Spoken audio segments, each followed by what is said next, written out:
Okay.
Full of MSG.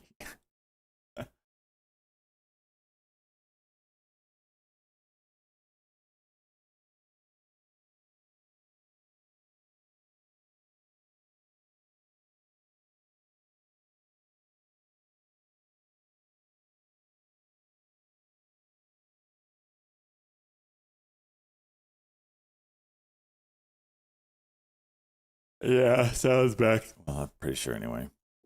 Yeah, sounds back to working.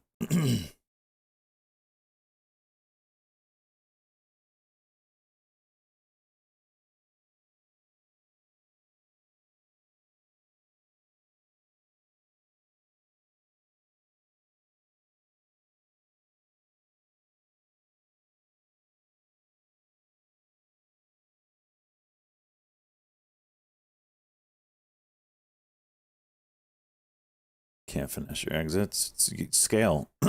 Take immediate profit on something, so you at least are green, and then you can play around with the rest with maybe a break even stop loss. But just get something. Bitcoin back over 100,000. Shit.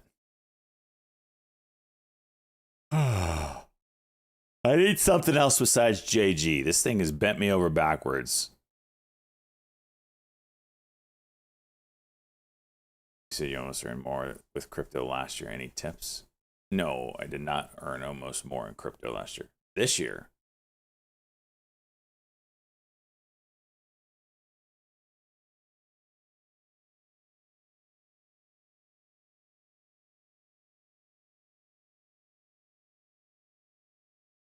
what ticker was that he was just saying? Yeah, Bitcoin or crypto, I have done well on this year and last year, but nowhere near I didn't make more in crypto last year than I did stocks. I didn't trade it long enough. I only traded it at the end of the year. This year I've done okay. It's just same stuff, man. It's just a different vehicle. I swing trade crypto. Look at this. Speaking out, look at this juicer of a candle. Like, why is crypto down? Like, why did Bitcoin crumble? It just tells me there's something else going on here. I feel like it's like, let's attach a headline to a market correct. I don't know. Well, it certainly feels like the tech got hammered because of this. I mean, geez.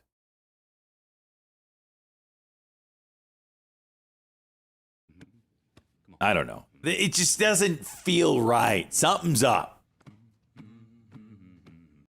Generational buying opportunity NVDAO, and I'm not thing leaving.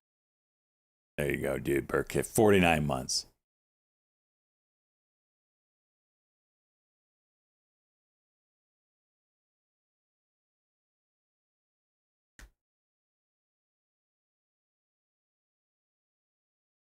You use Deepseek to code your entire work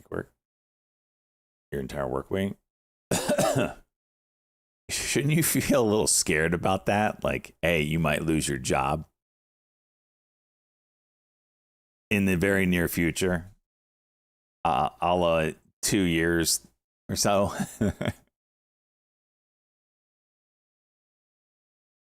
Deepseek got my wife pregnant.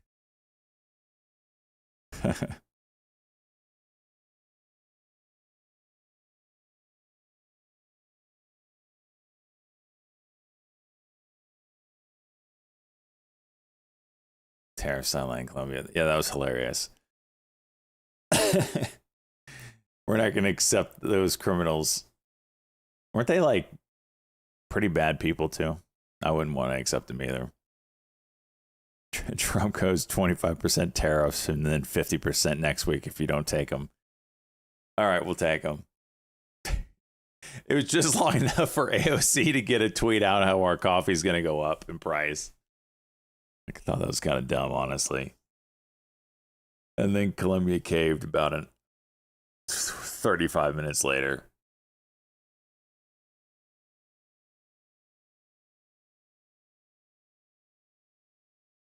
Trump will ban Deepseek. I think that's funny as well. Here we're banning TikTok for their cat videos, but hey, we'll allow an AI large language model just to run rampant on American citizens. That's totally okay. It's just like, come on, man.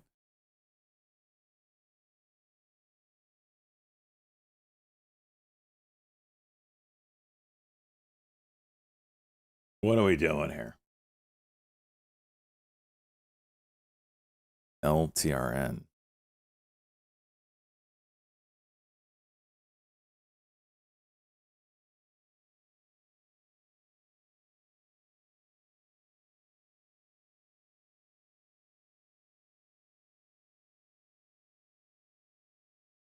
$8 That's what we want. PKY. EAYI. I just saw a headline. Some department just chose them. Wyoming Department of Education chooses them. Okay.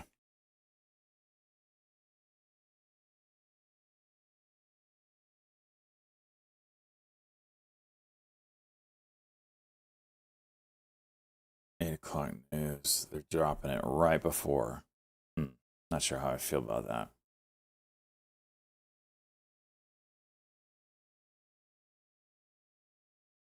It's Wyoming. All right, just hit Benzinga.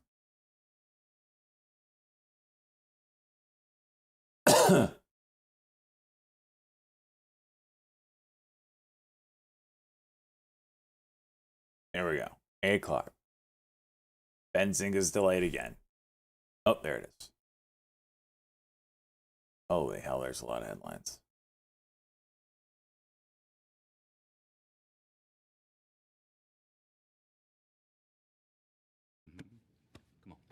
Hollow, juicing. Deepseek, hollow.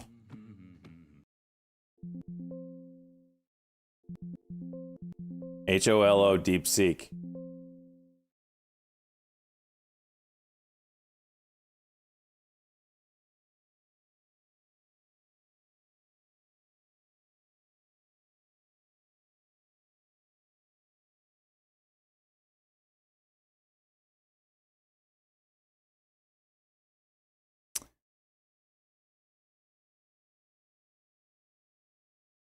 If this goes low a day,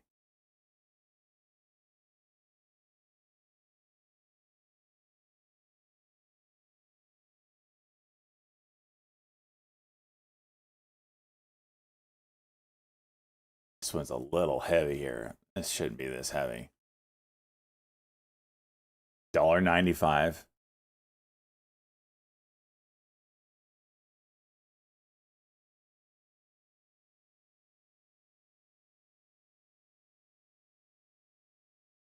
Oh, come on. It's the same headline as JG.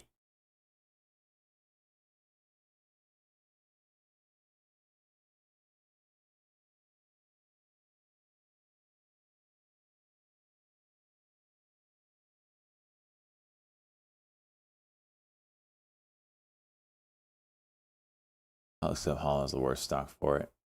It's 4 million shares outstanding. It can't get back over 2. Like, suck my dick. Come on, man.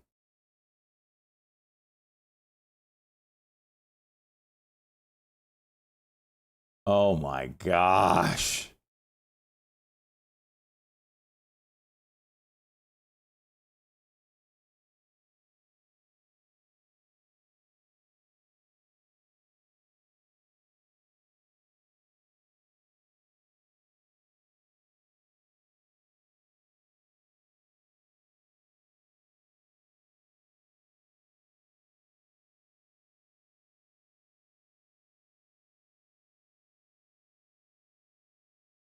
Looking for the 1 minute on this thing to see if it can turn the corner. Right now that's 214.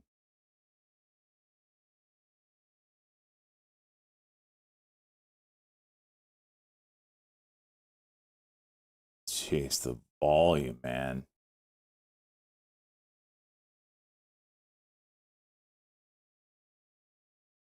All right, 210 now is 1 minute.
You're going to cuck?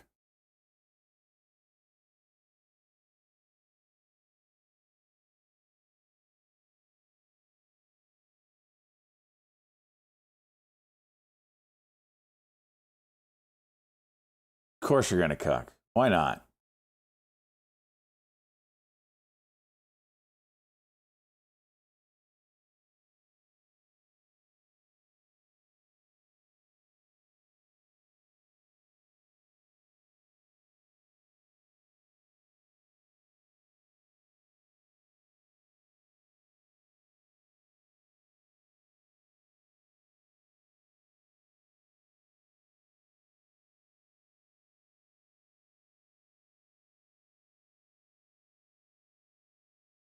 It's a 30-second cock here, sorry.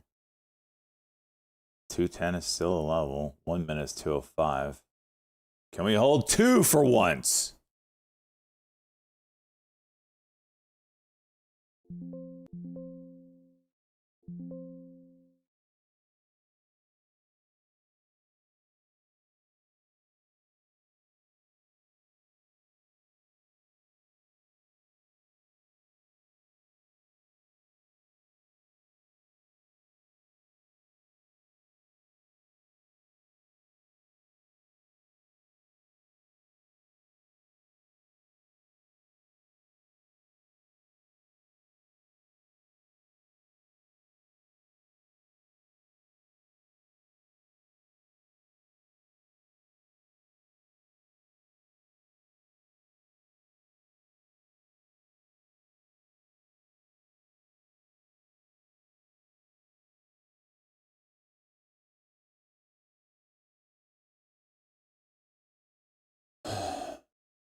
Do something.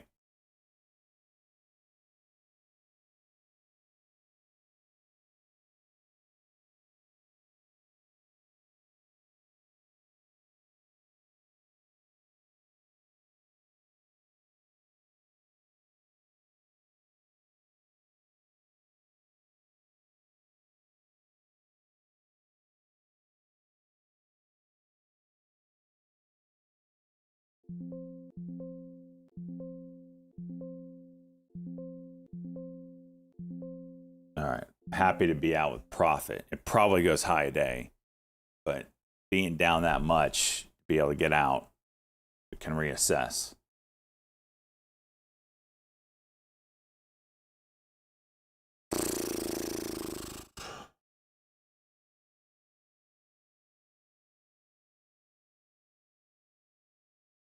Look at all these red candles. Good God. 1, 2, 3, 4, 5, 6, 7, 8, 9, 10, 11, 12, 13, 14, 15, 16 days in a row of red candles. They're just selling infinite shares over there.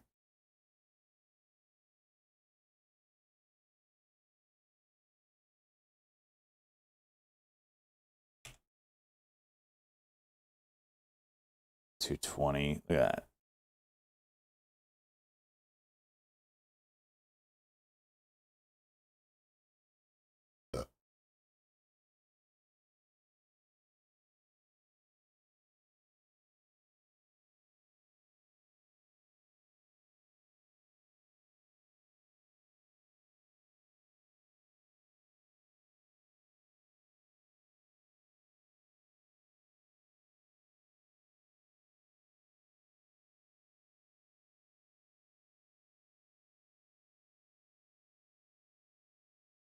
And there's high day. We need, even though this is a shit stock, we need it to work well with the Deepseek news because everybody will start doing it and we'll get some movers that way. But if it's not going to go, it's such a shit stock, man.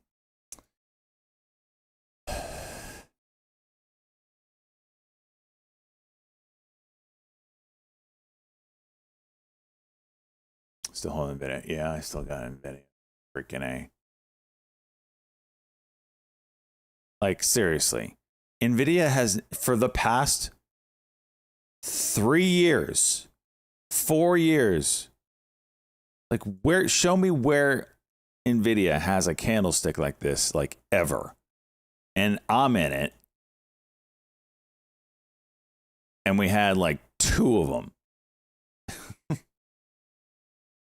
All right, there's Hollow going for it. You're in it too, Rambling? I think everybody probably is.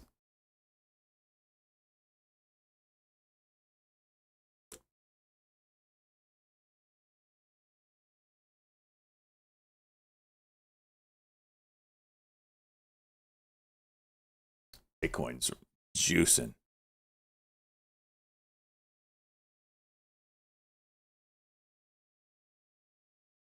The question now is, does the market buy up in this NVIDIA dip?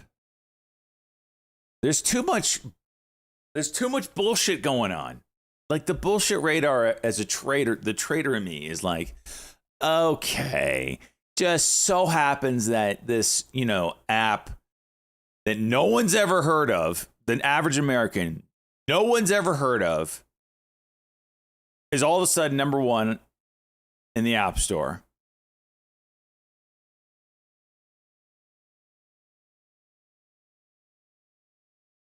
On a Sunday, and the news headlines just destroy futures, which is now destroying our stock market this morning. All of a sudden, no headlines leading up to it.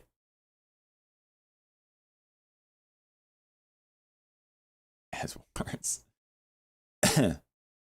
All of a sudden, which is going to affect NVIDIA, which is launching Blackwell, finally.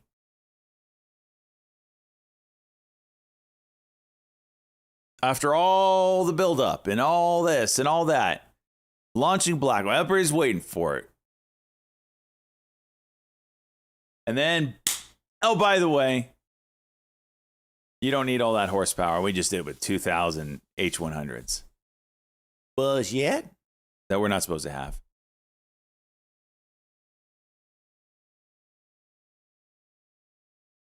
Too much the bullshit radar is going off like crazy, man. Kim, did he call a pullback?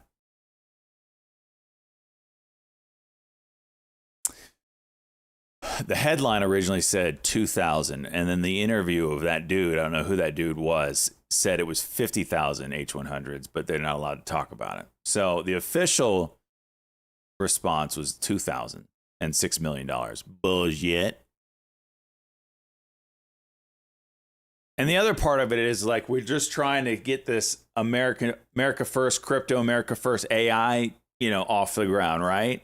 Wouldn't it just be nice if there was a headline that said, "Oh, China is number one in AI"? Wouldn't that help the cause just a little bit? There's too much bullshit. There's too much bullshit. Oh, I shouldn't say bullshit. There's the bullshit radar is going off. The alarms are ringing in my brain. Too much coinky dink.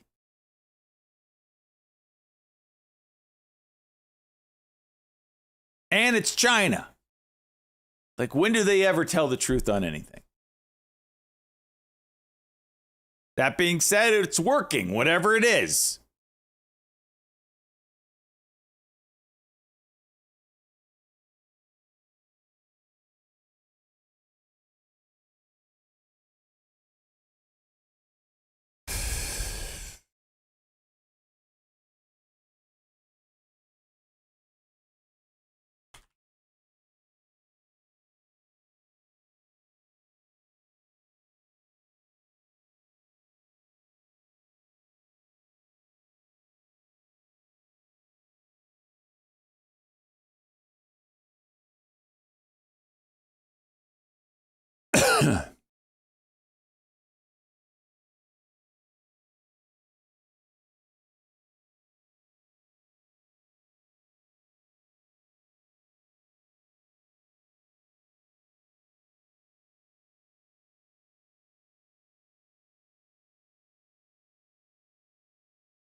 For about the Chinese size, what's the big deal about Chinese size that we Ethereum won't be able to use? I know, right? Like if we banned cat videos on TikTok because, China, you don't think we would instantly ban Deepseek and AI product from China? Like, this screams buy the dip. Oh, but we'll just let that go. Oh, AI? Like, sure. Make it make sense. Make it make sense. We're going to ban cat videos, but we'll let, this LLM just run rampant. That makes perfect sense.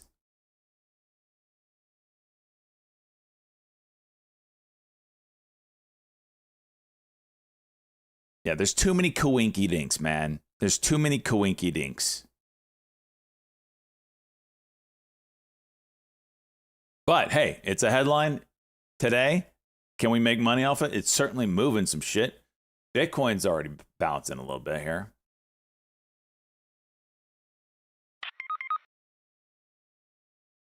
JG did another 5-minute cuck and go. This one might have some legs. I just don't trust it. Golly, man. It's wrecked me for probably 2,000 this morning.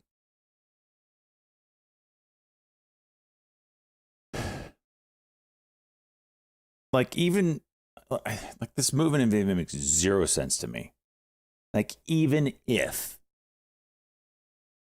they found an efficient way to run AI, you're still going to need. That's like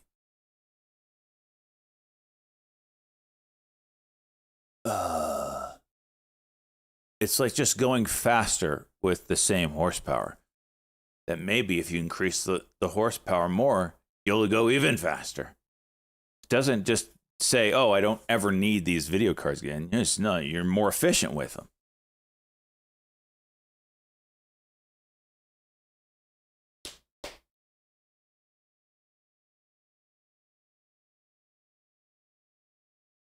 I don't believe it, Cranky. I don't believe it. Especially when that dude comes out on CNBC and said they're using 50,000 H100s that they're not supposed to have. That the headline is bullshit. There's no way they train there on 2,000 cards or 2,000 chips when everybody else needs tens of thousands. I don't get it. Something doesn't add up. Something doesn't add up. I feel dropped to let the whales. Exactly. That's what I'm feeling. I'm feeling you see it. Okay. So my brain is telling me, like, whenever there's like buyout news of a company that it looks like it's going to happen, right? A buyout of a company, like a real one. You will always have these headlines that say, "Oh, deal's falling apart. Oh, it's not going to go through," from whatever, right? And the stock tanks. But in all reality, the buyout is going to go through. And it's just someone dumping the headlines to get that price down so they can buy, and it goes back up when the buyout goes through. You see it all the time on buyouts, on big deals that take time to work out. You see it all the time. You saw it on Twitter. When Twitter, how many times did Twitter, the stock, dump before the buyout actually went through? That's a little different because there was court cases and all that stuff. But you saw the headlines of deals falling apart, deals falling apart, blah, blah, blah. Part of me feels like this is the same stuff. But it's a little, you have to, that's the cynic in me, like you were saying. But, being as, we're talking something that is very extended, a la AI bubble, you always have to be a little careful because it could be the pop. So even though the bullshit meter is off the charts, I'm still going to trade it like it's truth for now. Not selling my Nvidia yet. I got too good of a cost basis on that. But if it starts, I ain't gonna go right on it.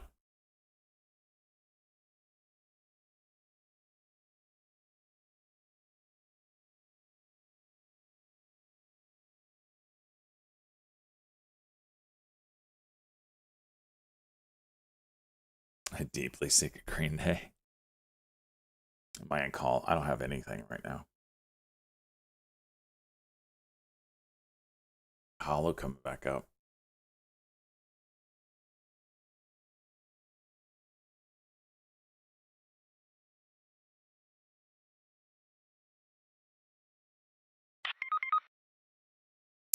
You understand interference, it's the same.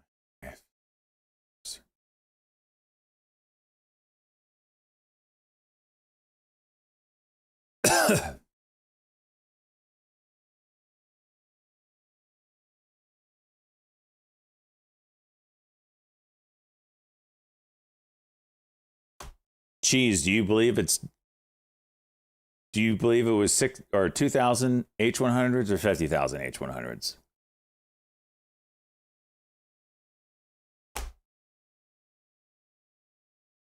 I'm really wanting to hear Sam Altman or Jensen come out and talk, comment on this. If they have, that'll be my gauge.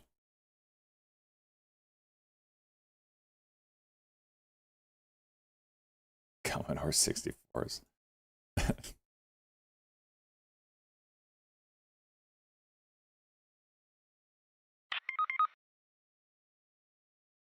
It's running A and I'm building it. Well, they had to build it.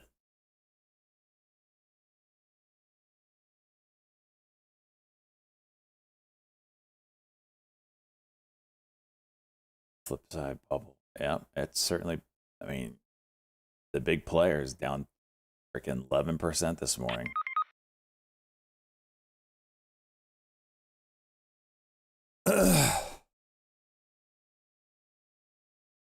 They copy. Yes, that's true. I think I read somewhere that they trained their model with ChatGPT.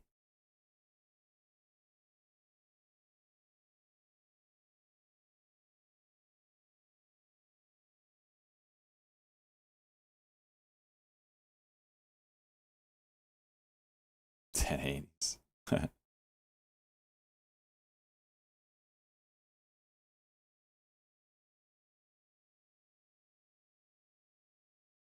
Did I add more? No, I'm full. I'm full size in the video already. I don't need more.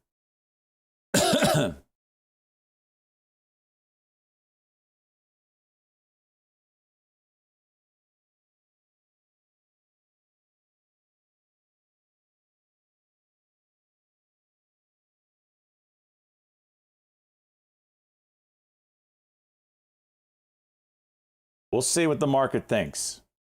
We'll see what the market thinks. Retail probably gets shaken out today. The question is, by Friday, do we start hearing on TV?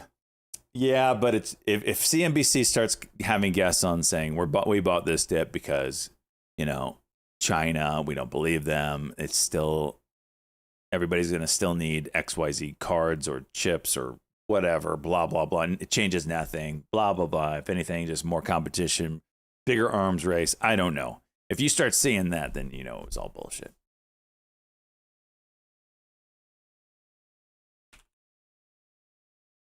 GMM.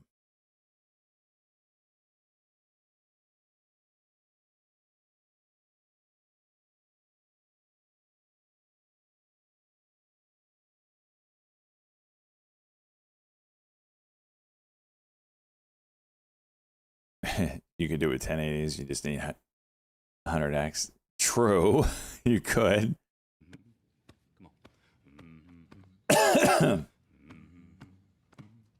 Wow, GM, jeez.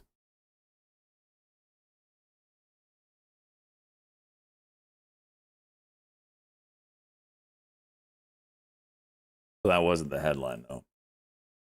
The headline was, "Oh, just some dudes doing it as a side project." 6 million, 2,000 H100s.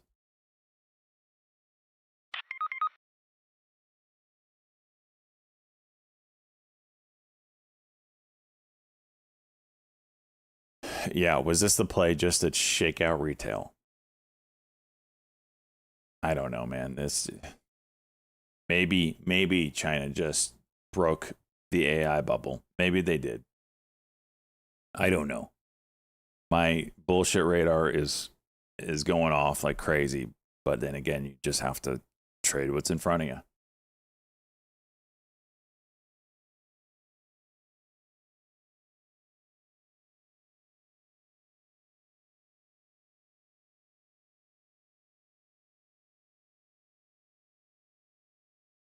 I think it's 110 on Nvidia. Yeah, 110 is my cost basis. I just went into Beto on freaking Friday. Now that I'm the cooler on. You can call me the cooler on that one.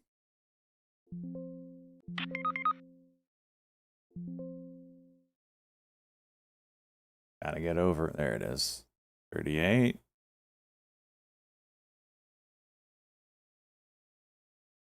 39. 40. MACD needs to flip. We're not going anywhere.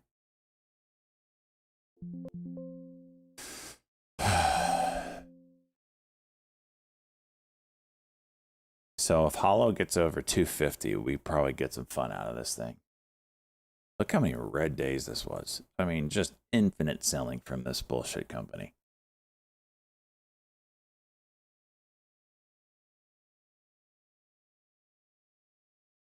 Warrant. Yeah. HOLOW, right? All right, I'm watching them. If we get over 250, I'll probably play that game. They haven't moved much, thank goodness.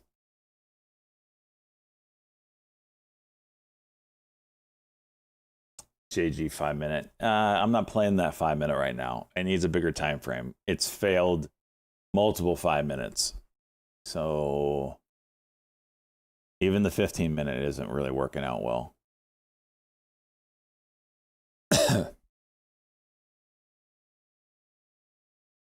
See what this 250 does. Can it break it and go, or what are we doing here? The MACD is attempting to flip.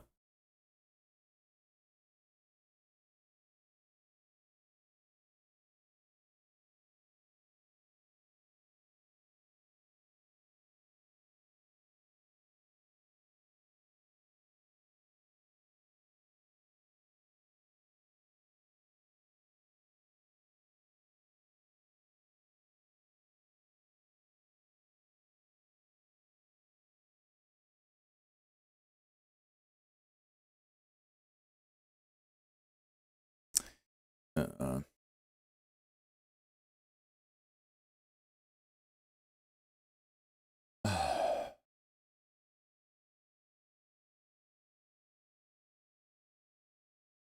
$8:30 news coming up.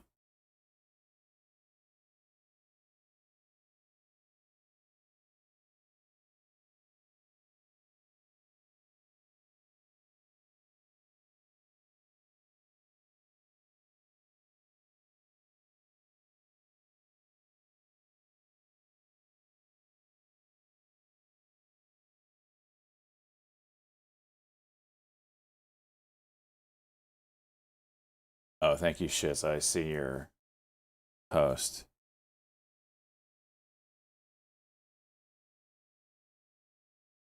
All right. So Jensen did comment. There it is right there. Jensen from NVIDIA regarding Deepseek headlines. The fact that Americans would believe, let's just say the headline, should be an indictment of the American education system. Yep.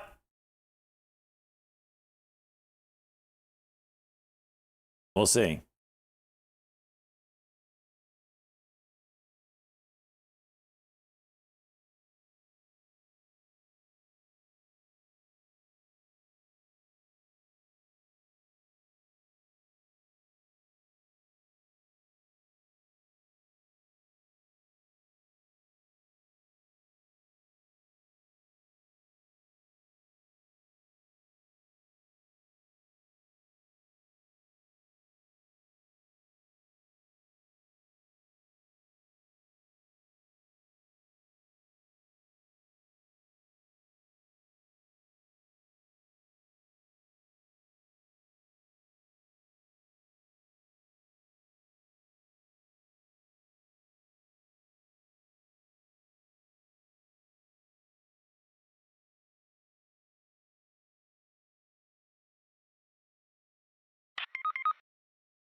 Here we go. This is great. Here's your Deepseek here, boys and girls. As Biden's still president. This is what's tanking our market. Thank you, Deepseek. I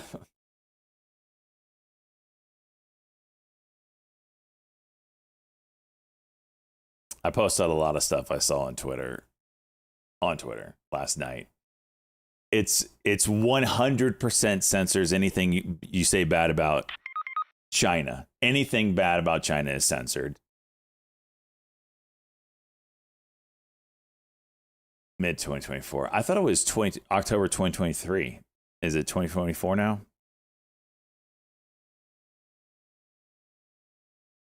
It's just like, come on.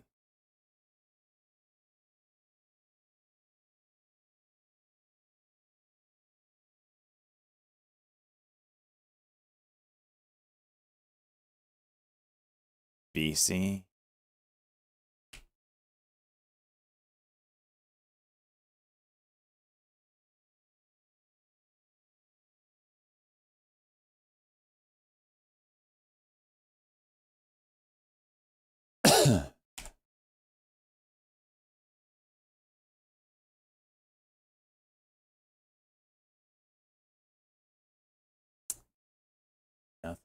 standing out yet.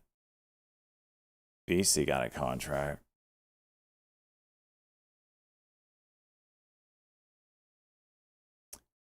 SGBX with another headline. They're just popping them out today, huh? Equity line of credit, blah, blah, blah.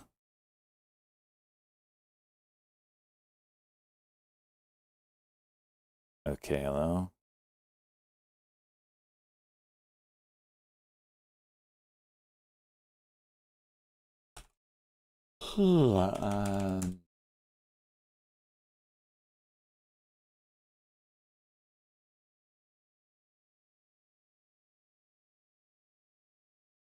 It's freezing in my office. My nips are just so perky right now.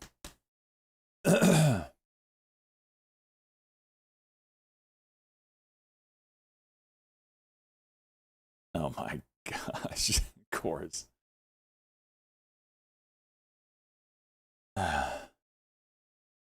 Deepseek, powered by ChatGPT. Oh my gosh.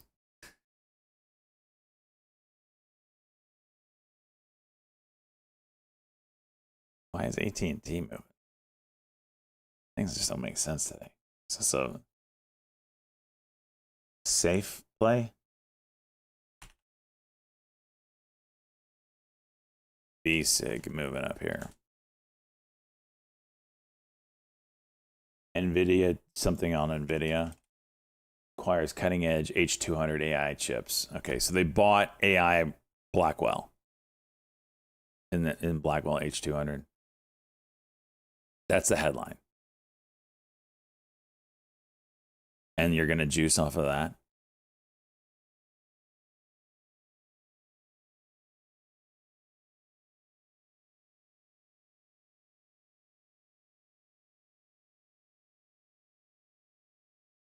$25 million and 512 H200 GPUs to drive 20% earnings growth.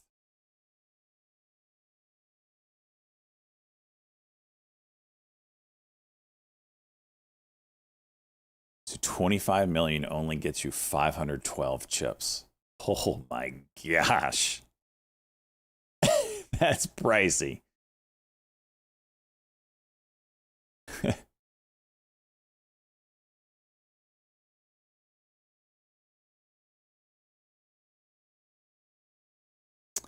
Well, if this thing moves $1, they just paid for it right back. Retail just bought their chips.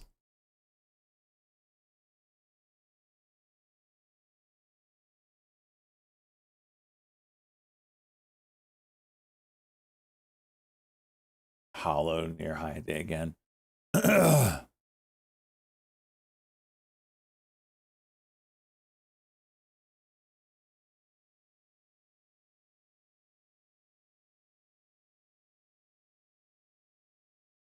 Bank of America, Deepseek concerns overblown in AI semis, but foundational models keep demand high.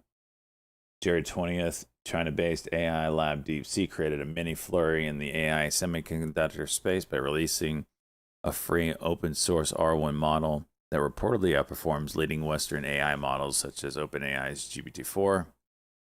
The model's creator claimed it took only 2 months and less than $6 million to build using older generation H800 chips.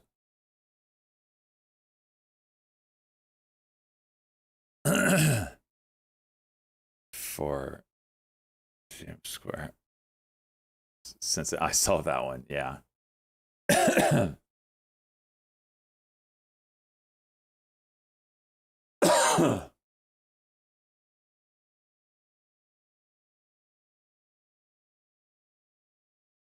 Hollow high day pullback. That 250 is interesting on Hollow.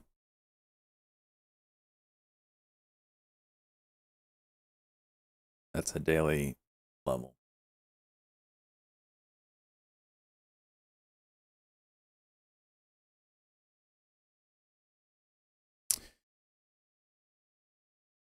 Well, SOXL, yep, that bottom held.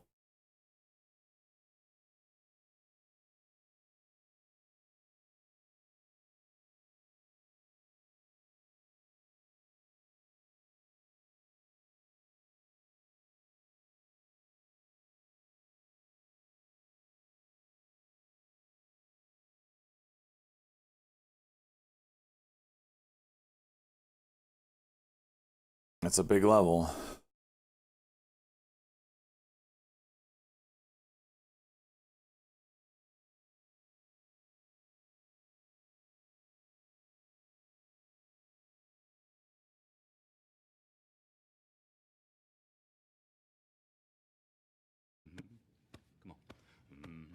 Ikirki, what's going on, my man? 37 months.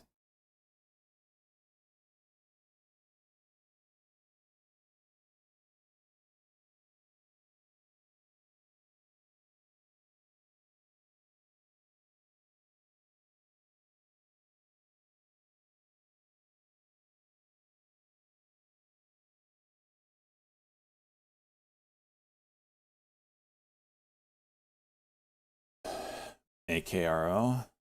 Not today. Oh yeah, I have. Yeah, it's sloppy. You got those Bollinger Bands on the 5-minute tightening up though. We should hopefully see a directional move.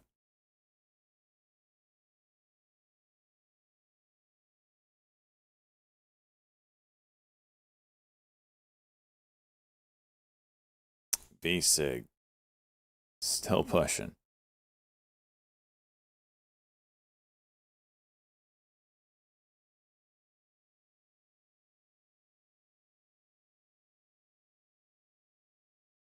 Deep Turret is using Llama.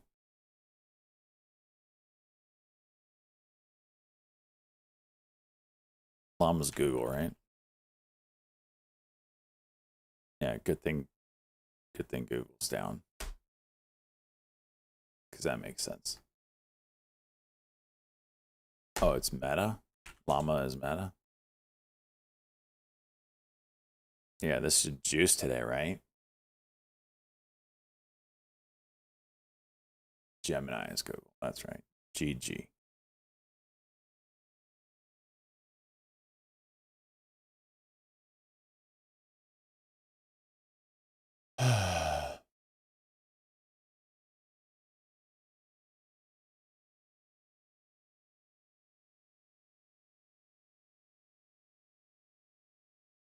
All right, we're going to get a little prediction here, boys.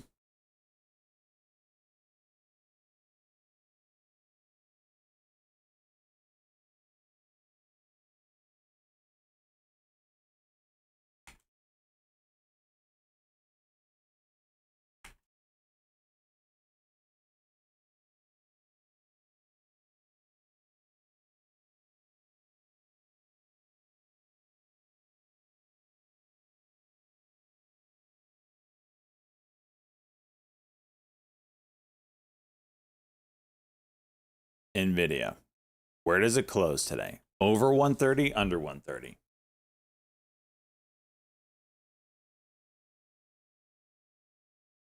Get your predictions in.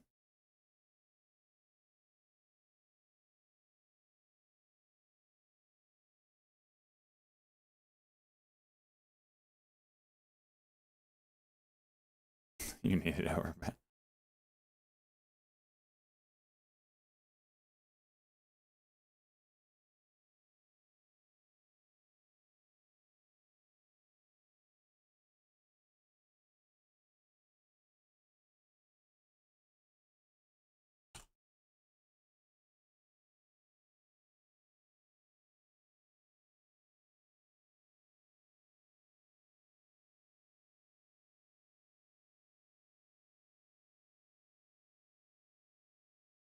Do you have the setup where you can wager channel points? That's what we're doing right now. In the prediction, you use channel points.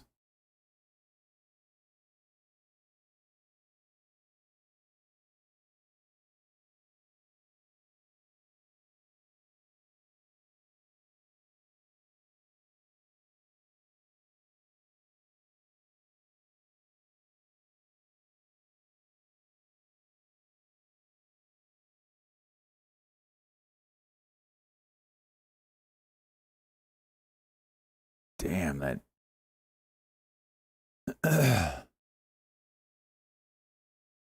Man, OKLO is getting crushed.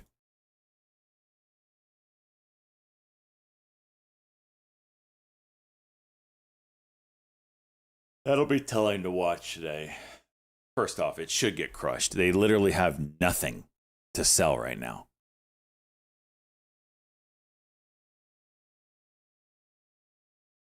Do you invest some money into dividend stocks for some passive?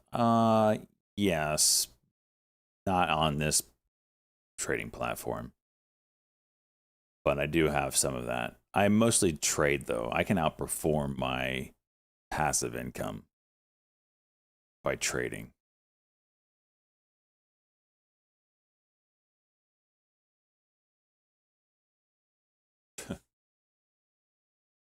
SGGBE about AMD and Deepseek, please. Okay. Does Deepseek use AMD chips?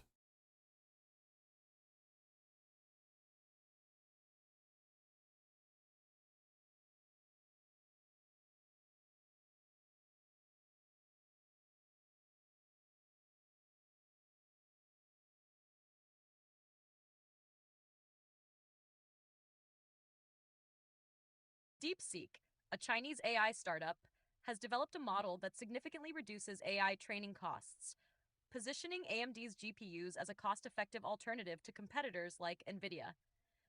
Site turn Zirin Serentinaha. This development has led to increased interest in using AMD chips for AI applications. However, specific details about Deepseek's hardware choices, including whether they use AMD chips in their own infrastructure, have not been publicly disclosed. So we know they used H100s because they said it. Well, I think they use H100s. I have never seen anything about AMD GPUs.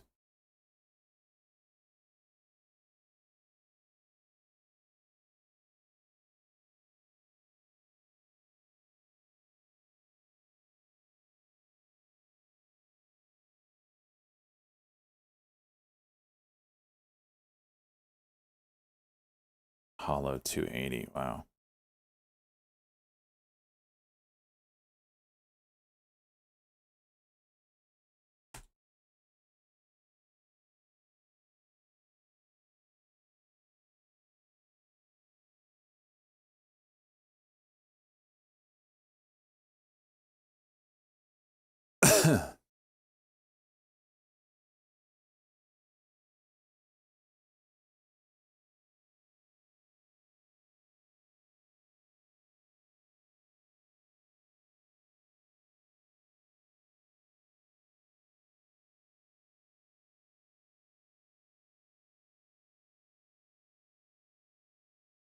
AMD keyboard.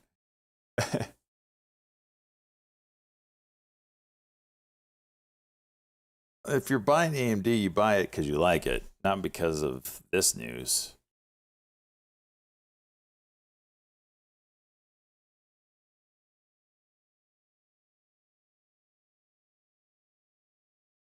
It's a pretty big area.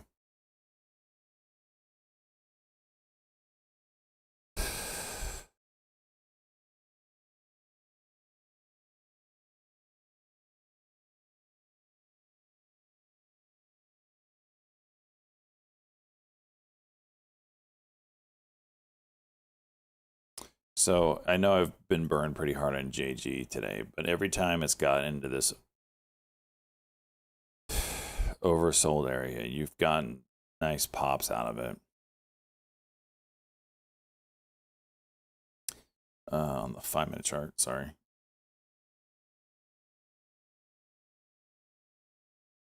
Down here, got you pop. Oh, this one didn't do it. This one, obviously. We'll see.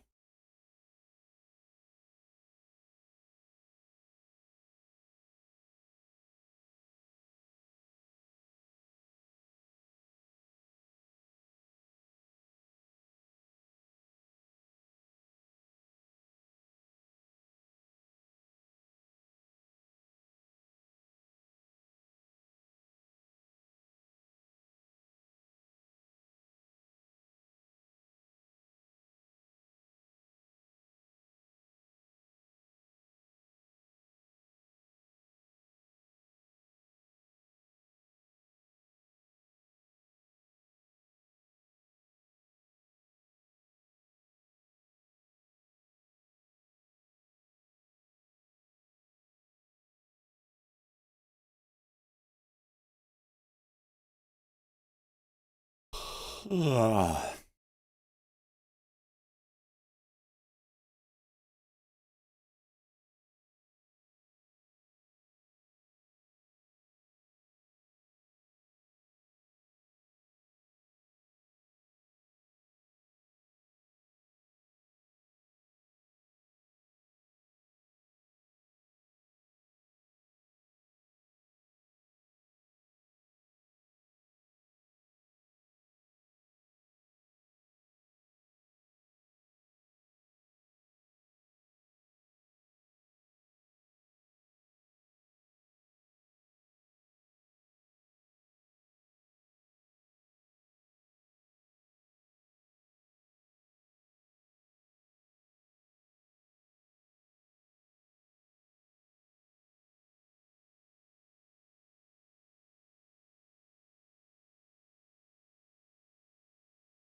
Bishop, we're red right now. DJG dicked me 4 times.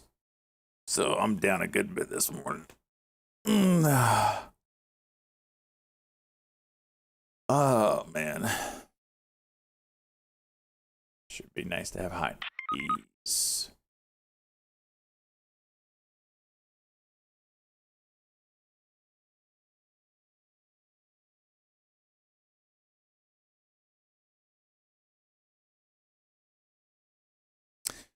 Yeah, that's the Yeah, this is the, I don't know who this dude is, but this is the interview that I saw. You know, the Chinese labs, they have more H100s than people think. You know, and these are the highest powered NVIDIA chips that they were not supposed to have. Yes. My understanding is that Deepseek has about 50,000 H100s, which they can't talk about, obviously, because it is against the export controls that the United States has put in place. And I think it is true that, you know, I think they have more chips than other people expect, but also on a go-forward basis, they are going to be limited by the chip controls and the export controls that we have in place. You know, the Chinese labs, they have more H100s than people think. You know,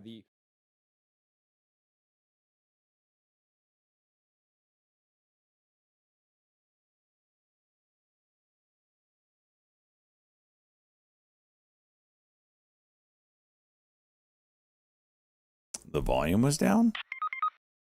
And these are the highest powered NVIDIA chips that they were not supposed to have. Yes. Oh. My understanding is that Deepseek has about 50,000. Right. You know, the Chinese labs, they have more H100s than people think. You know, and these are the highest powered NVIDIA chips that they were not supposed to have. Yes. My understanding is that Deepseek has about 50,000 H100s, which they can't talk about, obviously, because it is against the export controls that the United States has put in place. And I think it is true that, you know, I think they have more chips than other people expect, but also on a go-forward basis, they are going to be limited by the chip controls and the export controls that we have in place. You know, the Chinese labs...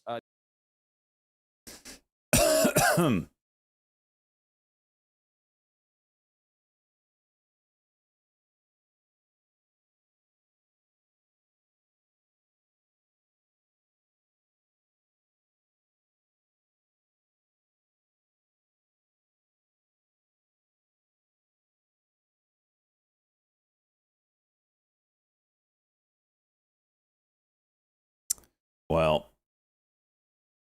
we'll know real quick what's going to happen, I think. The 1 day minimum for NVIDIA is 132. Well below that right now. Be interesting to see if we get a pop up to that level and if it reclaims it or not.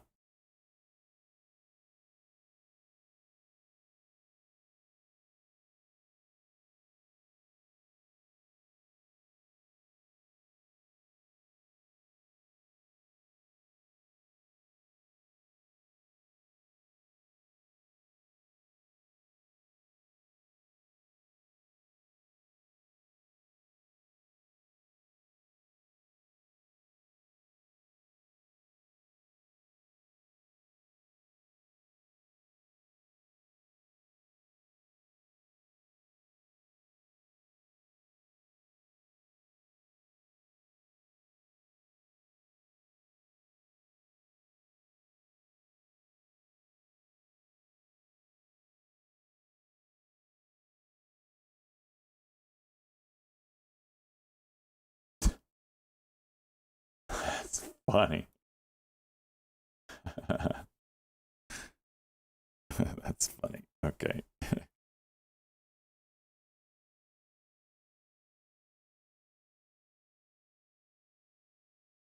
This new device will recognize anything you put in front of it using AI technology.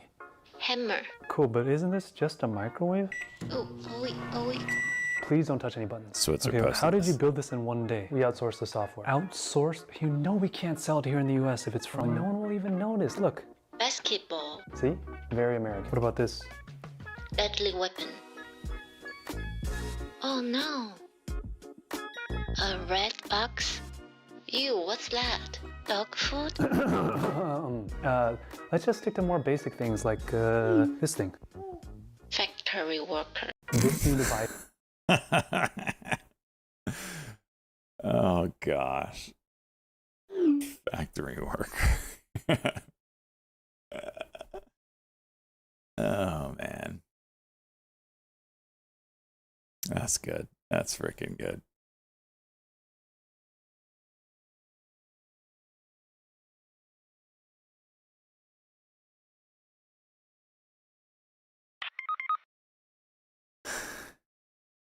Ain't got that donk. Of course, jeez. Freaking A.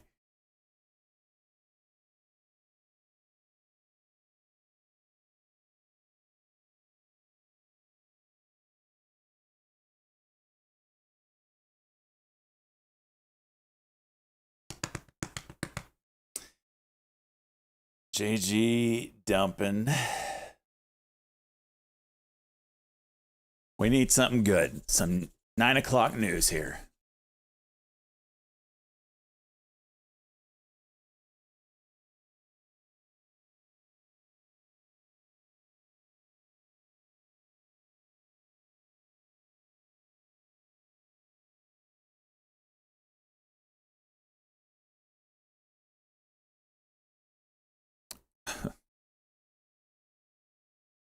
The seg is still going. This is so funny. I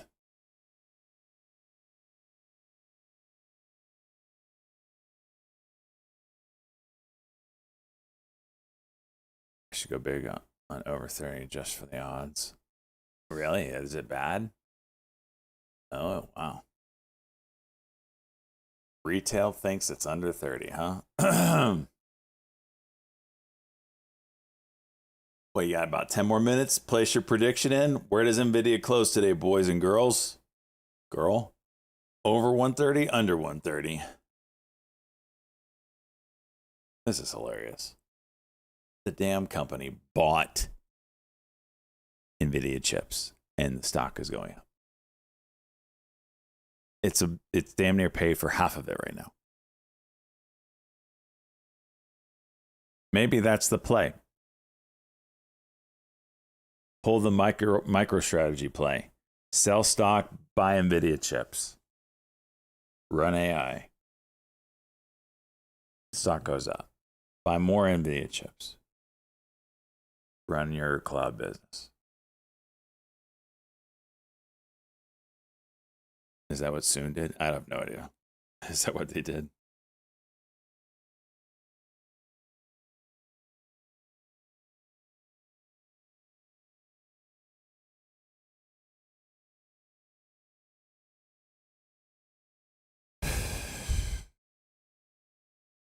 Appreciate value. Yep, it's true.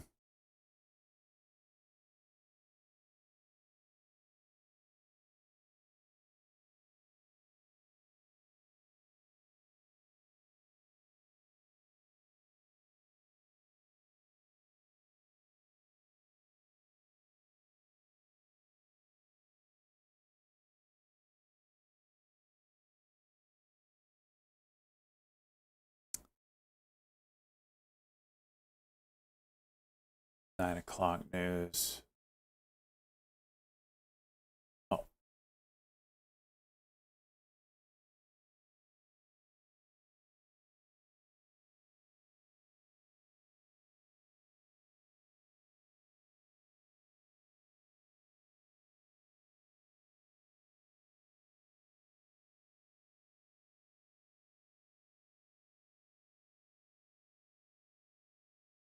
STVX. What are you doing here?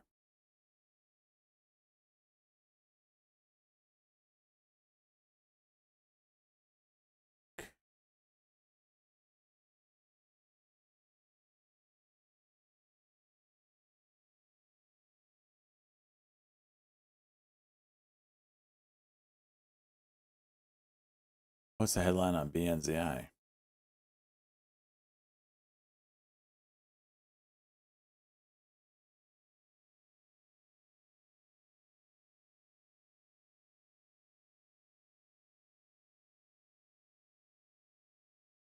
The hell?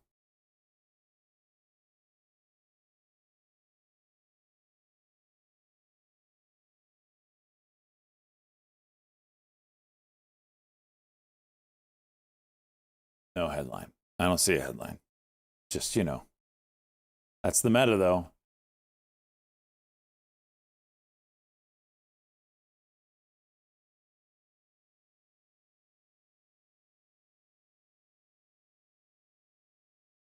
A merger? Is that what Chuck just said?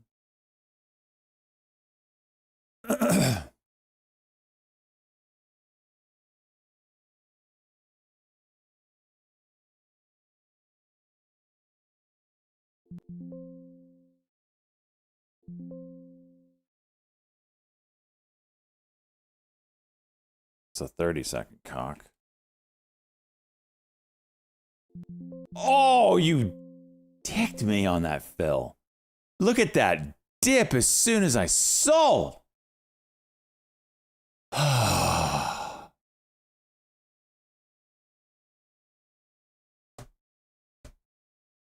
it's going to go. Unbelievable.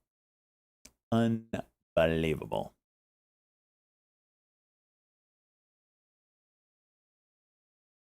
Break even trade. And it should have been like a $150 winner. Oh my gosh, that's disgusting.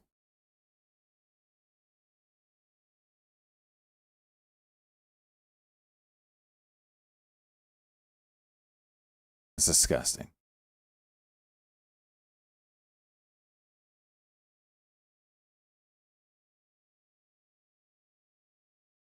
The Deepseek fail.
Am I doing calls today? I don't know. Depends on what I'm trading. I'm interested in NVIDIA for a bounce. I'll tell you that much. I am interested in NVIDIA for a bounce. I'm interested in OKLO and NNE. I'm interested to see what they do.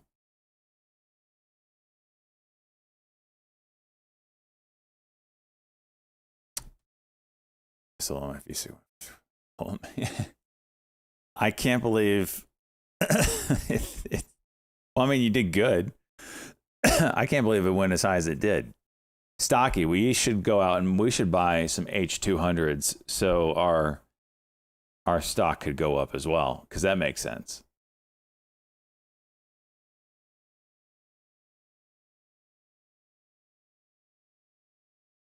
This move basically paid for the H200s they bought.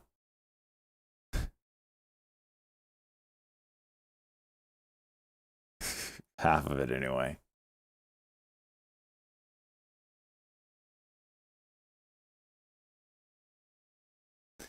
There's nothing I really like as far as a long play right now. Hollow's moving up. It does have the Deepseek headline attached to it.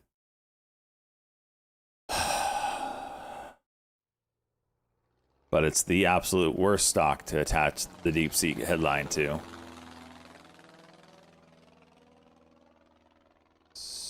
Freak. Deepseek, #1 TikTok replace. It was a big move. I'm surprised it's not doing better. I mean, it's up 175, but like as far as trading wise, I'm surprised it can't do nothing. Maybe a 30-minute chart on this. I don't know.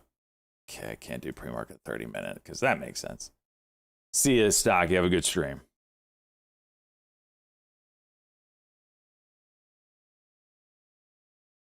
This is Kramer from the newsletter. NVIDIA City maintains its buy rating on NVIDIA. DeepSeek's achievement could be groundbreaking, the analyst said, but they question the idea that the model could have been built without the use of advanced NVIDIA chips. Exactly. Analysts at Cantor Fitzgerald said they would be buyers of NVIDIA weakness, arguing DeepSeek is actually very bullish for chip makers because it can help make AI more ubiquitous. NVIDIA, the answers to these questions are not fully clear yet, as I wrote in my Sunday column for club subscribers. But if DeepSeek really built its model for so much less, then the street's estimate for NVIDIA sales are now too high. The startup claims the open source model was trained on older versions of NVIDIA chips, which may reduce the value of its next-gen Blackwell AI platform, or at least cause a pause in orders. That fear is why we're seeing a sell-off so hard. Yeah. Oracle Meta DeepSeek passed OpenAI ChatGPT as the #1 free app in Apple App Store. I found it rather lacking intelligence when I tried it. Same. But it is a force in the marketplace. I don't know how to do any coding or anything or what to use it for, but apparently people have found success with writing code and all that. Did Meta CEO Mark Zuckerberg know about it last week when he announced the club name plan to spend between 60 and 65 on CapEx this year? How about Oracle's Larry Ellison when he appeared at the White House announcing a massive Stargate project for data centers?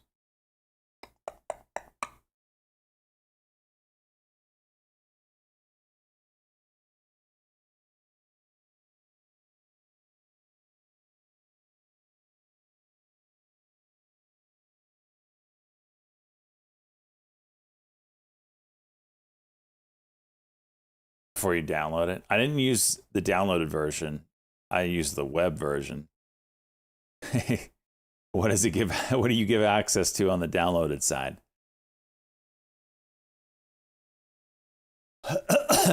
So when Trump comes out and bans DeepSeek, NVIDIA juices, the whole market juices again. Like if we're banning TikTok, then this is an absolute ban, right?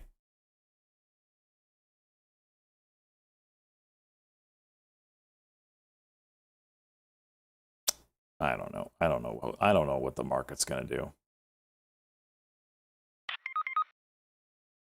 Ain't no way I'm downloading it. Web version only. Yeah, ain't no way I'm putting it on my phone for sure, or computer for that matter.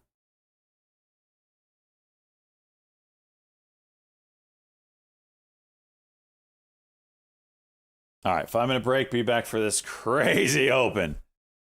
This is gonna be wild. Look at that. Just wow. Okay.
All right.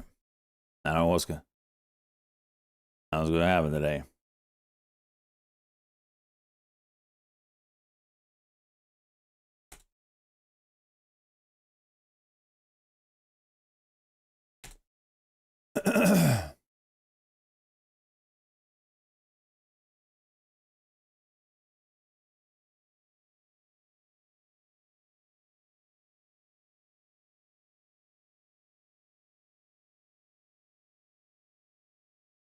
Good luck today, people.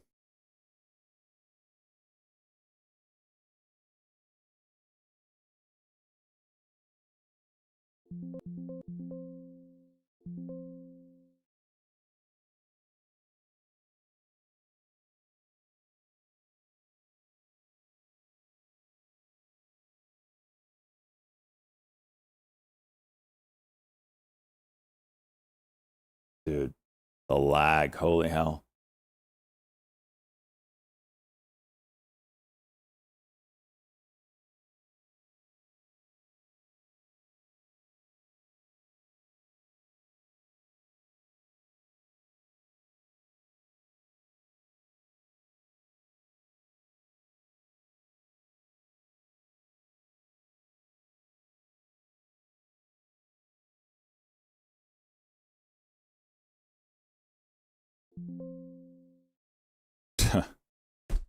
I'm okay.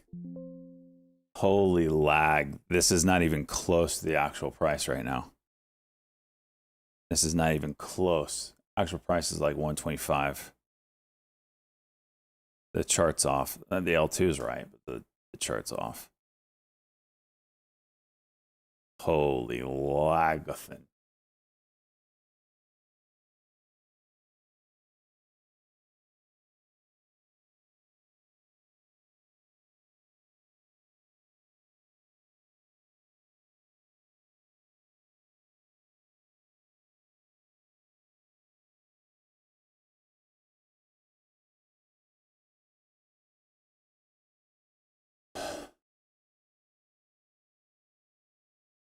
Look how slow this is. Price on Nvidia is at 126.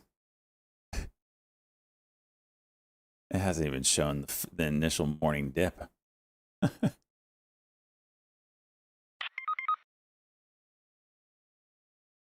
Forever.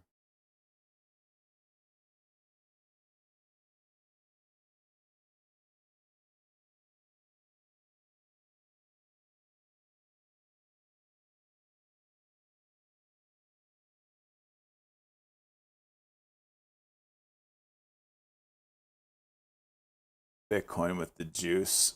Back to the intraday highs.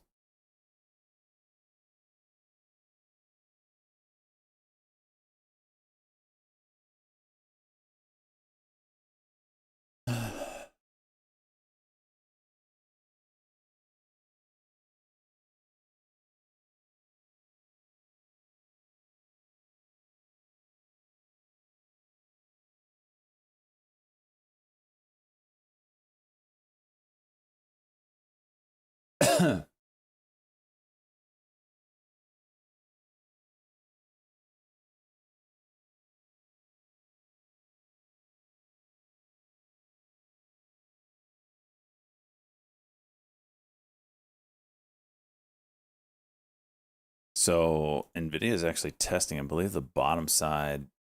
Oh, not yet. It's got a ways to go. 132.75 is the 1-day min. Ways to go.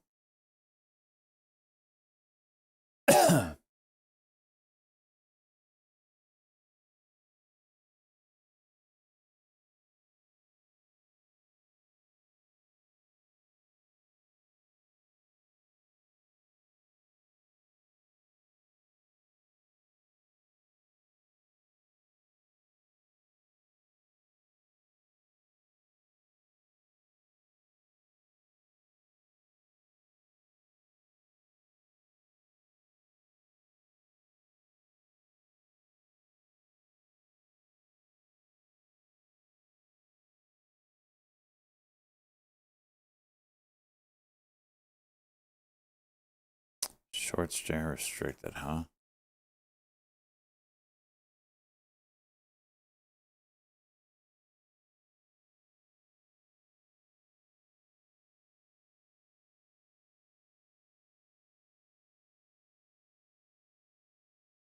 JG coming back up.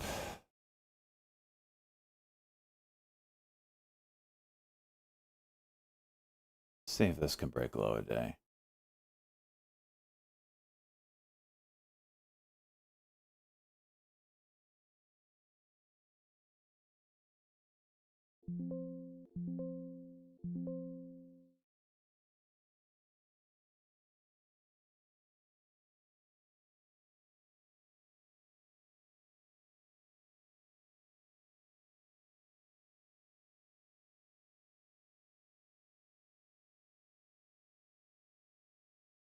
Tapped it.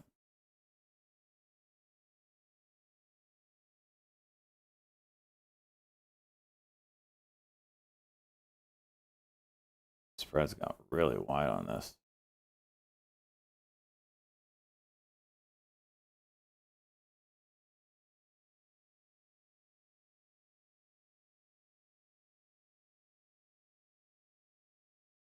Another attempt at 31.50.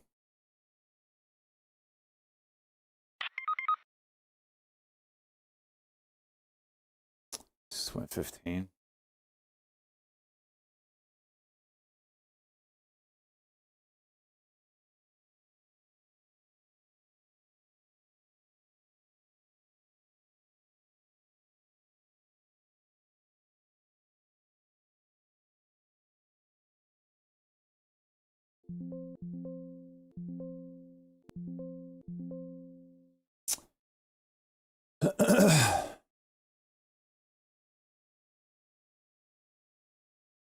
VIX is dropping pretty good.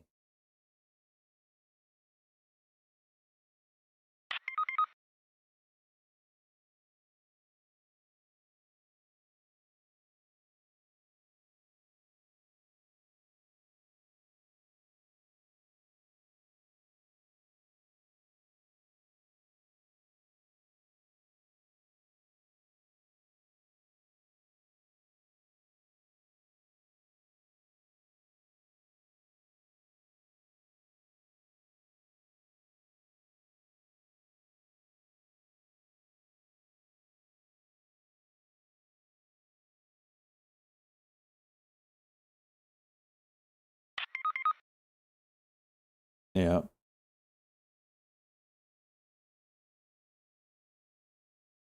Things are very whippy right now.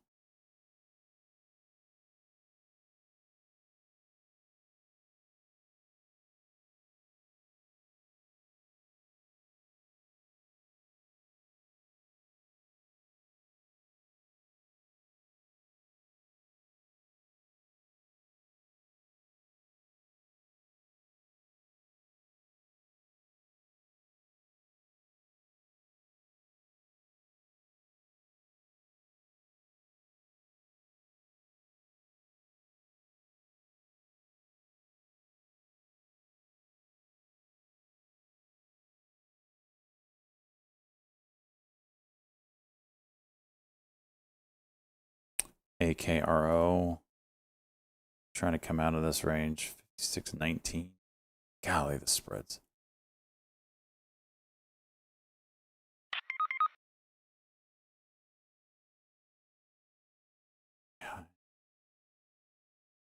Yeah, JG.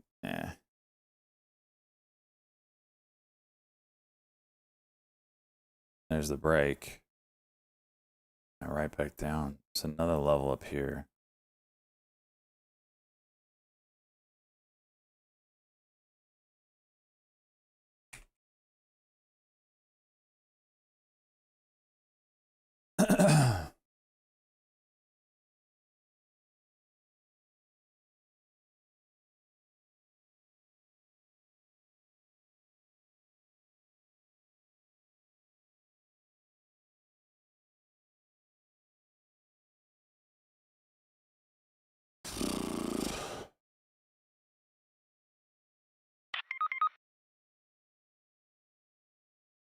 It's trying, cheese.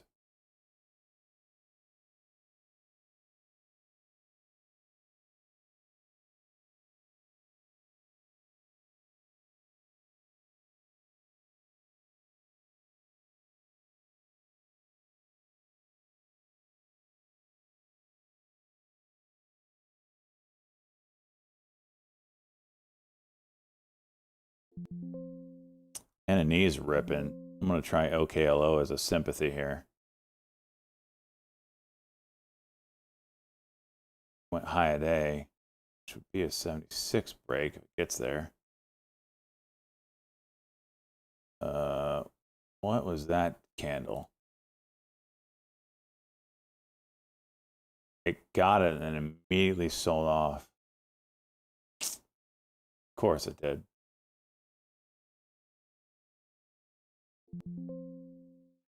Getting half because I got dicked on the frickin' move. And then he is still going. Who's leading who here?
I got really dicked on this move.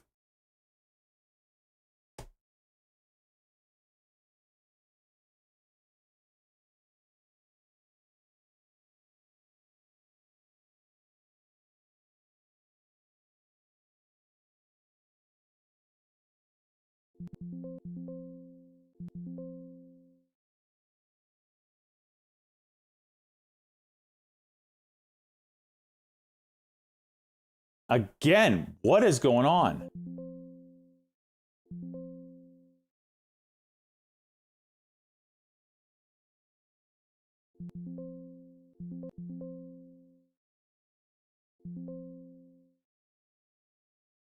The damn thing is lagging so hard.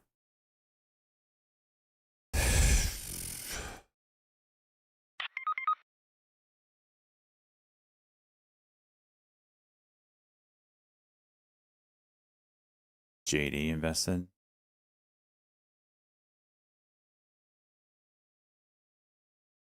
Of course they did.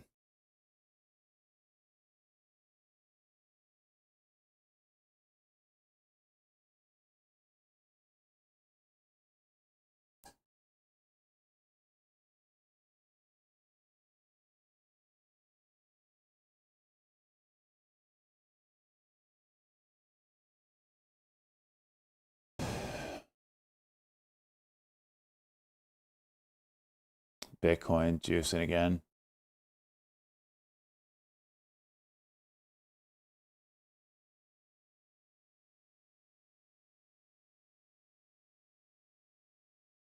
Nvidia under VWAP.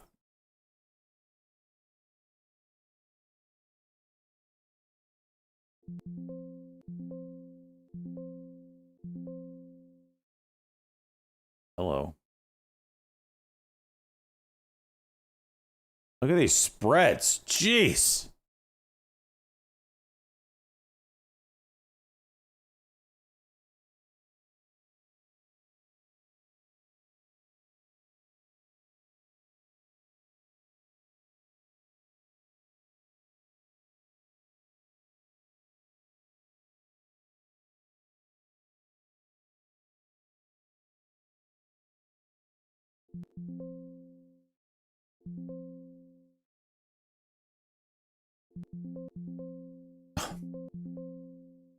Come on, man.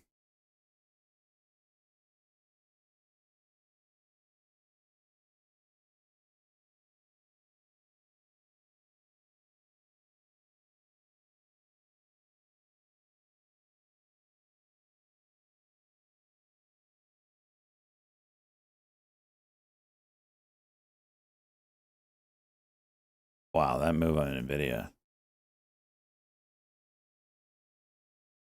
That was pretty nice.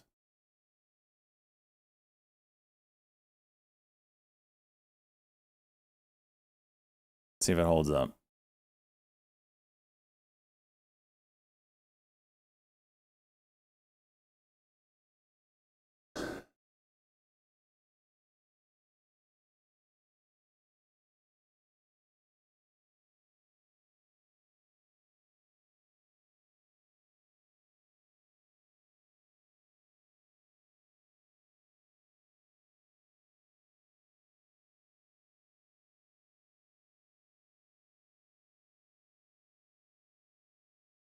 Spreads are rough, man.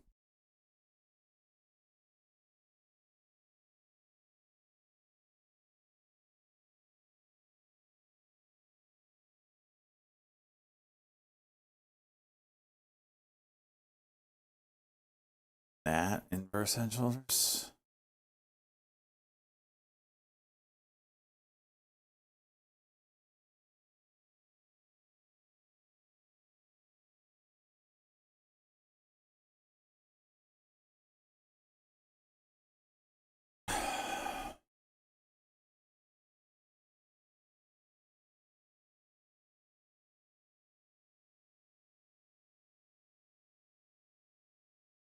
Oh, and CO with some juice.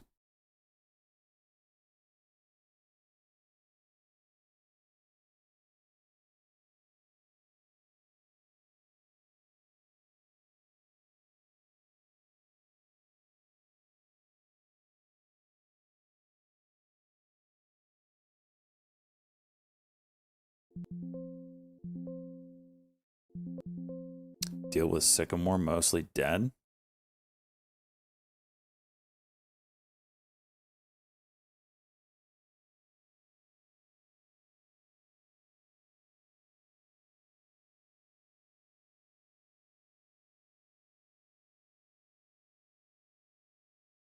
How is this not tanking then?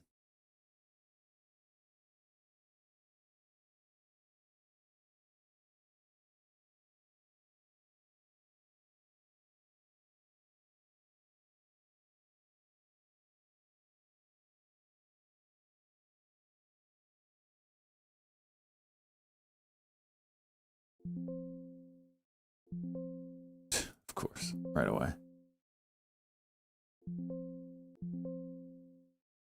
Okay, AKRO has levels now.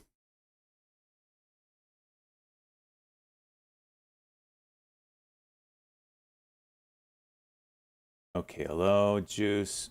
Oh, I missed it. Looked away for a freaking second here.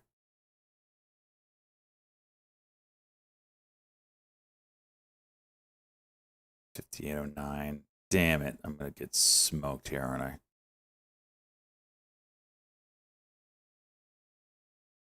It's a resistance level.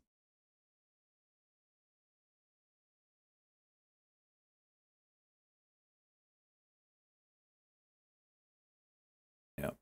Smoked.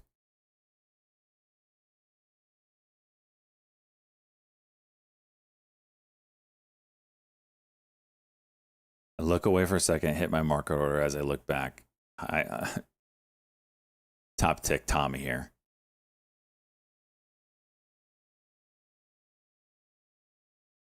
Good thing it was only 500 shares. NNE, OKLO, Juice, and I need to go back to those. Those are good moves.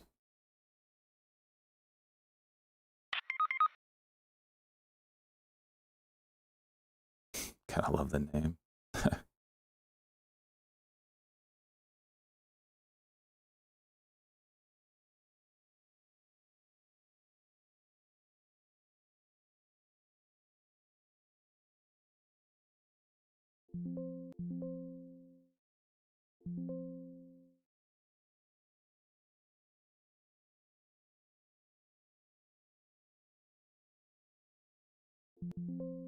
Oh, shit on that fill. Gosh, come on.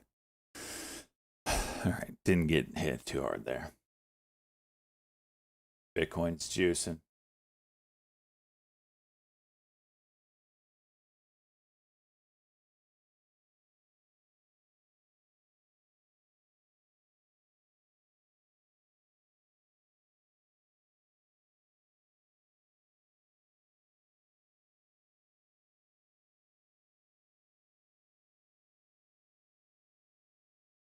Wow, this went all the way back to pre-market levels, huh?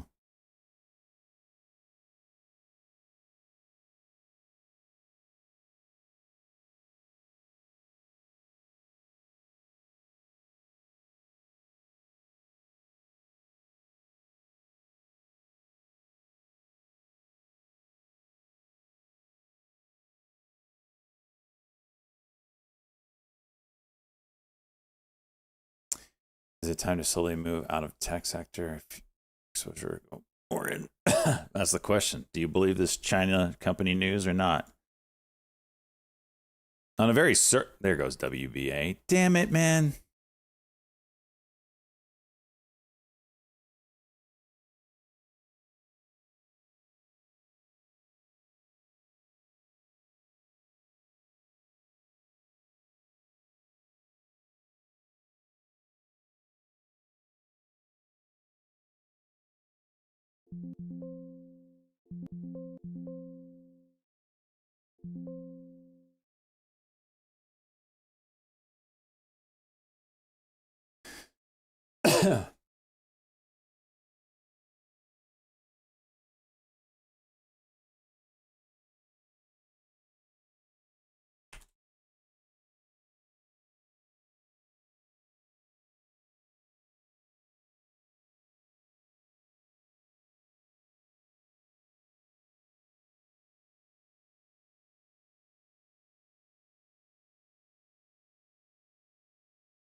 Nvidia still indecisive. We've got a little 5-minute cut go potential over 127.66.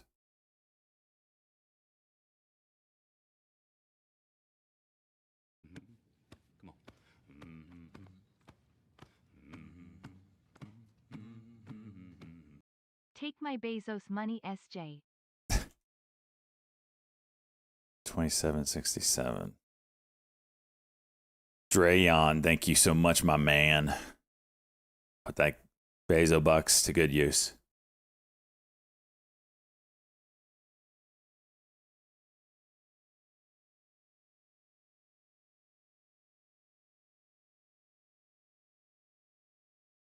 Is this still going? Dog.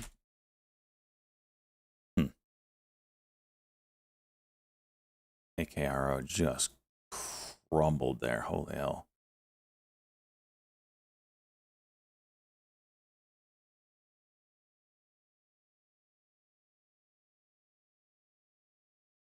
What the hell?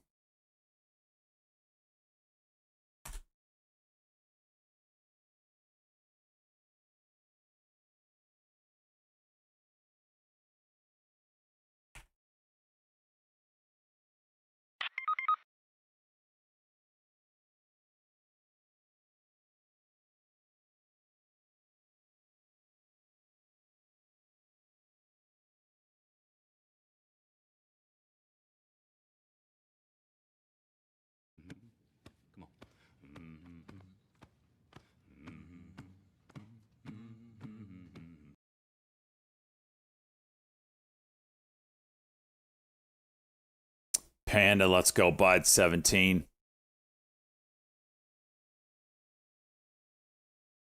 4,000 March 180 calls on NVIDIA. Is that what that is?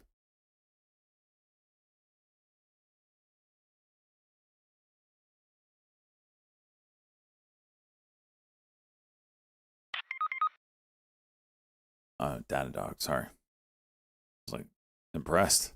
Really impressed.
So on this WBA, it'll be interesting what happens here.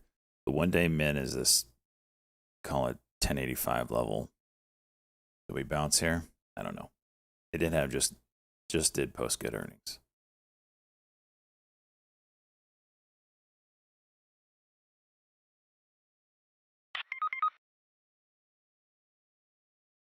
I can't short it with short share. Wait, it's not short share restricted. Damn it.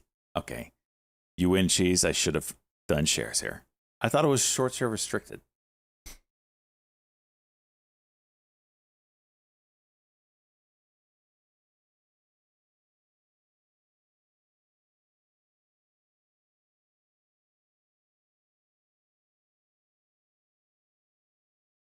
I still made money. I still made money, Cheese. Don't you worry. Don't you worry, Cheese.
For a house. Stop it.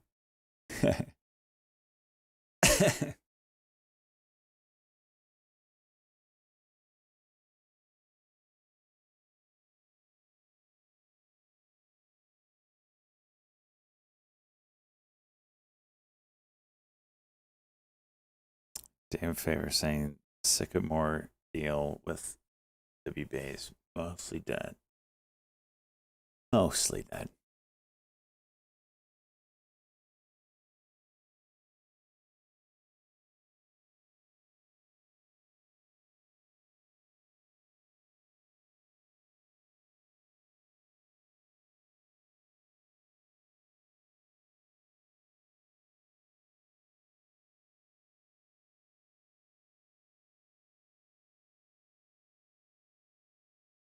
Why she's against options?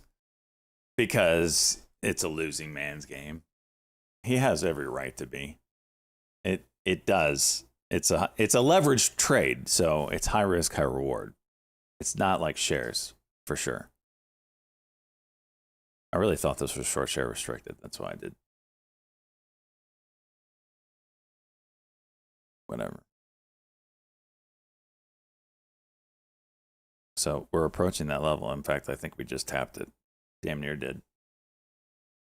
JG coming back up to the highs. The volume coming through here.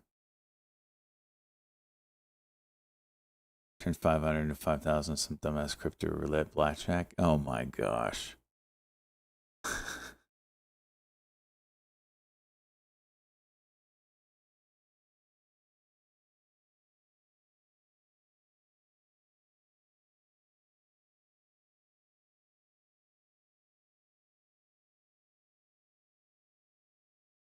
That's a 1 minute cock and drop. Watch for a short through low a day here.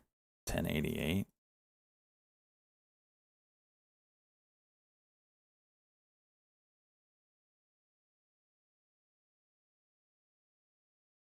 Oh, another attempt up.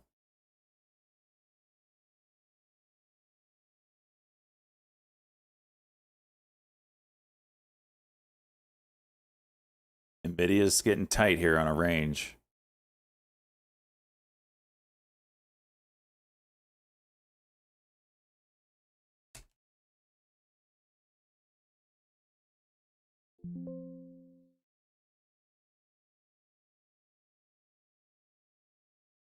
All right, let's see what happens here. The 1 minute cock didn't do anything. 1 minute cuck, let's see if that does anything.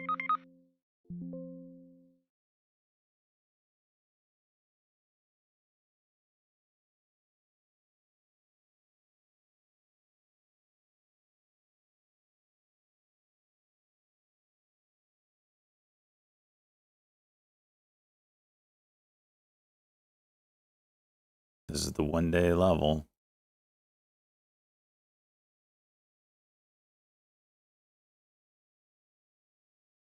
Plenty of room with the Bollinger Band out of the way now. We'll see. Not doing it yet.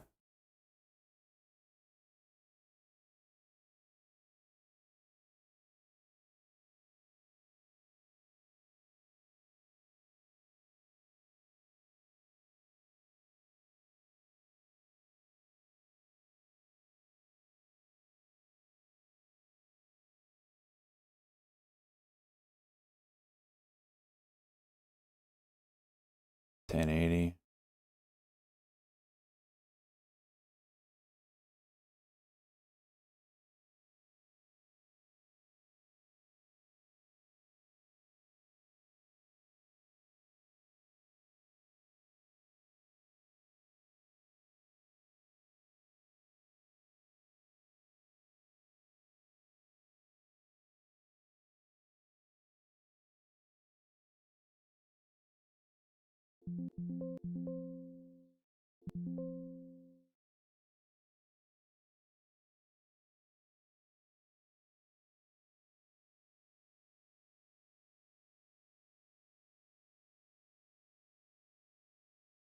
Don't let him fool you. Cheese will take the occasional option play. But he's right. For the most part, it's a losing man's game. Even when you're right, you're wrong. Most of the time. Except this time. When I just hit it out of the park.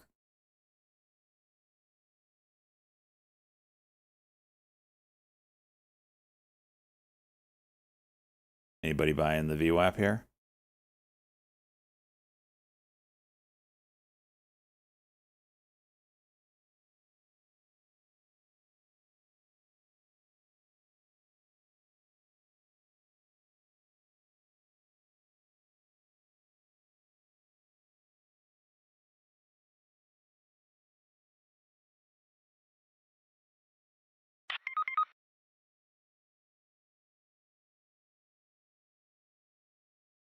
Yes, River. Cheese, can you explain the river to people here? Because there's like 10 of us that know what you're talking about.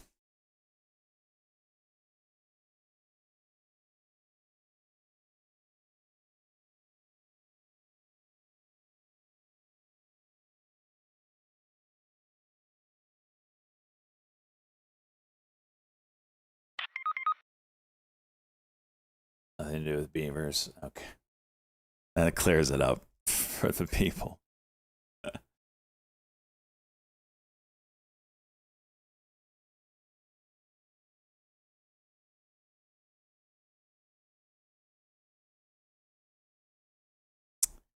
Not a good look here, boys.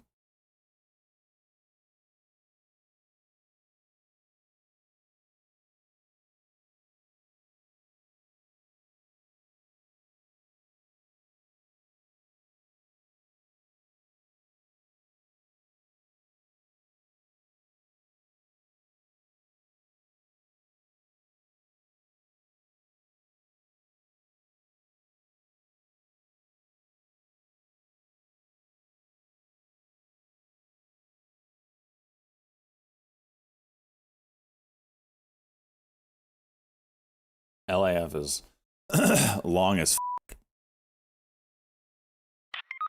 That one's easy.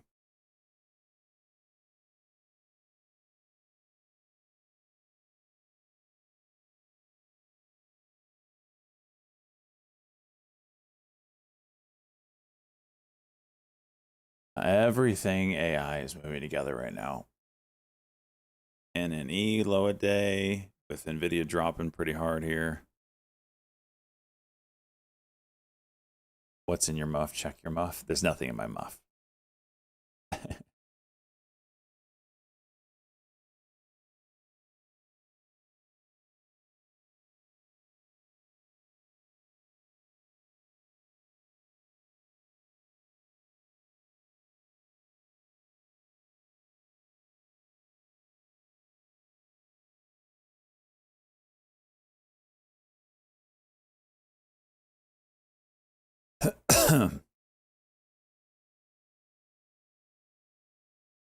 Anyone buying this 125?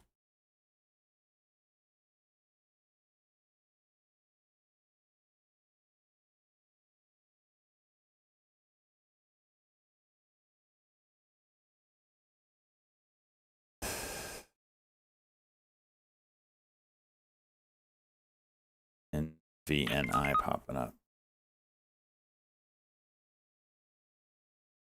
You're thinking about what, jeez? Oh, buying the 125.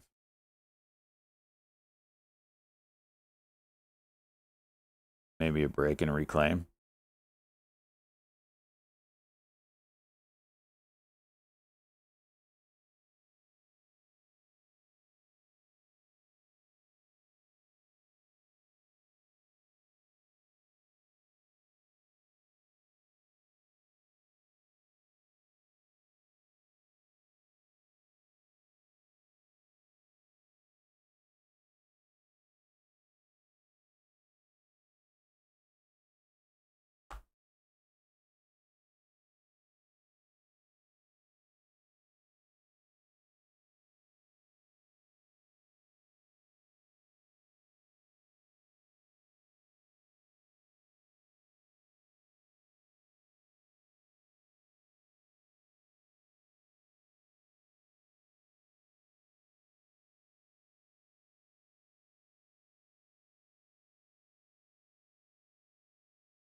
lot of volume here.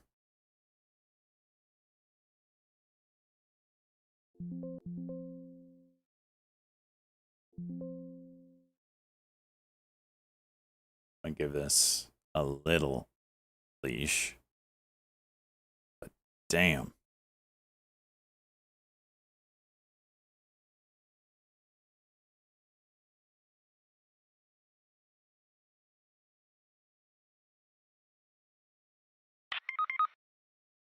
You're in, boss.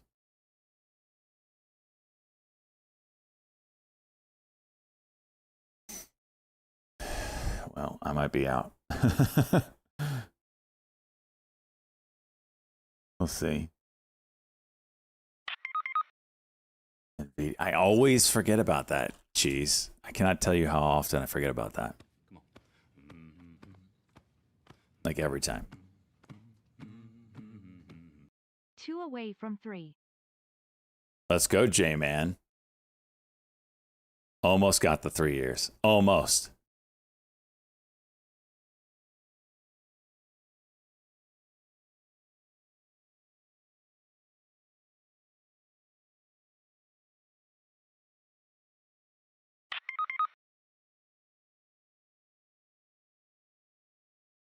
Compare Wix.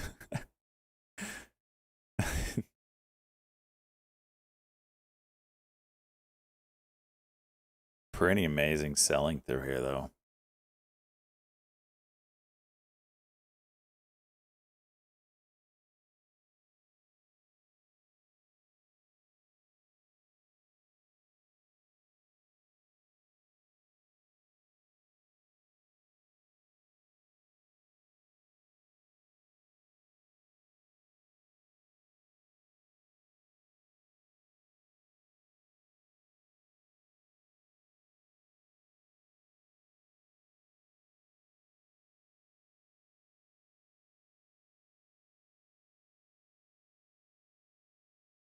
Wow.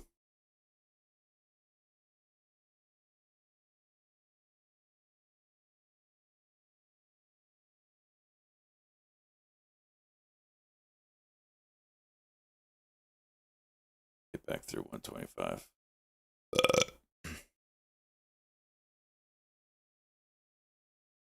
Still, the tick is like not doing much. Here we go.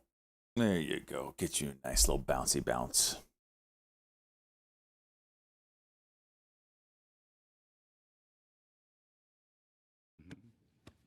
I got banned Deepseek because it basically took out with no distractions.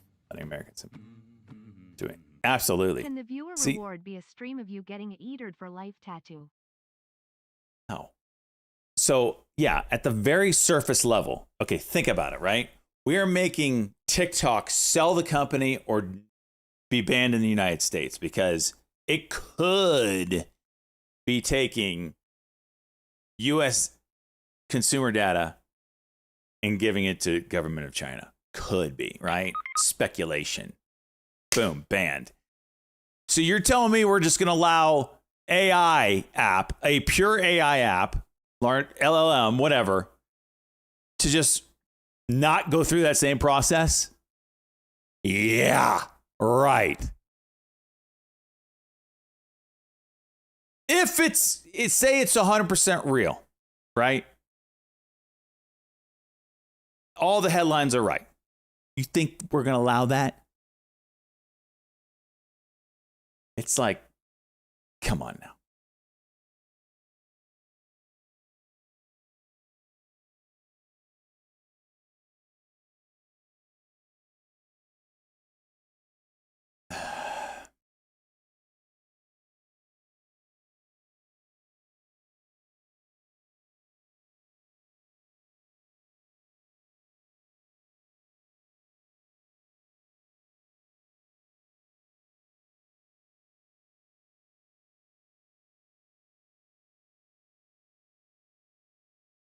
Because the narratives can't be controlled.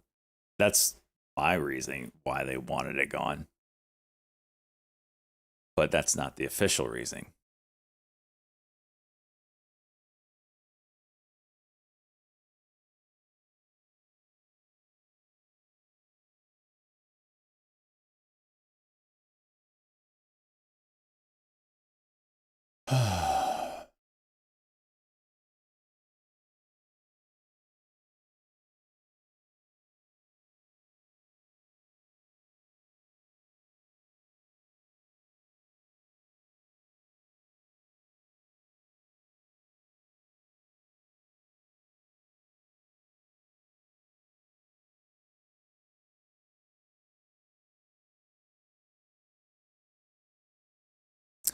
going lower, man. Hmm.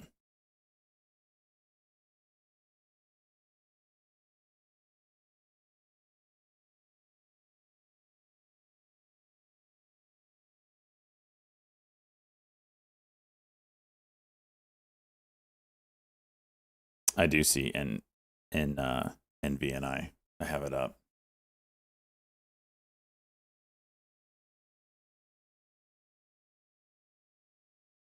Not really sure what's up with it. It's just juicing.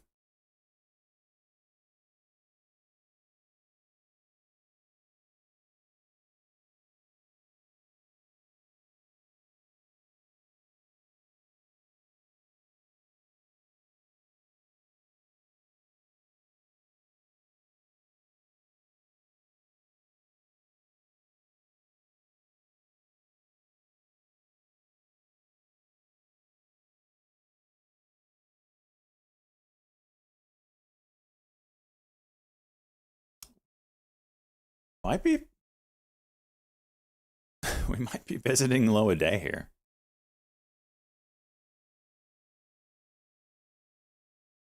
Or at least the 124 level. I don't think this chart's actually right. We'll see. We'll see. What do you boys think? We're going to hit low a day again on NVIDIA? Let's go folding. Yeah, I see that.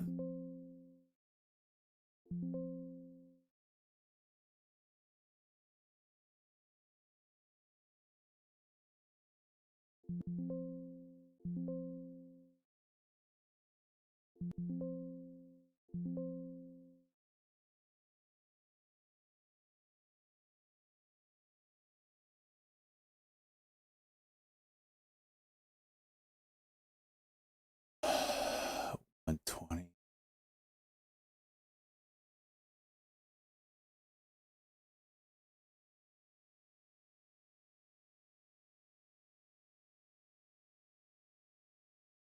Self-banned from options.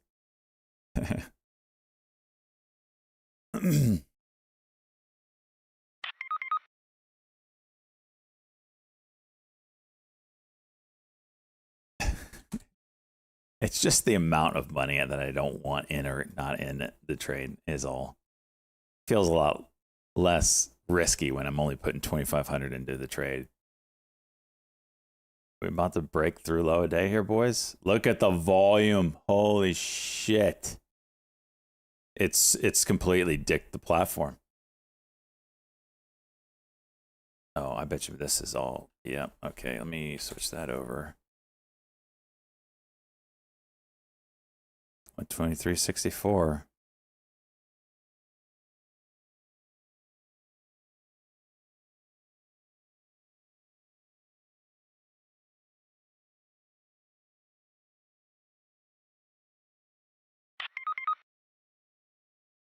Yes, at the beaver. Think it bounces here? We're about to find out.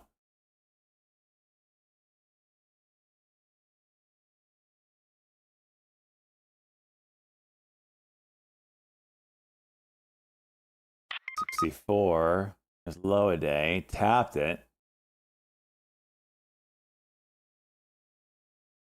Can't believe it didn't break it. Second attempt here.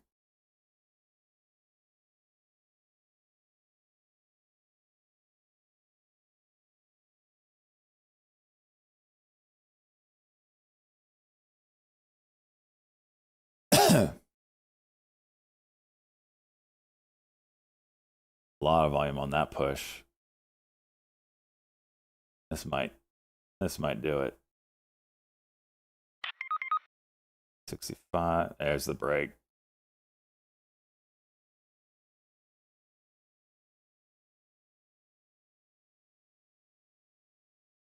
A lot of shares here at 50. Holy piss balls. Oh, it's through it.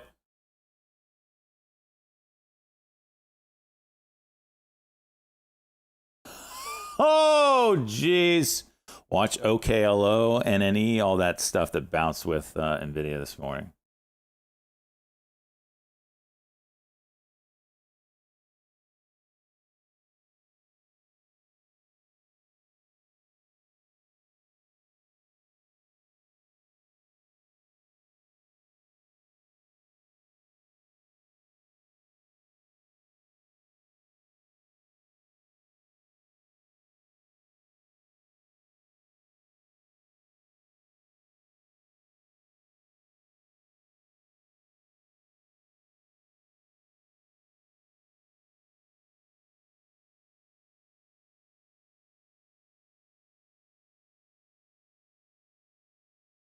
DOCN with a headline saying you can use Deepseek on their platform, DOCN.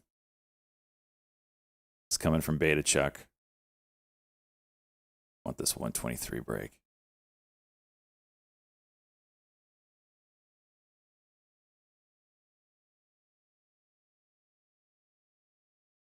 Of course, gotta have a bounce.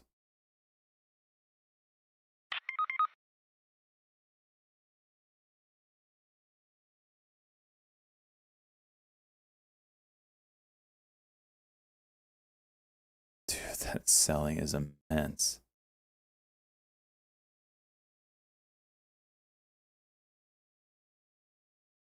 Oh! I accidentally clicked the button. All right, well, it's probably best that I close out 5. I didn't mean to do that.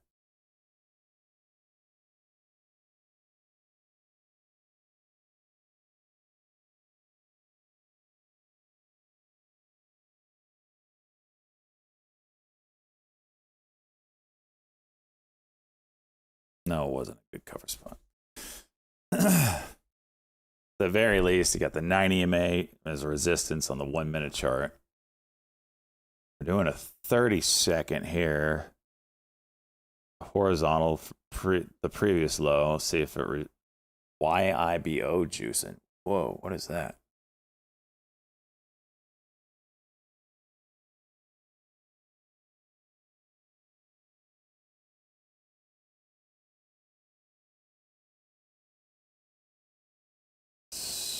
Starting to reject the previous day low here. 30-second cuck will be 123.44.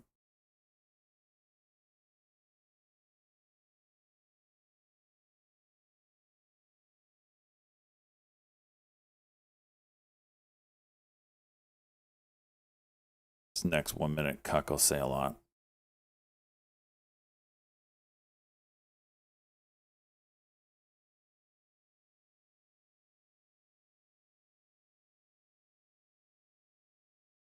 So that's under 43.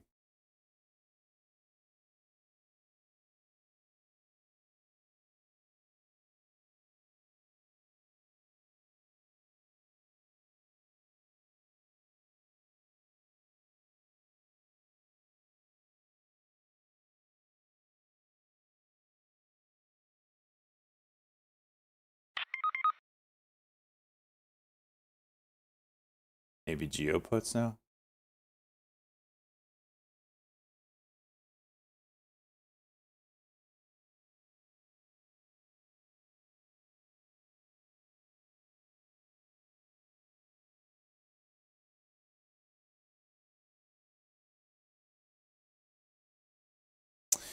JG still hanging out. BNI pull back quite a bit.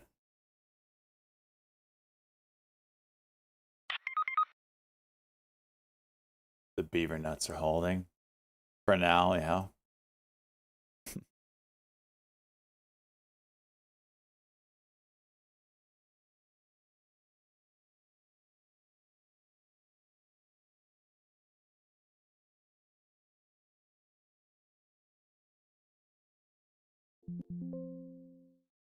All right, all out. If it comes back down and breaks this level, it will be an M pattern.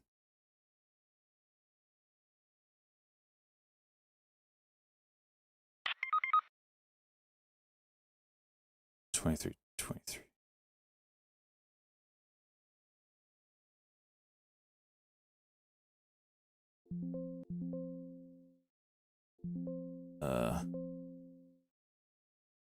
It just did it.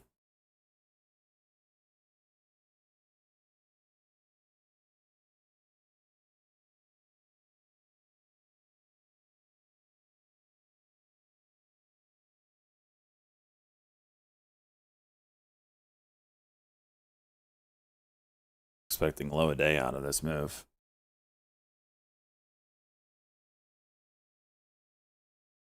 There's low a day.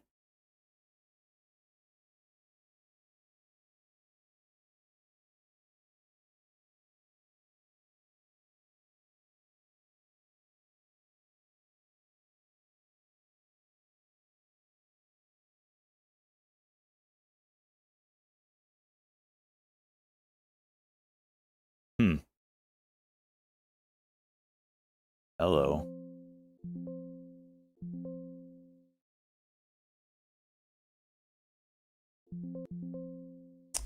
Got low a day, didn't break it.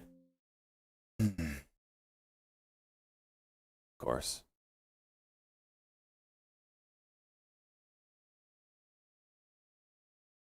Probably goes now. Now that I'm out.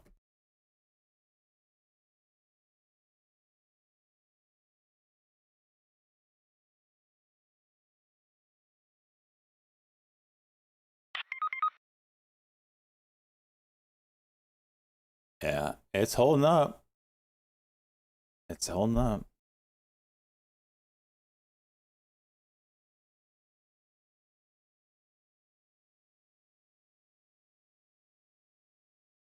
DWTX daily cock is going to be 1933. Is this holding up again? Jeez.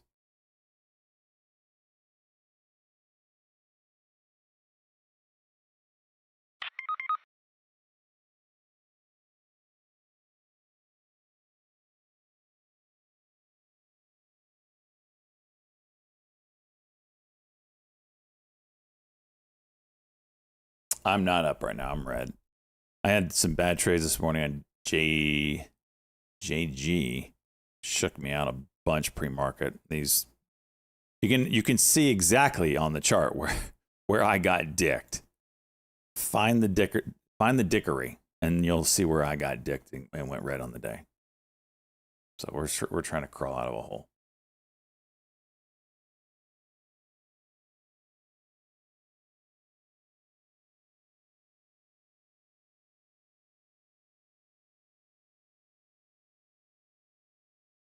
Why is this moving? Planet image. Highs up here is 783 for blue sky.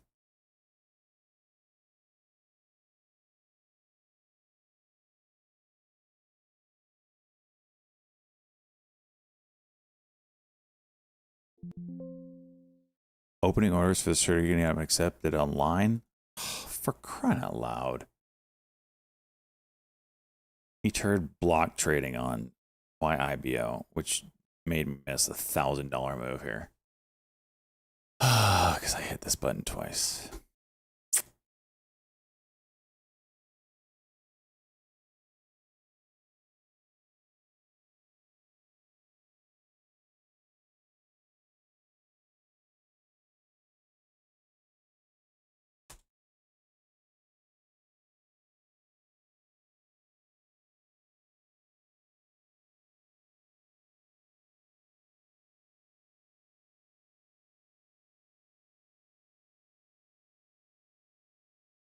Fink gets his way with tokenization. Is that what you're talking about?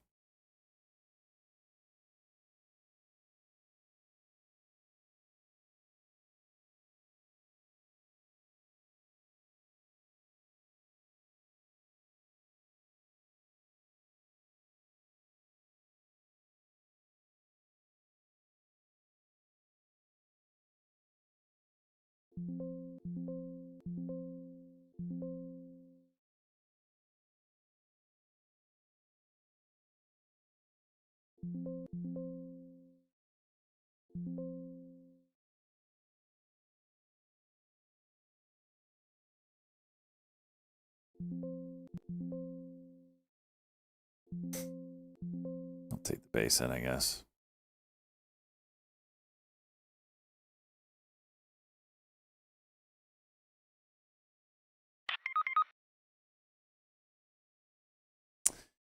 We'll be discussing, Dan Ives says, we'll be discussing in depth why Deepseek worries are way overdone for NVIDIA and tech sector on Power Lunch at 2 p.m.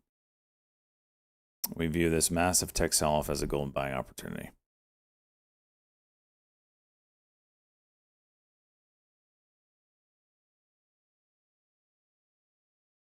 ETH Monday low reclaim. That's interesting.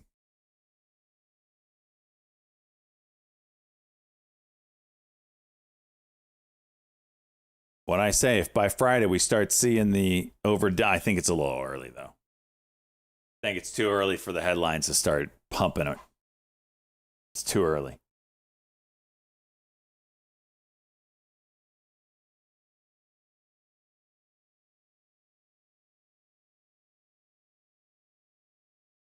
At a green on the day?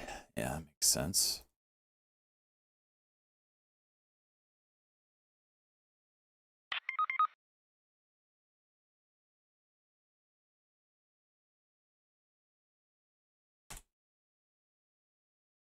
See, like, it makes no sense that Meta would be down.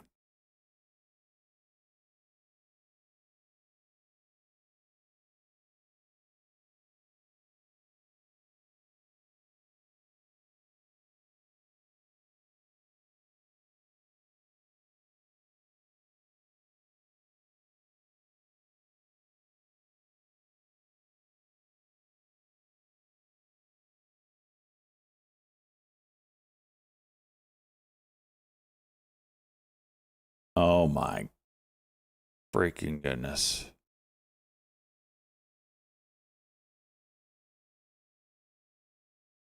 Thanks, E-Turd. Thanks.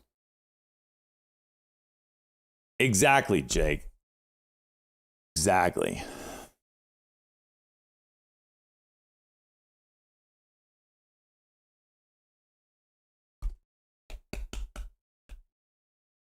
It's pretty... Man.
I can't trade Weibo. It disappoints me.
Oh, I missed it.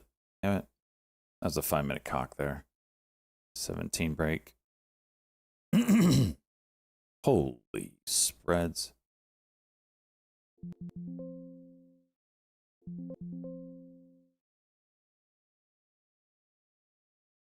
Bullshit fills, of course.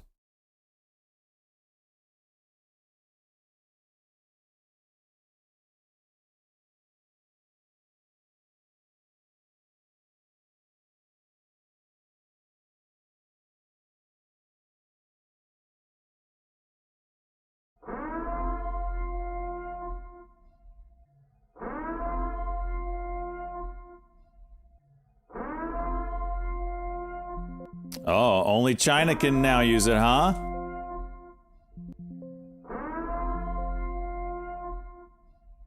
Only China phone numbers can register for Deepseek. Look at that. So all these...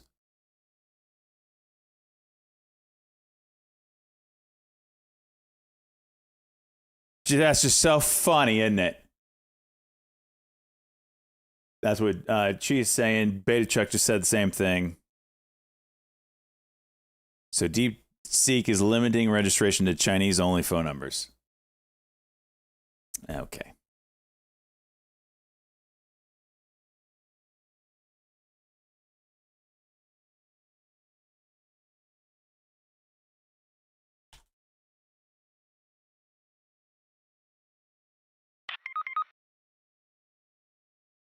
U.S. government ban incoming. Yep. 100%. So is this buy the dip? There's fun. I'm seeing it both ways right now.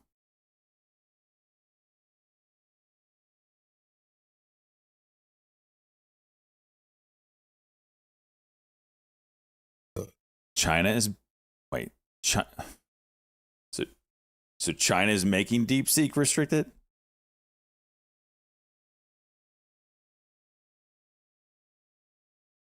You can see it for yourself here. All right. If I click this, am I going to get some kind of...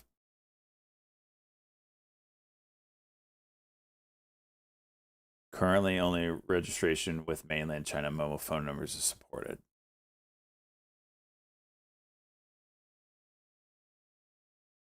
Right. But who's making them is the question. JG getting wrecked probably on that news. Yeah. Can I short this? I doubt it.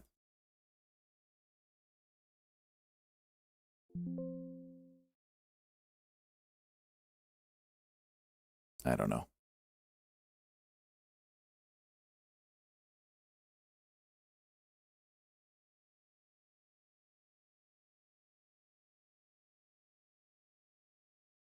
On ASML? Holy crack. IO and Q, we were talking about that inverse head and shoulders this morning.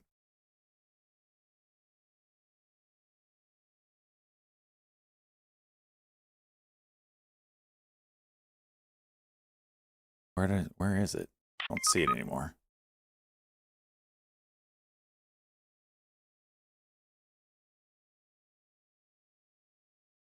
Restricts registration to China. Oh, I see what you're saying. What's the grammar? Is it restricts?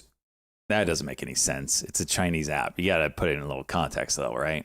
Why would they restrict Chinese mobile numbers? They would restrict everybody else. China can't confirm. TikTok is banned in China? Wait, what? Is it really? What world do we live in? Oh, gosh. Is it juice and good banana? It's a nice setup. It's just way ready for me to trade it.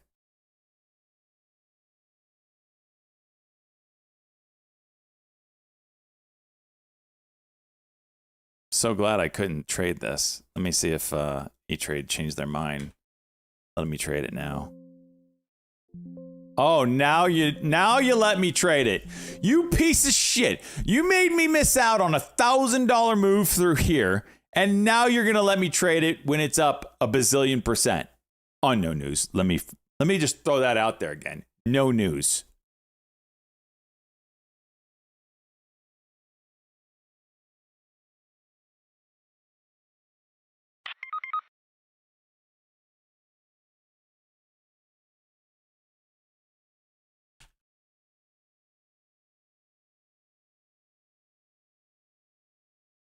Currently only registration with mainland China mobile phone number is supported. Yeah. So yeah, they're restricting it to only allow a Chinese phone number in mainland China. That's how I read it. That's the only way that makes sense. NVNI. Little price compression here. Watch the 540.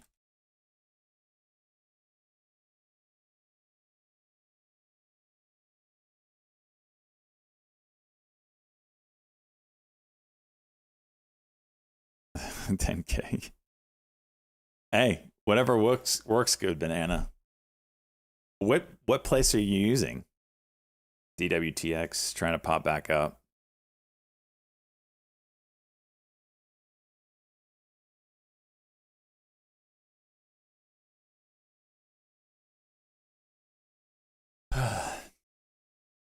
Isn't that just a coinky dink, right? Have Deepseek available just enough to grab some headlines and then cut it off from the rest of the world. Look what we have. Go look behind the curtain now. You're not allowed to look behind the curtain anymore.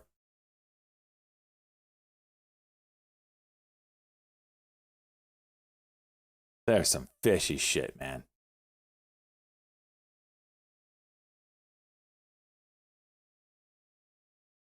Some fishy shit.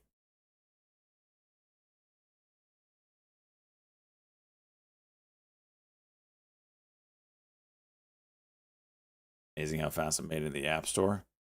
When it said it was #1 in the App Store, is that like worldwide? Is that how the App Store measures it, or is it by country?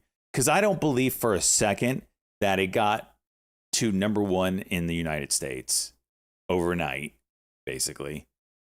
Because no normal human being in America knows what Deepseek is. They're just learning ChatGPT. You're telling me that Americans are on top of it and knows China AI. I didn't even know Deepseek, and I'm probably pretty sure Cheese has mentioned it in my DMs for a couple months.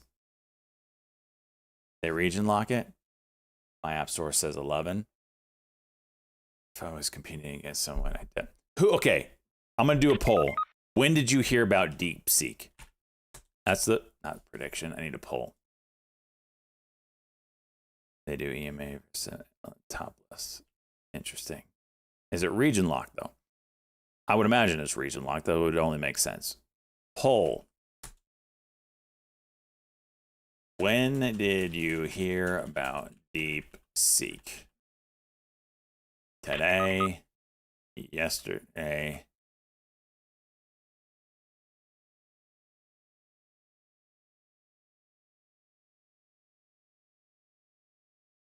WTX again, hi day.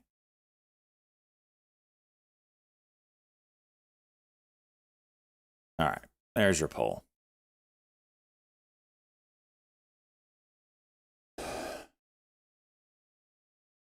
Is tomorrow an option? All right, polls up. I'm very interested to see, how our members have heard. And this is be a more educated group that would be watching world events and world companies. So if our group hasn't even heard of it, for the most part, besides yesterday or today,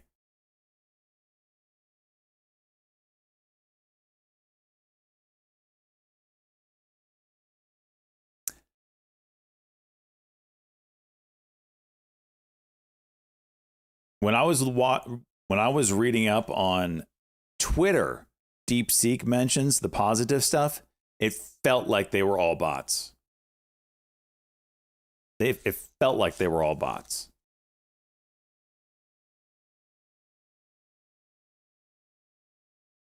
Hooked on phonics. That's good. I actually pulled Google App Store comments on Deepseek, and the comments are thin once you get to Jan 20 and earlier. Yeah.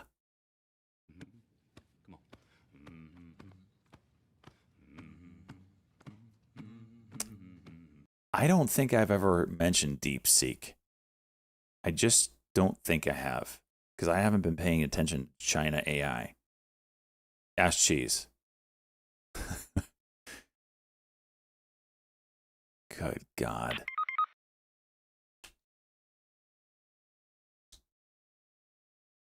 The role was supposed to be Columbia, and the suit's gonna come with pants down. You think? This is disgusting to me right here. The meta is you cannot have a headline and move. I mean, good Lord.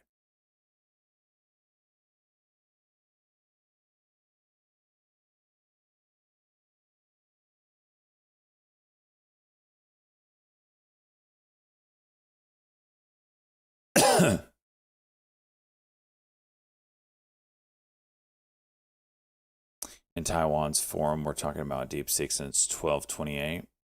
That would make more sense.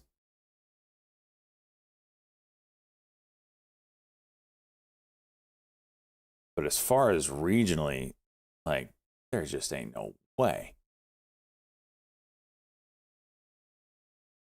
Half of this group found out about it yesterday or today.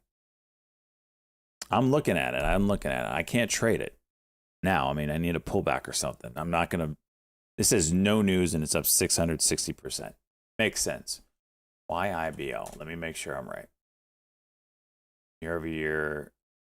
Okay, so they had a headline. Okay. I still need a pullback.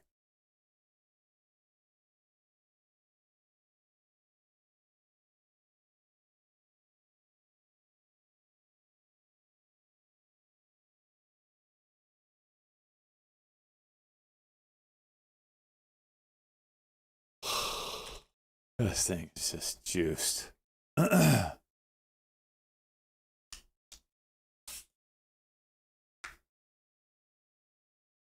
Yeah, hamster. That's the point, though. Is like, it was the perfect headline to destroy tech because it was more on efficiency than anything.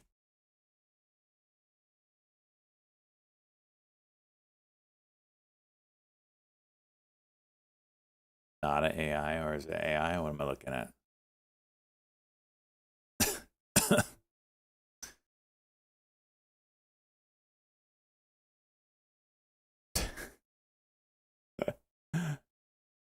That's good.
This is from earlier. I missed this one. Elon Musk suggests Deepseek obviously has more NVIDIA GPUs than claimed. Elon Musk and Alexander Wang suggest Deepseek has about 50,000 NVIDIA Hopper GPUs, not the 10,000 A100s they claim. I didn't know it was 10,000. Sputnik moment. Yeah, I saw that. Due to U.S. export controls, Musk with experience from XAI agrees with Wang's assessment. Analysts at Cantor see this as a positive for NVIDIA despite a pre-open drop of 11% NVIDIA. Yeah, they're still using NVIDIA shit.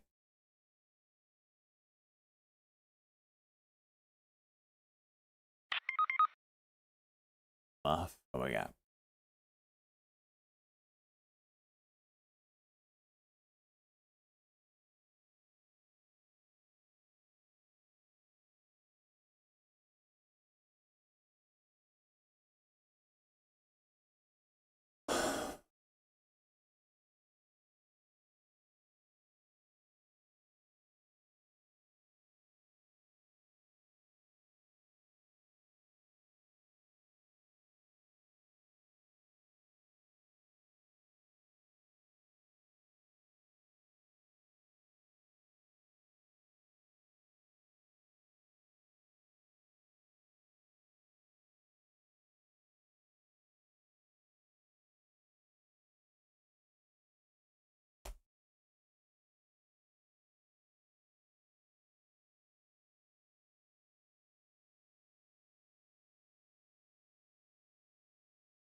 Okay. I'm reading. Sorry, I'm not staring. I'm reading.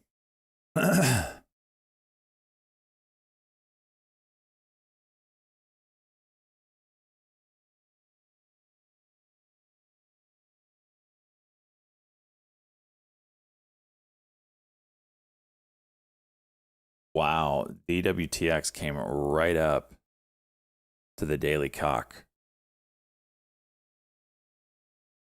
I mean, the daily cock is 1933.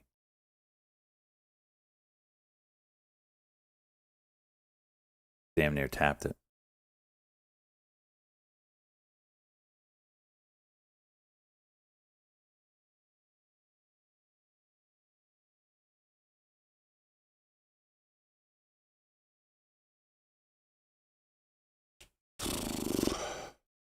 Man.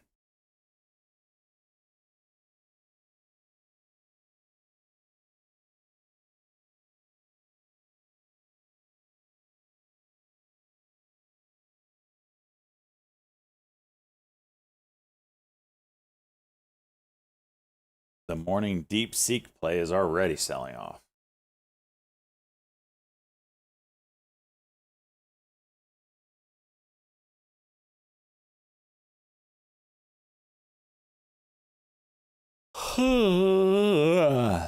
Tesla about to go green.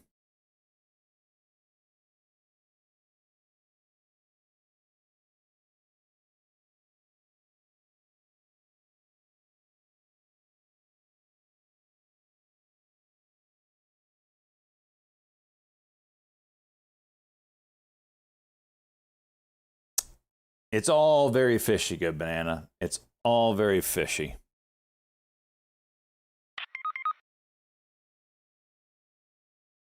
PDL.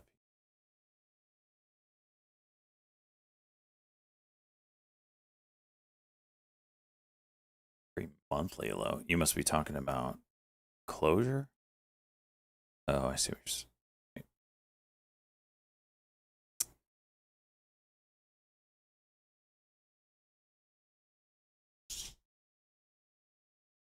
WTX pullback.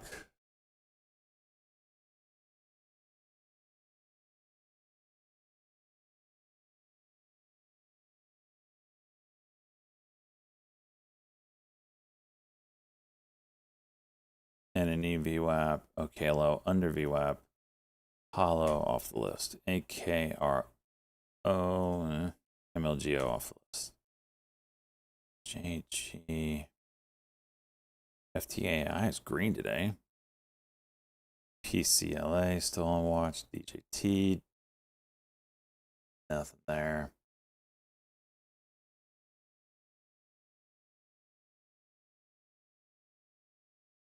The old pizza wrangler? I talked to him the other day on Twitter. He's freaking vacationing 24/7. Like, that dude's living life.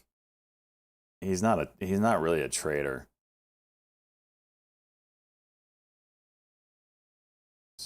Camera.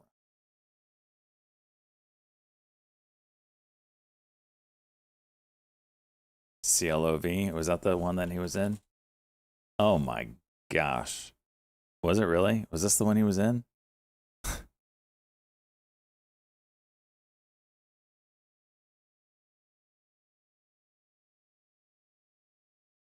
I can't remember all the tickers, but I do remember him being in a couple shitters. Look at that. WOK, last year's runner, hitting 52 low. Or no, that was this year, huh? What? No, last year's runner. Yeah.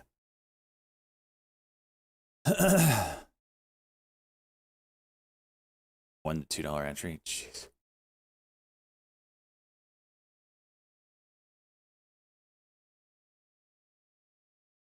Nvidia's hitting lows. Yep.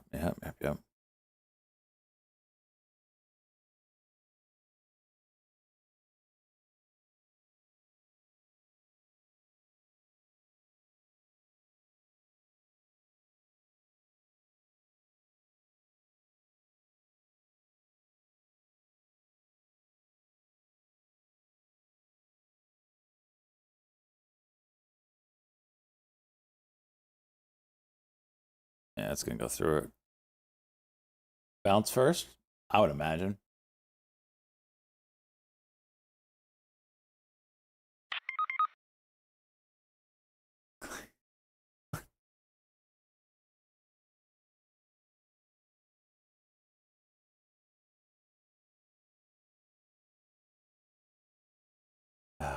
You're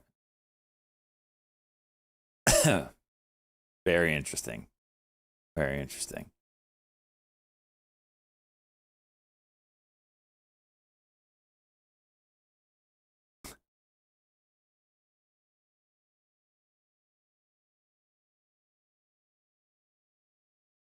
And you got the yellow dot.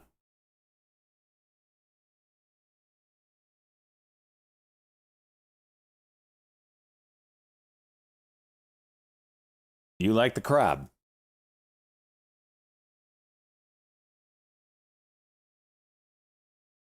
Okay, hello, coming low a day. Nvidia broke 123. Does it reclaim? Are we going to 120?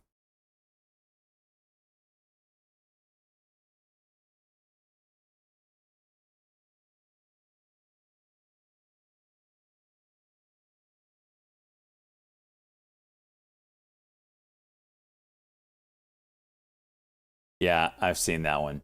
I actually don't know anything about that event, and I should probably just ChatGPT it. I probably do know it. It just doesn't recall. I know it's a big event that China's not proud of, and is always whatever.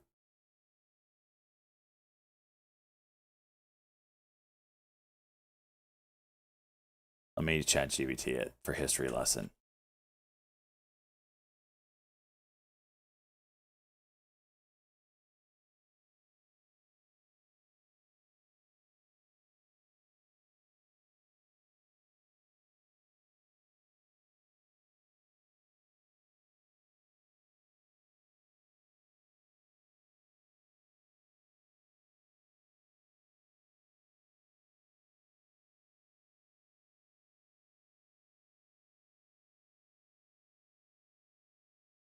Oh, geez, they killed him on the protest. Okay, I do remember this now.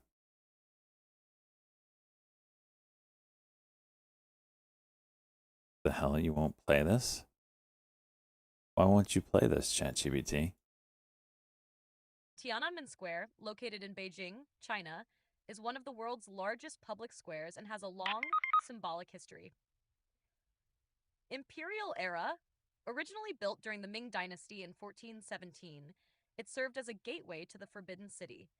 It was expanded and reconstructed over centuries, becoming a significant space for ceremonies and parades during China's imperial rule. Republican period.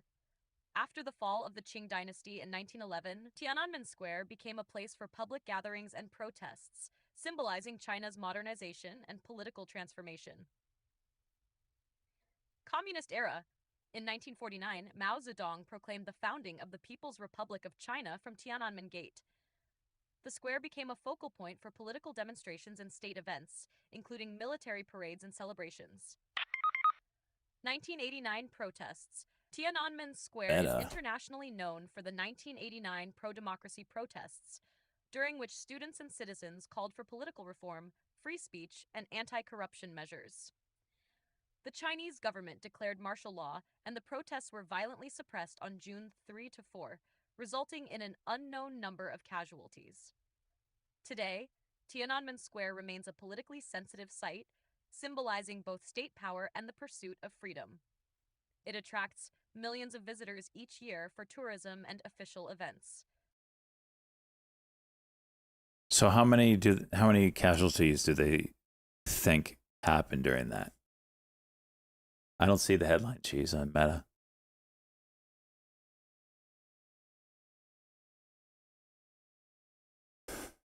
Oh, there it is. We've started to roll out a few features that enable Meta AI to provide information and recommendations tailored to you, creating a more personalized AI assistant experience.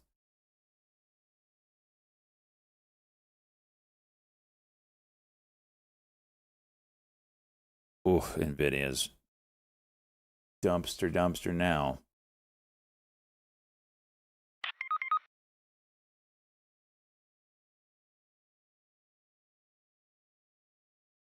One-to-one conversions? Don't see that.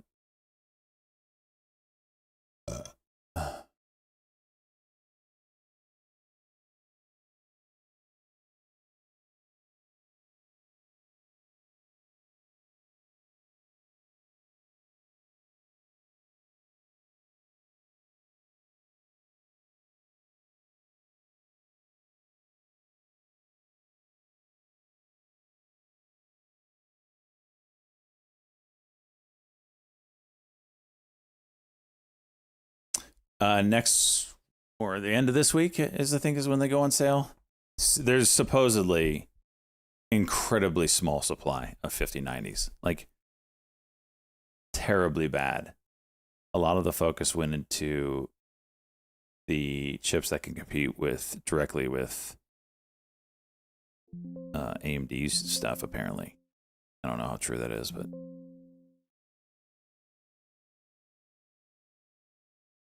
yeah, that's a 1 minute cuck that immediately failed.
Oof, here we go.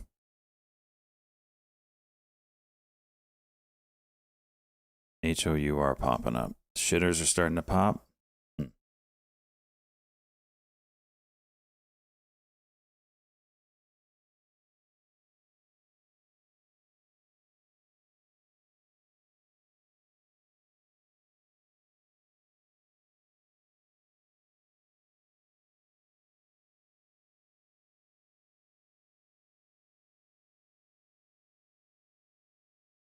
Damn, Nvidia's getting crushed. All right, can we break this 88?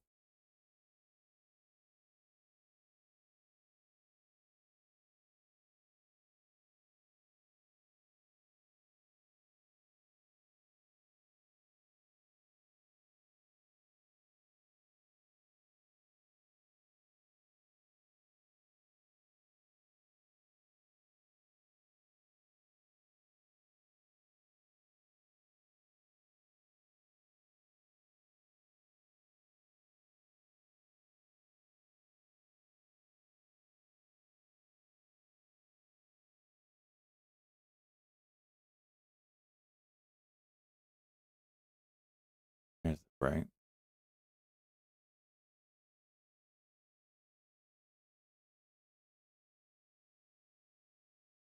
Can't really hold it.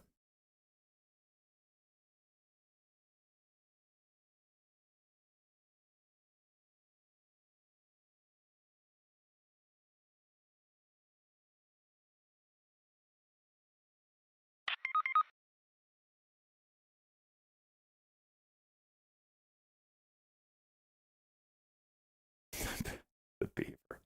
You're so stupid.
Got a range in here.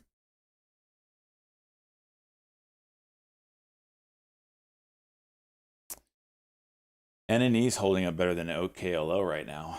I don't know if that means OKLO will bounce or NNE is going to catch up and go low a day. 121 Nvidia. Whew.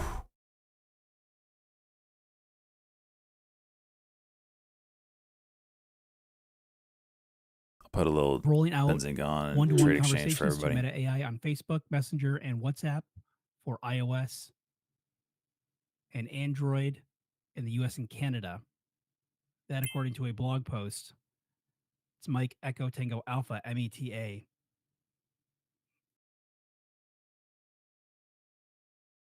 I haven't touched. Oh, Billy. That's a break. Oh, Billy. Can you get through the view app? Or, I mean, the Bollinger Band? Probably not. Oh, there's 10.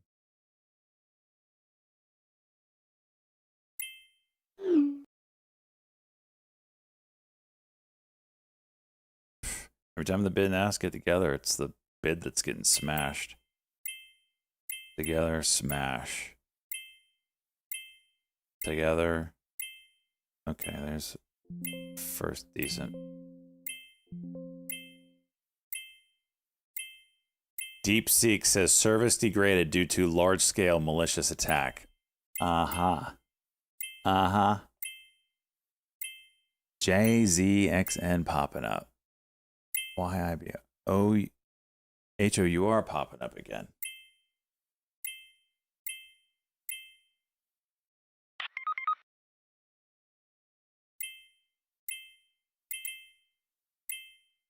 Has a gap at 119. That 120 would be a nice bounce area.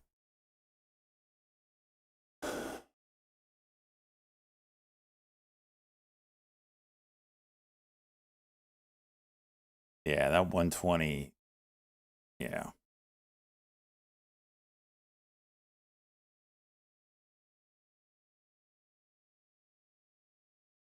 It's a big psychological level.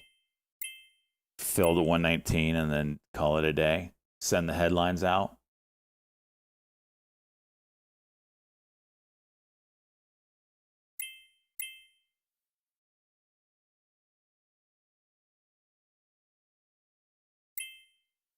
Our went high day, didn't do anything. JL popping up now.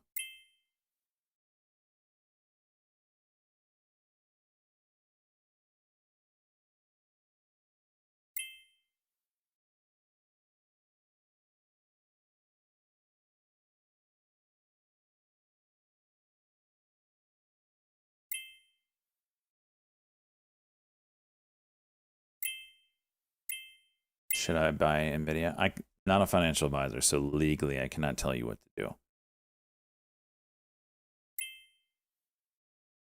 I will say that 120 is a big level. You are not oversold on the daily chart. You are on the 200, which the last time it's touched the 200 simple moving average was January of 2023 when we broke above it.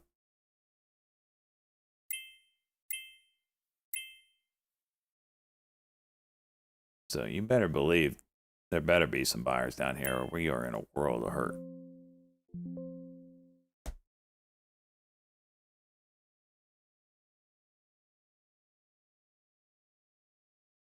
What's the PE ratio? What's all the fundies on NVIDIA down at these levels? I looked at it this morning. I was like, eh. Okay. So forward PE 27.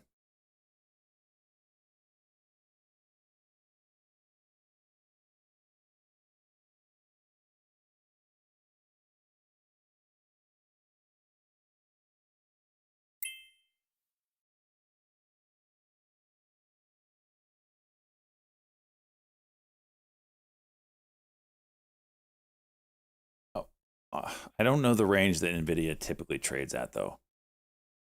They always trade higher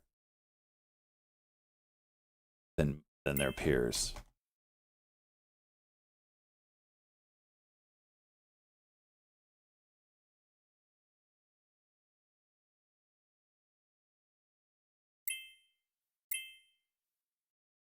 I saw it hit the scanners, bunny. I don't know what's up with it.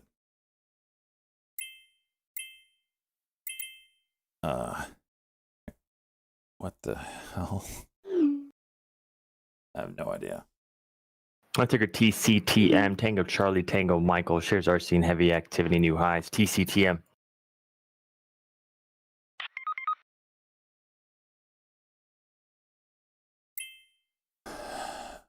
Show. Okay. Just looking at it. All right.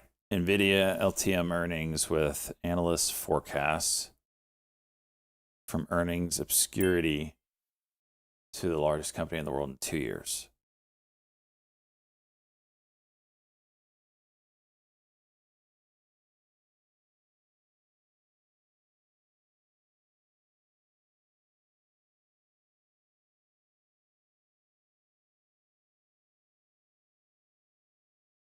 huh. So as long as this didn't change, this is a buy dip opportunity, right? As long as this didn't change.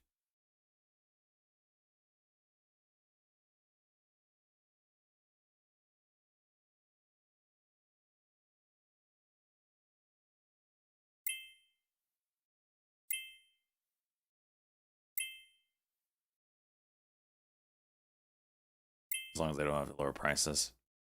Well, we'll find out when Blackwell numbers come out. I mean, talk about a lot of pressure on this next earnings report. That is going to set the tone. I tell you right now, on the video card side for retail, it's a bit disappointing. You get a 30% uplift, but you're paying for all these features that no one really probably cares about. AI, they call them fake frames. AI generated frames, and maybe DLSS4. Programming note for But SoFi. raw SOFI, power, CEO you're getting a is speaking 30% on uplift CNBC on SoFi. average over the 4090. Whereas the jump from the 3090 to the 4090 was about an 80% jump. So, yeah, retail's probably not super excited. They're probably still going to buy it anyway. But if you have a 4090, I bet you skip this generation. However, if you have a 3090 like me, you will be buying this generation as it happens. Because we missed out on the 4090 jump, but we ain't going to miss out on the 5090.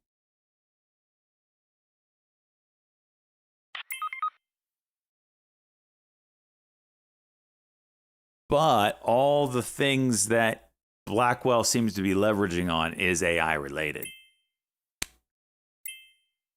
So it's all on data centers. It's all on how that sells to the big boys.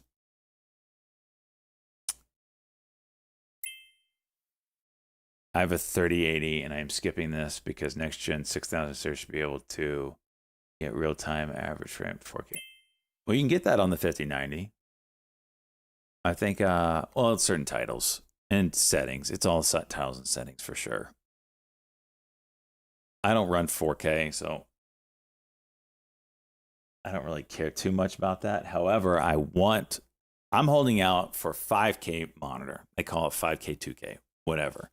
And they're finally starting to pump out. If you watch the CES stuff, we're going to watch it right now because that's the stuff I've been waiting probably 5 years on is 5K. So you get your 4K, but you also get the width of, an ultra wide kind of stuff. I don't want 4K because I like watching videos in 16:9.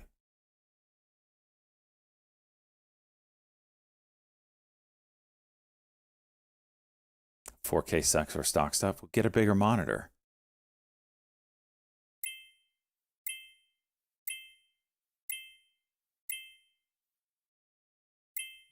AVGO, Broadcom, also seeing some session lows here, down 16% at 205.74. That's what I'm saying. Most Alpha content Golf, isn't made in 4K. Oscar, AVGO. Peach video. Oh, for crying out loud.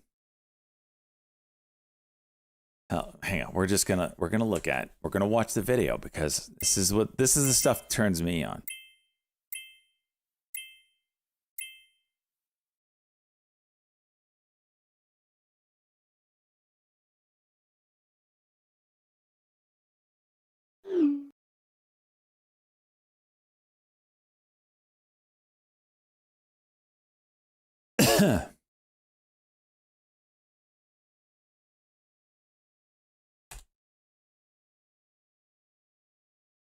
My coverage of CES.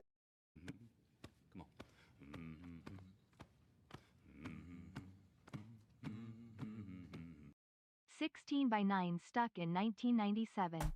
Button I pushed. 2025 is brought to you by Gigabyte, Lexar, MSI, and Thermaltake. The only thing I don't Hey guys, like I is made the my way frame over to rate the on this CES show stuff. floor today where it is a madhouse, especially here at LG. They have a new replacement for their big wall of curved monitors. Instead, they have an AI display. It's not artificial intelligence, though. It's affectionate No, intelligence. I don't care about that. Which the one that has the biggest crowd around them. I'm going to show you all three right now. Due to Look at that. scale malicious attacks on Deepseek LG Ultra services, Gear, new monitors. They have 3 of them. Bitcoin breaking down here, boys. Continued services. I'm going to show you. Look at that. That's what we're talking about. Why doesn't my camera work on this stupid screen?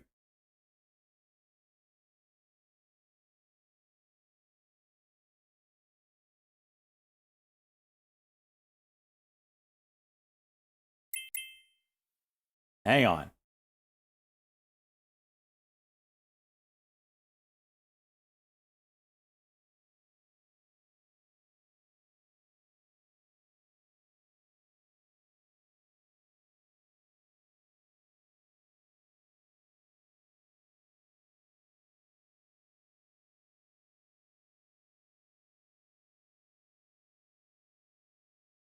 All right, we're back. That's what we're talking about right there. That's what I'm talking about. You all three right now. But let's start out wait, right there's here more. with the one that has the biggest crowd around it, which is the world's first 5K 2K bendable gaming monitor. Now we've seen bendable gaming monitors before. You guys might be familiar with the Corsair Xeneon Flex. That used an LG panel. LG actually made a monitor with that same panel that wasn't flexible, but LG has stepped up with this most recent one, 5K 2K, so it's 5120 by 2160 resolution. It is a 45-inch OLED display with 0.03 gray-to-gray response time, and it is a dual-mode display. It can switch between 165 Hz at WUHD resolution or 330 Hz if you drop that down to 1080 vertical. But of course, the big feature, the most visually appealing feature is the fact that this thing curves. And it can actually curve in a few ways. For the show, they have these buttons set up so you can just push a button. I take our RGC, Romeo Golf, Charlie shares RC, and increase of activity, new highs, RGC. Hand gestures you can also do to make it curve itself. Or you can have it sync up with the LG app on your phone, and you can use your phone to bend your monitor. If there's one complaint about the Corsair Xeneon Flex, it's that you had to manually bend it, and it almost felt like you were breaking it sometimes. So it's really cool to see a nice fluid bending motion that's motorized, that you don't have to use your own muscles to crank one way or the other. And it goes from between all flat monitors will do this in the future. 800R curve. As you can see, it's won CES Innovation Awards, and this is a very popular display here at LG. Lots of people have been checking it out and just pressing these buttons, which is a lot of. I'm going to make it go curved again. Curved. You can also stop it in between. So anywhere between flat and 800R curve, you can set up this monitor. My big question was how much this is going to cost. We don't know. We don't have a launch date for it quite yet. I ballparked like maybe $2,500. That's kind of my estimate, but that's really just a guess at this point. Over here we have that same exact panel, so same specs in terms of the resolution, 5120 by 2160, as well as the dual mode features. Basically same panel in a fixed curve display. And this one actually is curved a little bit more than the bendable one. This one goes up to 900R curvature, but it is fixed, so you can't bend it back. All right, that's the monitor, right? Here's why all monitors will do this. Instead of having to produce certain monitors that are certain curves for a certain individual, like for instance, I think, what is it? Good Banana, you have a Odyssey, right? That's like an 800 curve. If you don't know what he's talking about with 800 curve, 800 is a very, very sharp curve monitor. Like that's the wraparound effect, right? Very sharp curve. I don't like that. Well, I don't think I like that. I think mine's a 1800, which is barely a curve. So this is a 34-inch monitor, right? So instead of making certain panels at certain curves for a certain individual, just make them all bendable and sell one monitor of the size and let people decide what curve they want themselves. Here's a 1000R. Show us your curve, S-Chain. Son of a bitch.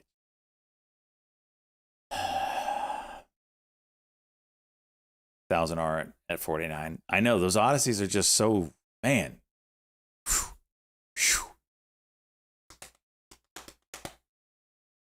Bendable must be more expensive. 100%. It's new tech. It's a bendable screen. There's not too much out there that use it. You can see it some on like the Samsung phones. They have the bendable screens, whatever. It's the same Same kind of He stuff. notes on just on a ticker bigger scale. FFL, Foxtrot Lima But as the Lima. price and the technology matures, The social media circulations of a they'll all do court ruling over the weekend circulate on FLL. Court ruling for FLL. Shut up, good man. Freaking A, you were on it this year. NVIDIA dumping again. This is just on free fall right here, man.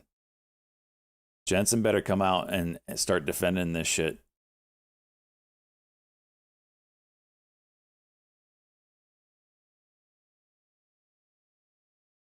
VR goggles replace monitors. That's distant future.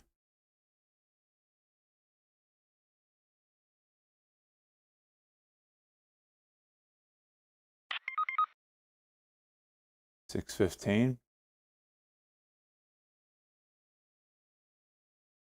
I see it.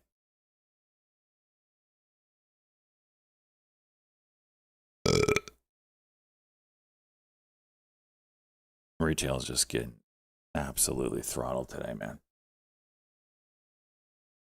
My swing. My poor swing.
This is brutal.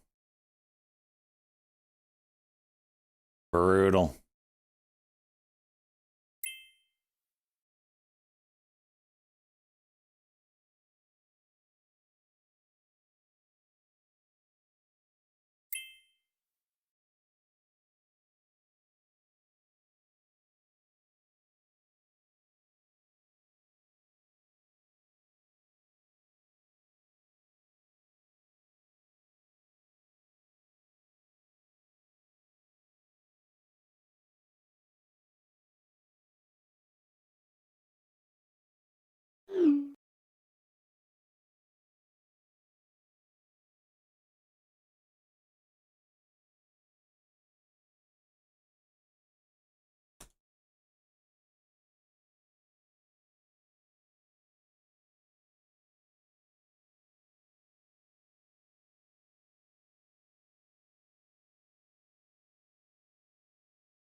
Now, ticker ALLR, Alpha Lima Lima Romeo. Shares are seeing a spike in activity, new highs. ALLR.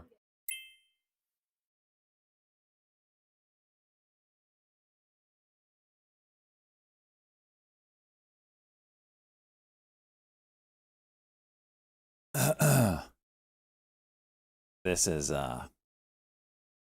remarkable.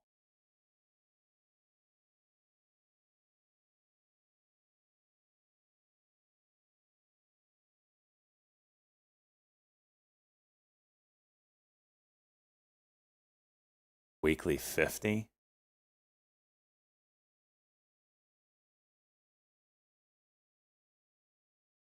Right pull of the air. Yeah. Holy hell.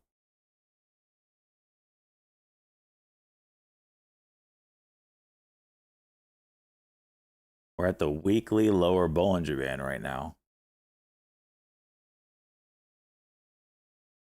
which it hasn't violated. 2018 was the last time we like really got outside of it on the weekly. 2018, the stock was $7. Oh my gosh. That's pre-split, right? Split, didn't they?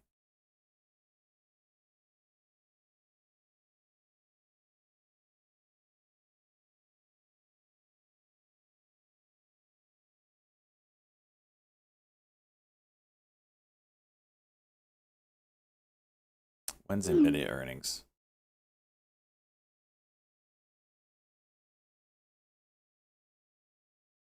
Holy hell.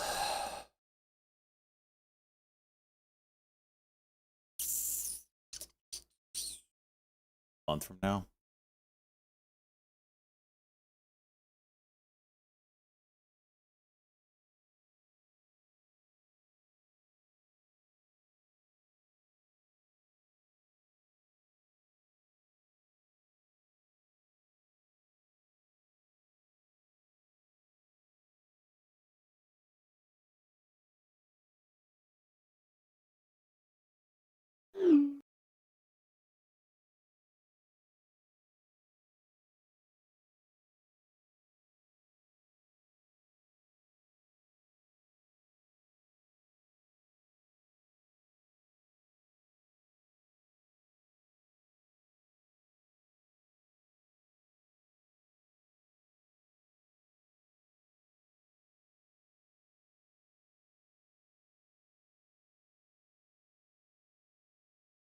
Yeah, if you're interested in buying this dip, just have a game plan.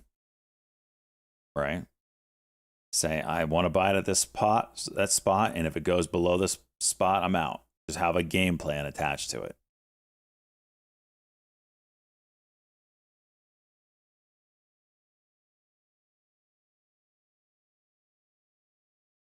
Didn't Kim Carson talk about we were going to get a pullback after a certain time? Going into February or something like that.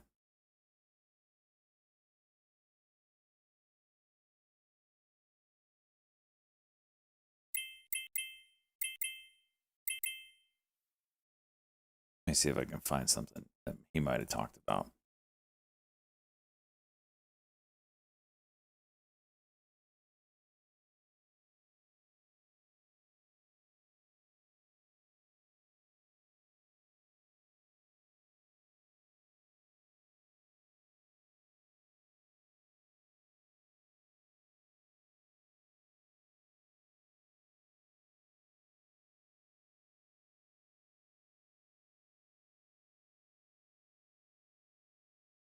This is a podcast that was out on the 22nd. Is this the one we were listening to?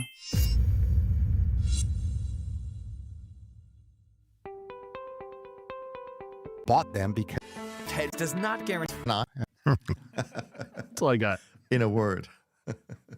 Fair enough. Well, There's I no think video. we're going to get our voices warmed up because it has, as Dave rightly suggested, has been a pretty busy year already. And these conversations are always great to have in the beginning of a new year, as we normally do, so that we can kind of lay out our vision, so to speak, for the coming 12 months and hopefully create some value for our listeners. Now, before we jump into what lies ahead of us, I wanted to ask both of you actually kind of what your main takeaway was from last year. I know we talked about, we warned that maybe Japan, BOJ would be a key thing to keep an eye on, and so on and so forth. But there may have been another main event for both of you. So Dave, I'm going to let you jump in first. What's your kind of key takeaway from last year? Thanks, Nils. 117.30. Holy shit, NVIDIA. Japan obviously that halt was about 3 minutes ago. So expecting super to slow resume in motion, about 2 but minutes. did end up playing a key role with the hikes they finally got to. The Shares first moving hikes above the in $11 level and now halted in July. to the downside at Triggered a little bit of the 738. yen carry trade unwind. Jackson Hole pivot from Jerome Powell on rate cuts are to come. More yen carry unwind triggers a shock across a number of things, most in particular Japanese stocks, which had had a really spectacular run up. Prior to that, had a really big volatility day, down 12%, 2 circuit breaker, down 10% stops in the day. And, and we're waiting to see what they do now next week. So that Japan was and continues to be I think something that we talked about it last year. I'm very focused on. This podcast was maybe the some of the rest of the 22nd. world is under focused on, given its relevance. I think Jim finds it very interesting and pays a lot of attention to it. I think probably the big, So looking 5 back days ago. now, maybe that we didn't touch on so much last year because it wasn't yet a thing. Probably the biggest thing, if you ask me, what was relevant to us in 2024 was the This 90 May has been eventual resistance. and over much of the year cheapness of convexity in FX space. I would probably say to people that 2024 was to FX convexity what 2021 was to interest rate convexity. And an E near Now low we'll see day. if 2025 is to FX all what 2022 NV was to and I interest rate 5-minute vol. tightness. But I mean, we're off to a pretty lively start in that space this year, and there's quite a few things that have come from extreme lows, maybe not to absolute high levels, but relative change is fairly aggressive. And I think that's probably the main thing that's been keeping our attention now. The election, the transition, very much a known, turned out to not be a huge event, created some opportunities, and and we and Jim have talked about this over the months about the skew dynamic that's caused. I was just looking at resulted that. in S&P vol and the proliferation of For call those that were selling, keeping up with it. whether that's call selling to fund puts or just covered call writing, and what's that done to skew and done to spot vol correlation was something that even we 2 got spots interested left. in and 3 people been fighting involved for in. it. Zach, And now you've got Josie and the the bull in Pussycats, the China shop, so to speak, as the Trump a la administration Looney, comes in with very and different, Texas at Squid. least indicating very different ideas around Who's going to take 2 of the global last trading 3? policy, global monetary systems. I'm sure you guys are aware I've written a lot over the last few years about the fragility of the global monetary system, the U.S. reserve currency role, and in particular the relationship with I don't know China. who but plays each other. any Like other, I've written Sorokin plays the Josie. note that should be coming out tomorrow. I've titled Deja Vu. Puck in Texas. Talked again about just nostalgia that I feel at the moment for the 1995 to 1999. That's it right period, there. when That's U.S. the assets matchup. U.S. equity markets just ripped straight higher, and the dollar ripped straight higher. And Zach, tore apart this all is the it, rest of the man. world, This is the everybody who had week. tied themselves to the dollar, and you see some sort of similarities around that with the dollar strength since the Trump election, since the Fed rate cuts, the equity market strength, the higher. Of course, I play him when longer McDavid bond is yields, coming back as from we saw suspension. after the 95 to 96 Fed rate cuts and in the 98 rate cuts. In both cases, 10-year yields went higher, which is kind of unique. Obviously, people have been talking a lot. I think I heard you and Jim talking about it last week, about what happens after the market, after S&P is up over 20% 2 years in a row. Usually it goes down. The exception to that rule is 1995 to 1999, where it went up 20% 5 years in a row. Compounded over that 5-year period, I think at 20 total return with dividends at 28%, 29% for 5 years, with every year up over 20%. And so That's my takeaway from last year. Yeah, sure. Lots going on and lots to think about, and I think a very key year. Yeah, no, absolutely, and we'll dig into lots of that, and it's great that you've already laid out some seeds for what's going to come up. But before we do that, I'd love to hear your takeaways mainly as well, Jim, just to keep it even here. Yeah, mine will be a little more to the point. What a call by Dave, right? On how Japan and the yen and that whole space was, which at the time was very placid, right? Was the next coming crisis or next coming vol event, I guess I should say. And I'm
he laid it out there well in advance and I think the important part and what I kind of learned from Dave is the patience, right? Just this willingness to say, it's about time, right? It's about thinking about, okay, this may not happen today. It may take 6 months, it may take 9 months. But it's just way too cheap. And you put it away, you stock it away, you add to it, you kind of build a position. And not a lot of people have that, particularly in the vol space, I will say. I think that was just an incredible call. I just want to highlight that in its fullest. And he has a history of doing this, and that's because he is thoughtful, patient, looks at the big picture, and really is willing to go and do things other people might not be willing to. You're super. All right, now I know, Jim, you have quite a lot of things that you wanted to bring up, so I thought today we'll do it a little bit differently. in a sense that I'll let you guide the conversation through the topics that you wanted to bring up. Then I'll let Dave bring up some of the new stuff that's coming out in the new note, Deja Vu, that is about to be published, I think maybe tomorrow. And then I have some other things, if we have time, that I'd love to hear both of your thoughts on. So why don't you kick it off? Yeah, let's kick back right where I just left off there, and I'd love to. I think it'd be fun for the listeners. It'd be fun for me to walk through August for you, to really, hear what was it like on the other side of the ocean, kind of with the positions you had. What were the different players doing, and how did you see this play out as it happened on your end? And then, I'd love to kind of feedback on my end what we were seeing and how it was different, maybe in some ways. Not that you don't look at this side of the pond as well, but I think we'd have some interesting notes to compare. Yeah. Take me back to when you first started really seeing things move, and what were the first trades that kind of set off the dynamic, I guess, on your end? What did you see when it started playing out, I guess? And then how did it play out as you saw it? Yeah, we've owned a number of volatility structures across all asset classes in Japan and related to Japan, well, forever. Interest rates was obviously the big mover in vol and convexity vol terms back in 2022. I think we talked about this, interest rate vol in Japan, even though interest rates hardly moved, interest rate vol repriced much more aggressively than even in Europe and the US. And that's just because it was priced so low, and skew and vol of vol was priced at essentially nothing. And then when the realization that something could happen, a lot of that repricing took place in 2022. Last year, for the first time in a long time, you got paid for owning. Sell high, buy low. Well, actually, That's the owning motto I Gamma preach. was what you really In got my paid PJ for pants. Man, in the August success events is within in reach. Japan equities and Got dual Nikkei monitors. Flex and in my index flare. stuff. And A mini Nikkei Wall index Street stuff hasn't under the really paid basement other stair. than owning calls in Mom the last yells, couple of years. dinner, but the But that market day, just Gamma opened. paid. In fact, I've dubbed what happened that first week of August as Gamma-geddon, because it wasn't really a Vega event, even in I figured DTSS Delta Tango Sandy shares are seeing a bump in activity, new highs. DTSS didn't even make a new high for the year in the event. But that single day Gamma was 280 really level big here. and had a really, We just really large broke payout. it. Now, just DTSS. nothing to do with foresight. Next level's just with 290. Pricing. Jim knows this, Niels.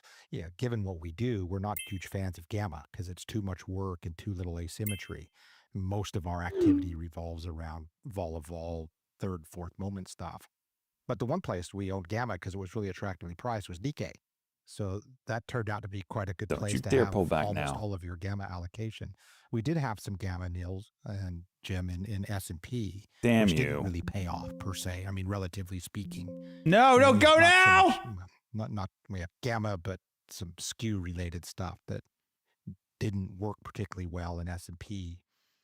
But worked extraordinarily well. Advancing a market update, S&P futures FX stuff, down 108.50. we own a lot of long the Dow dated futures Vega down there. Shit. So it did Nasdaq down okay, but it didn't have a 653. Crude blowout is performance. down $1.78 at The relationship to some other markets. Natural gas down 40 cents at NASDAQ, Damn it. growth versus value Gold thing down was something that we $40 had now to at look into. 27.3890. Bitcoin futures down was an 49.90 at early trigger. 100,070. Big levels $3 on this sucker. Jim, you'll know better than me. The week before, there was a really outsized move in a reversal of what had been the long-term trend in growth versus value.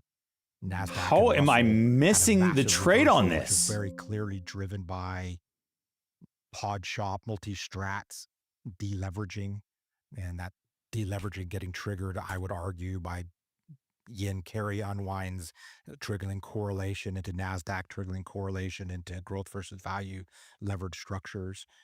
It's not, I don't think it's a coincidence that sort of the peaks of many of those markets that had performed so well, dollar yen, Nikkei, NASDAQ, coincided shortly after the launch, one of the biggest multi-strat launches ever in history in early July.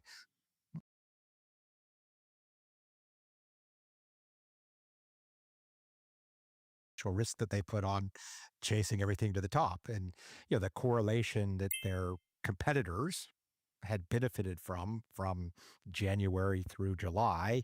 They got in at the very tail end of, and that correlation turned around and slapped him in the face. And that popping here risk on unwind triggers the next increasing round of volume risk now, unwinds for the next $1.27 up guy. 100%. And It's too rough on I Mike. suspect, YHTJ as and I after were a talking trade, earlier, that and then you know, pulling this back correlation and issue halted likely on continues the to way jump up down and at bite people, and $1.08. kind of, I think, is a big part of the themes for next year. But you know, the Japan thing isn't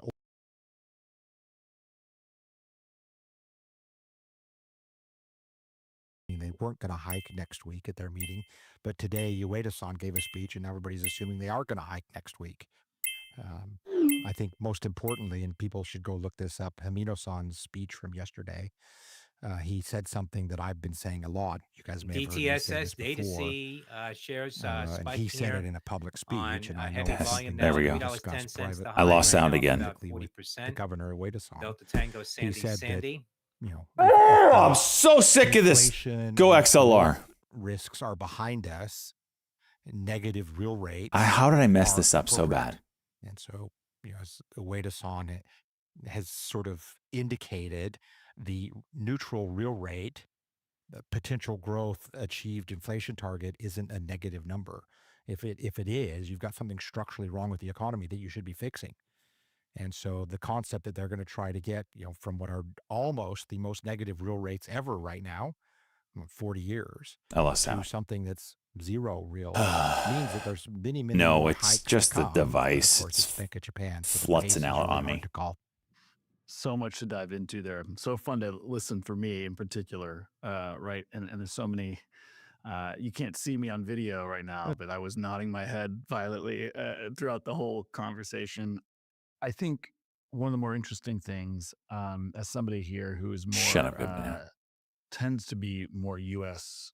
and Europe focused. Yep, I was a big level on NVIDIA. Is, how reclaiming well all sorts of to stuff hear right how well now. the Gamma performed over there in Japanese stocks.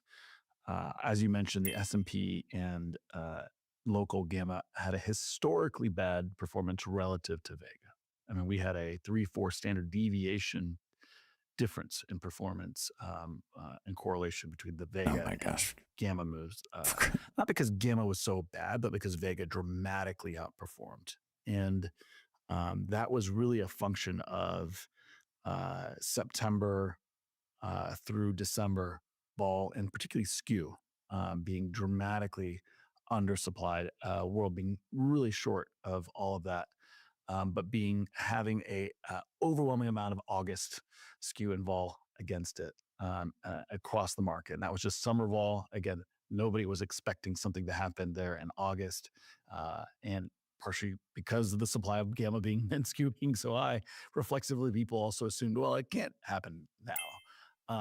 So it TAOP, did. social media circulation. It did, It's a China obviously, AI they had a company. historic kind of 3-4 sigma move in that relationship. Why, in my opinion, it bottomed so quickly? Why we V'd? Because everybody was long of Gamma and protection into that decline. It was a Vega event, and part of why you saw some of the stress, and in my opinion, the continued stress and long dated skew in the S&P is a relation of that move. We're still seeing They are echoes nerds. of Good that. banana. Learn from them. They It's get all the interesting women. if you look up throughout history, when you get those events and people get really hurt, there's still a lot of residual positioning that people had to push further out to fund the trades to get back September, October, November skew and vol, and there's a lot more short skew and vol sitting out there at the back end of the curve. Never mind, models are now set to account YIBO for Planet that. Image People are less hit a high likely. of There's less supply because people are 1747 less now likely at to sell it $7.01. because it just happened. Yankee But India Bravo also, Oscar. I guess maybe most importantly, those things can lead to reflexively to bigger, more structural declines. And we've seen that throughout history. Once that long dated skew pops and doesn't come back in, I think long-term capital management, that's a very specific example, but there's a million examples where that skew and vol goes higher, everybody's short of it, and it's a mark-to-market issue. And until people get it back, it will not come down. And that means in the case of a decline that is meaningful, there is blood out there in the back of the curve. So just know that that's still there since August. And I find that really interesting. The skew swap in the indexes is incredibly bid to long dated puts, and short dated puts are historically very low. It's not just on a relative value. On a relative value, the front is very low and the back is very high. And that makes for a really interesting dynamic that people should be watching, I think.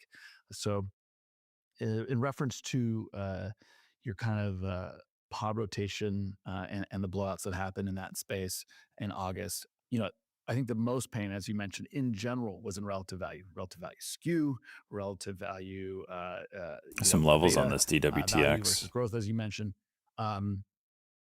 That was a really interesting dynamic. It really started in mid-July, and I think that fed very much into the decline that eventually happened. I think that paired with the stuff that you were looking at in Japan and overseas broadly in Asia, were really able to take down the S&P and the behemoth, despite everything else, basically. NVNI So it has a was 5-minute squeeze really building. fascinating. This part why I want to talk about across ocean, right? Like there was a very different dynamic going on over here, and this was very much focused over there, and paired with kind of the stress from the Millennium pods and other pods that we know about, that and multi-strats that launched. Why did that happen? It started mid-July with well, first from a positioning perspective, obviously everybody had been playing long calls in Nvidia and all these other tech names, and in short of Russell. And then we had a couple of really big players really starting in June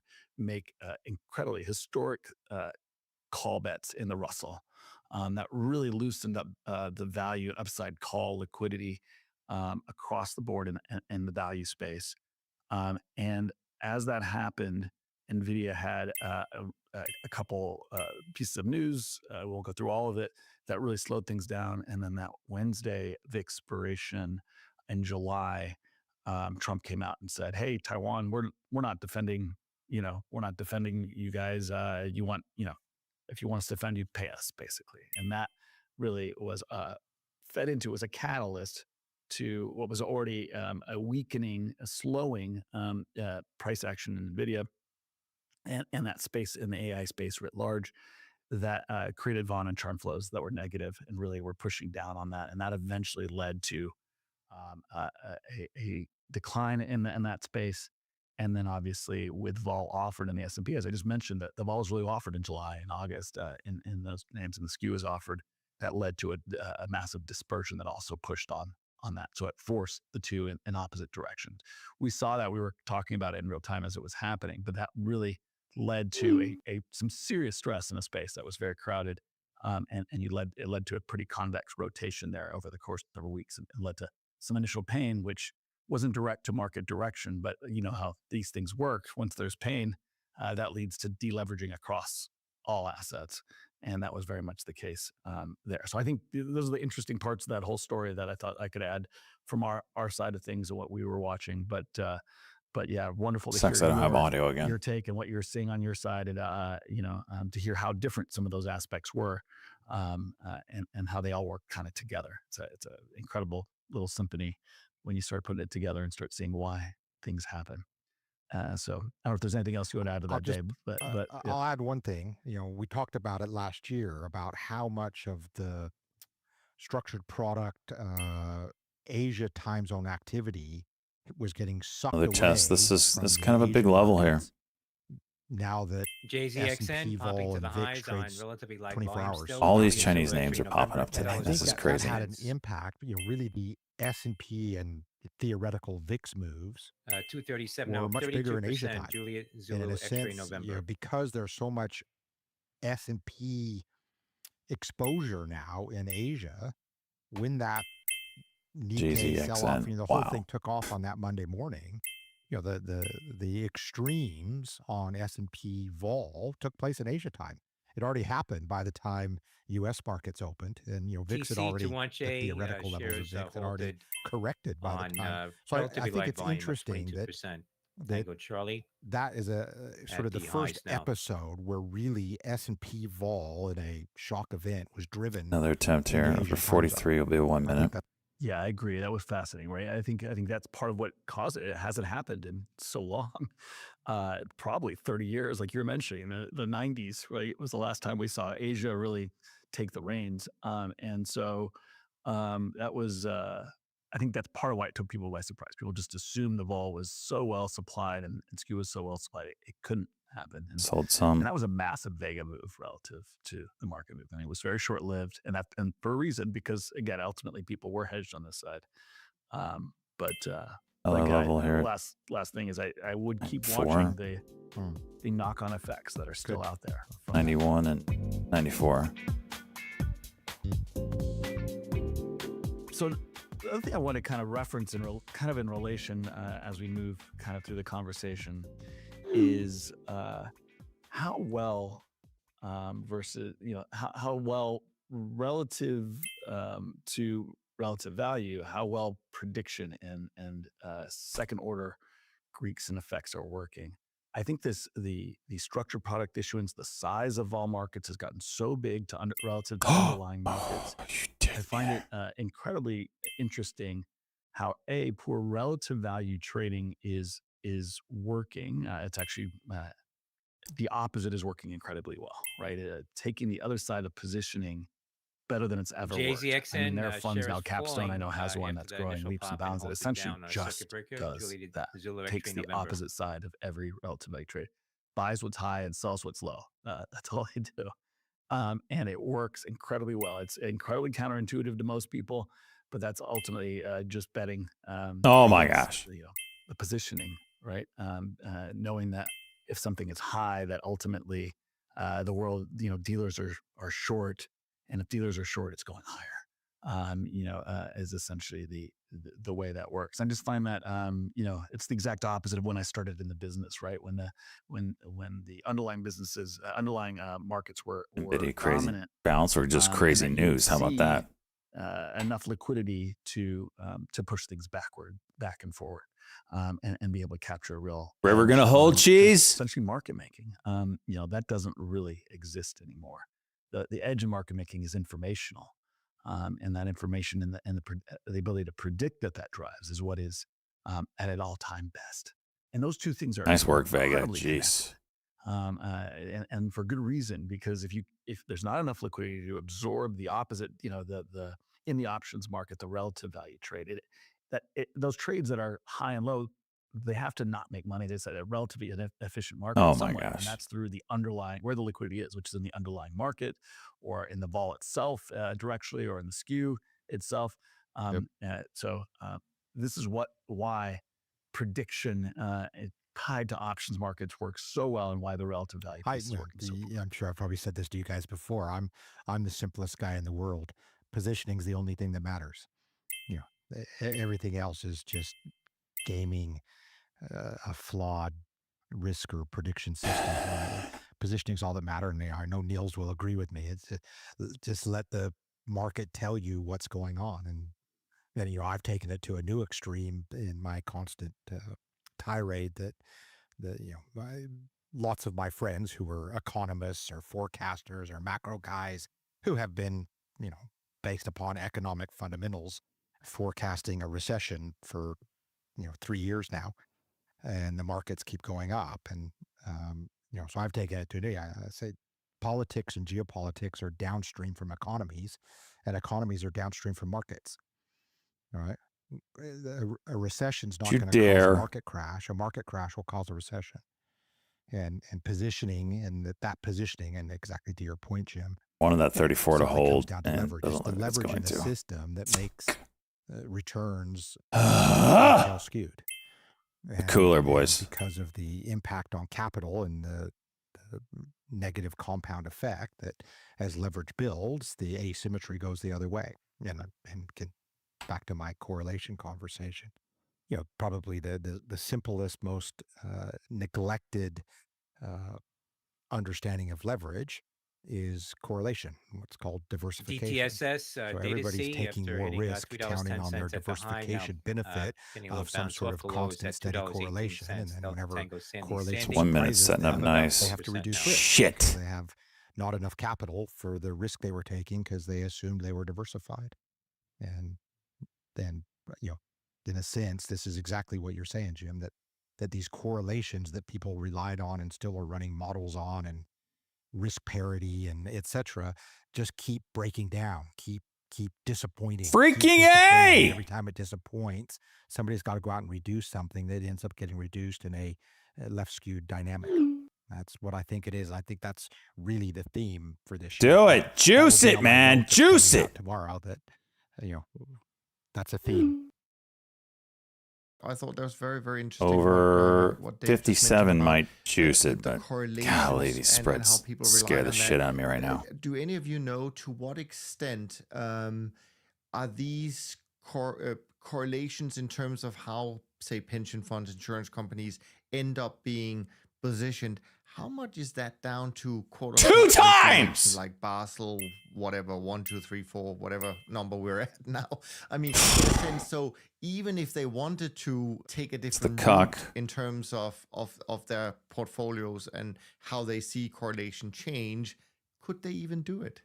Yeah, I think it's a challenge because it's sort of hard coded, from the academia of modern portfolio theory and capital asset pricing model down to risk and accounting regulation. So Basel III in banks and IAS 19 in pension funds and Solvency II in insurance companies, obviously the one that's back in the news again, this recently liability driven investment schemes that say it's risk reducing to lever gilts. Well, it's obviously not risk reducing to lever gilts. That's nonsense. But the regulation says it is because the academia says it is, and the far too short 20-year empirical backtest said it was for a little while. And yet it's obviously not, and this is a big problem. And this again is, you got a ticker for that? I've Deep cheese. dubbed the coming regime. Correlation's a bitch.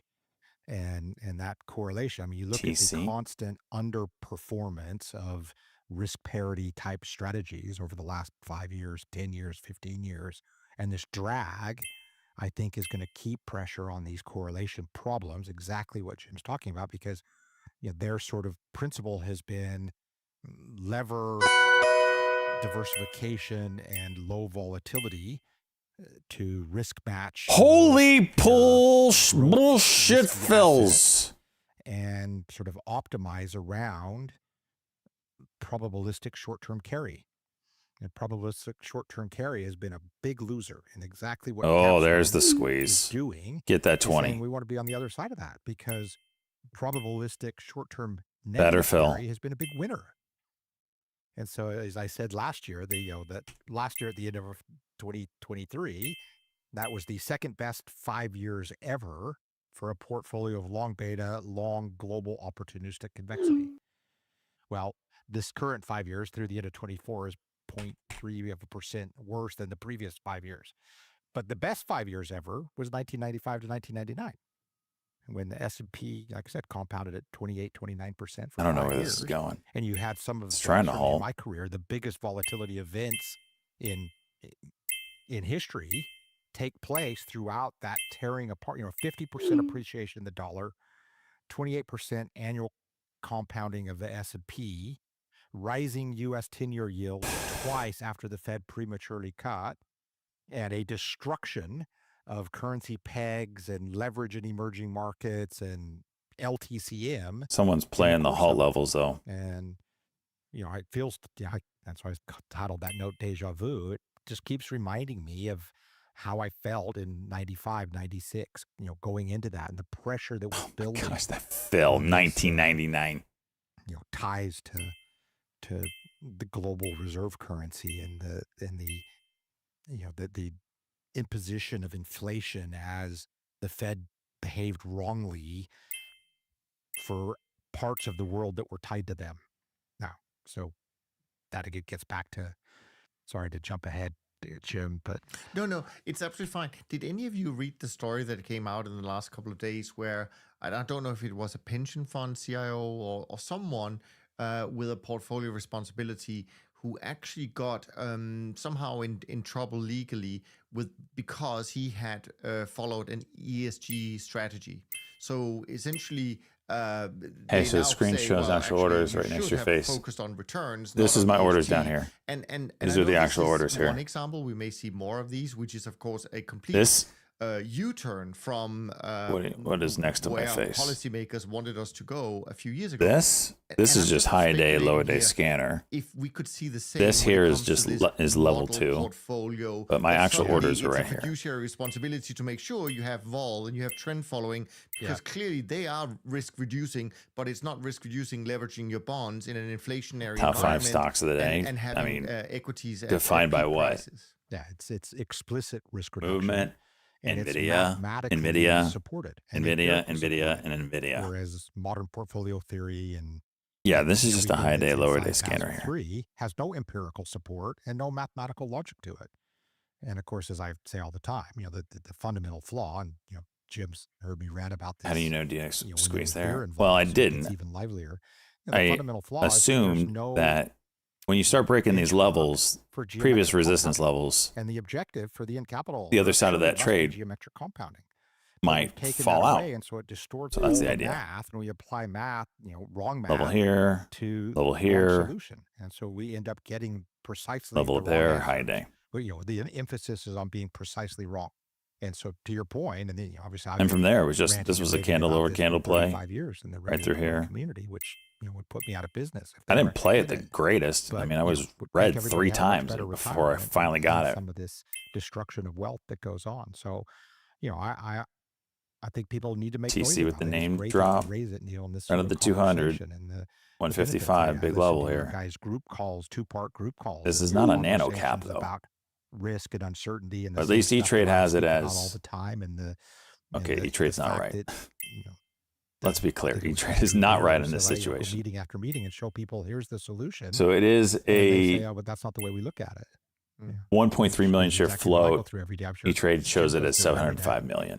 So Yeah, I think we're all preaching to the choir here, but maybe somebody's out there on the other end of the line, listening. I mean, to simplify it, I mean, I mentioned this on a recent conversation with Niels, but I was at a recent endowment conference, and the amount of groupthink, the amount of just unwillingness by 100 seasoned, probably the average time that those people had been in that seat was 25 years, right? The ability to think outside of a stock and bond portfolio, it was now it's almost zero. adoption. The The amount of adoption play has not held up agreed, today, but this one has a equity little bit of a exposure is different going play. up. It's low The amount float, of, small. the portion of that going into It's private right at the equity, 200. It is really needs to get over this dramatically level. increasing. Into venture is dramatically. Everybody is increasing duration, decreasing liquidity, increasing leverage, and then increasing the beta at the same time. And the answer broadly is because venture and private equity have been a diversifier. They're alternatives to equity. Is it gonna go? It's literally called 75. private equity. It's gotta And get to people, 81. somehow believe Damn, it's it's not thick. equity. It's similar with private credit. It's like people just somehow believe it's not Taking credit. some off so it can go. If I have full size, it won't go. But I think anyway, we should we're change kind the of name preaching to to the private choir on that long one. vol and private trend following, and we'll be very successful. Yeah. We're gonna take vol private. I like that. I think the funny part is that's what Dave does. In a sense. I think he takes this really long view and kind of it's people are understandably have Should better not be this outcomes heavy going Anyway, into those back to your levels. agenda, Jim. I say Sorry, that all the I time, was- Jim. yeah, People are like, I don't understand what you do. And I'm saying, I'm just, you're a distressed credit investor. I'm a distressed. This is really annoying not having You buy a sound whole bunch today. of stuff because nobody Normally, wants for to those that are hold it new, for I know 10 we have a cents lot on of people dollar and today. Wait 10 years to see if it reliquefies. When I buy and sell, I'm just the there's exact same audio thing cues on with the it, other but side my of the sound liquidity got spectrum. jacked up I about store a 20 whole minutes bunch ago. of So liquidity that I'd be happy to give away flying for blind here. pennies and try to hold it and maintain it over time until the market needs the liquidity back at, the highly complex DWTX asymmetrical still ready to returns. go. you just need to make it not mark to market for 10 years, and then deploy some more leverage. Imagine if I could treat our option premiums that everybody It's looks about at and says, "Oh, go. you're negative carry." If I could treat that as a investment, the way they account 2087. for private equity or private credit, I'd have this long-term investment portfolio of things that don't make any money, just like your private equity doesn't make any money. 88, Companies 90, that have no 21. income or even revenues. This is a And then rough when it pays level. off 10 years down the road, you get the 50 bagger. And Exactly. off you go. Yep. And you put the two together on opposite No. ends of Oh, the that liquidity sucks. cycle, and you got absolute magic, which is exactly the math that we go out and show people all the time. It's gonna go down now. And you guys talked about it, and I know Neil's ORKT, Orange I've written Cloud about it. All right. Technologies, hitting Another $5 setup for billion, 21 the break. big sovereign big wealth spike in funds, volume and now pulling back. Singapore and I'm gonna get out. Australia and New Try Zealand. Try it again. Have written papers about total portfolio approach. This is the new catchphrase, the sort of next evolution beyond strategic asset allocation, total portfolio approach, where they show that the only thing that adds value to the portfolio is negative correlation. Damn it, I missed it. Negative correlating risk mitigation. And that no other hedge fund strategy, no other diversifier, no bonds, anything adds value to the DWTX, Dogwood portfolio. Therapeutics, Just up pair 87% now at the highest, growth assets 2132. with highly DWTX, asymmetric Delta negative Whiskey Tango correlation. X-ray. I'm not sure any of Missed them are it. actually doing it, but they've all written big research reports and go out and talk about it. Some of them give the Yeah, future fund everything's guys jittery today. give a fantastic presentation on it. I'm not going to say if I influenced it or not, but they give a fantastic presentation on it. But so again, that brings me back to this same thing. CNN Neil's confirms spot President on. Donald Trump is expected to sign an This executive order Monday that would correlation begin the reliance process has of to creating a go on next generation because the missile wealth defense shield destruction for is the just U.S. getting out of control. And true risk. Who makes is the your Iron Dome? I write about this a little bit in the note that's coming Probably out tomorrow. somebody similar true that risk would be is your making that one. divergence from your compounding path. It's not annual volatility of returns. It's how far behind RTX. what I people think it's need RTX. to make for their retirement in 30 years. And if you're well ahead of that path because you've had a well-constructed, positively convex portfolio, you have a lot JDZG. less risk than the risk parity guy that's Giade, another way behind on that low path. price stock moving here And up then 18% you do what now. CalPERS Julian does. India They add Alpha, leverage to the thing that's been Julie failing Delta for Zulu Golf, 2 decades. They JDZG. add more leverage to it, and that's supposed to make it up. So Yeah, I think that's the most interesting part, right? That recency bias, especially after 40 years of a very structural trend in interest rates and certain dynamics, right? If Every China stock. Yep. again, I think Yep. it's far from a certainty, but if we are truly kind of in some type of decade plus long regime shift, and it doesn't happen overnight, right? We're seeing though the tremors, right? We're seeing things that are ORKT clues that popping it up. is happening. What the hell? And once those things accelerate, they can break in meaningful ways for a long time. And there's so much position on the other side because it's just the momentum of the trades. and Watch positioning $1. That it will become a self-fulfilling prophecy. It will continue to push on it because everybody back to work at full circle. Everybody ultimately will have to get out, and there's no liquidity on the other side of that trade. clearly is what's driving bond markets. And now you guys know I've been talking about this maybe longer than anybody. Who's going to own the 40? Right. Who's going to own Oh, the yeah. bonds? Now that the correlation and volatility benefit that created them as risk mitigants in TCLA financial hitting high regulated today. institutions is gone. These guys are so No volume yet. overloaded with bonds they bought with infinite leverage at ridiculous levels, and they don't market to market. So they've got these ginormous unrealized losses, and the supply This keeps break? coming. And as Frickin' we man. said a year ago, and I think I said a year before that, the good outcome is the ORKT, Orange recession, Cloud because then people will Technology, buy the share is bonds. hitting a new high But if now, you keep $1.04. trying to avoid the recession, and you cut interest rates too Romeo early, Kilo people Tango, won't buy the ORKT. bonds. And because the guys who bought them all when the price was wrong bought them because they were regulated to do so with an incentive to pay themselves for annual accrued income while they destroyed capital generation for somebody else's money. And those guys are full. They're full. They're not buying. So well said.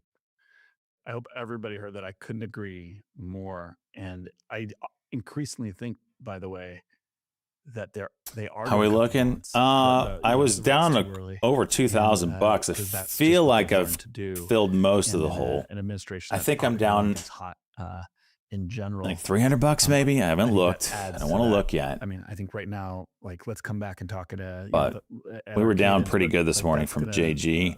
I think end up being very prescient. Well, on top of that, just before you, I feel like I filled most of that hole up. About bonds here, I mean, let's not forget that we have something like 10 trillion of refinancing coming in this year in the U.S. Given the infinite wisdom of funding themselves short when interest rates were practically at the lowest level ever. So there's going to be a lot of bonds coming. You too? Yeah, it's a function of supply and demand. I'll add to that commentary. I think the hard move has happened. And what I mean by that is it was relatively easy to hedge your inflation risk and your duration risk last year, the year before. The curve was inverted. You got paid to do it. At this point, it's a hard trade. I mean, it's a hard trade to hedge, which means it's a more likely trade. That means there's less supply on the other side. And I just think increasingly people are now kind of stuck who didn't already do it. And there's a lot of people who didn't do it. I'd say the majority of people haven't, because I'm still, which the wild thing is, the more I talk to people outside of our kind of vol space or even the rate space, I increasingly hear, well, the ticker hasn't gone above. This is Kim Carson. 5.5. Quim Poisson.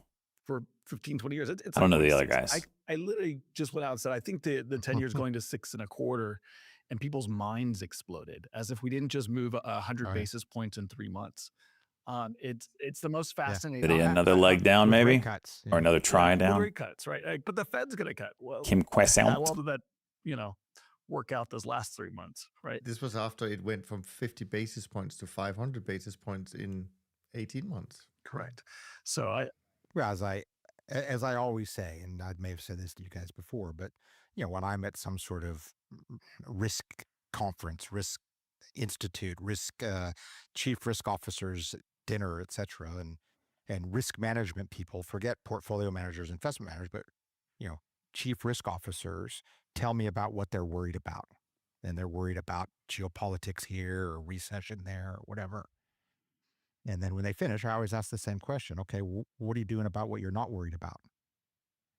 And then they say, well, what do you mean? I say, well, were you worried about missing a 30% up year in S&P in 2019? Were you worried about COVID in Q1 2020? Were you worried about the recovery post-COVID?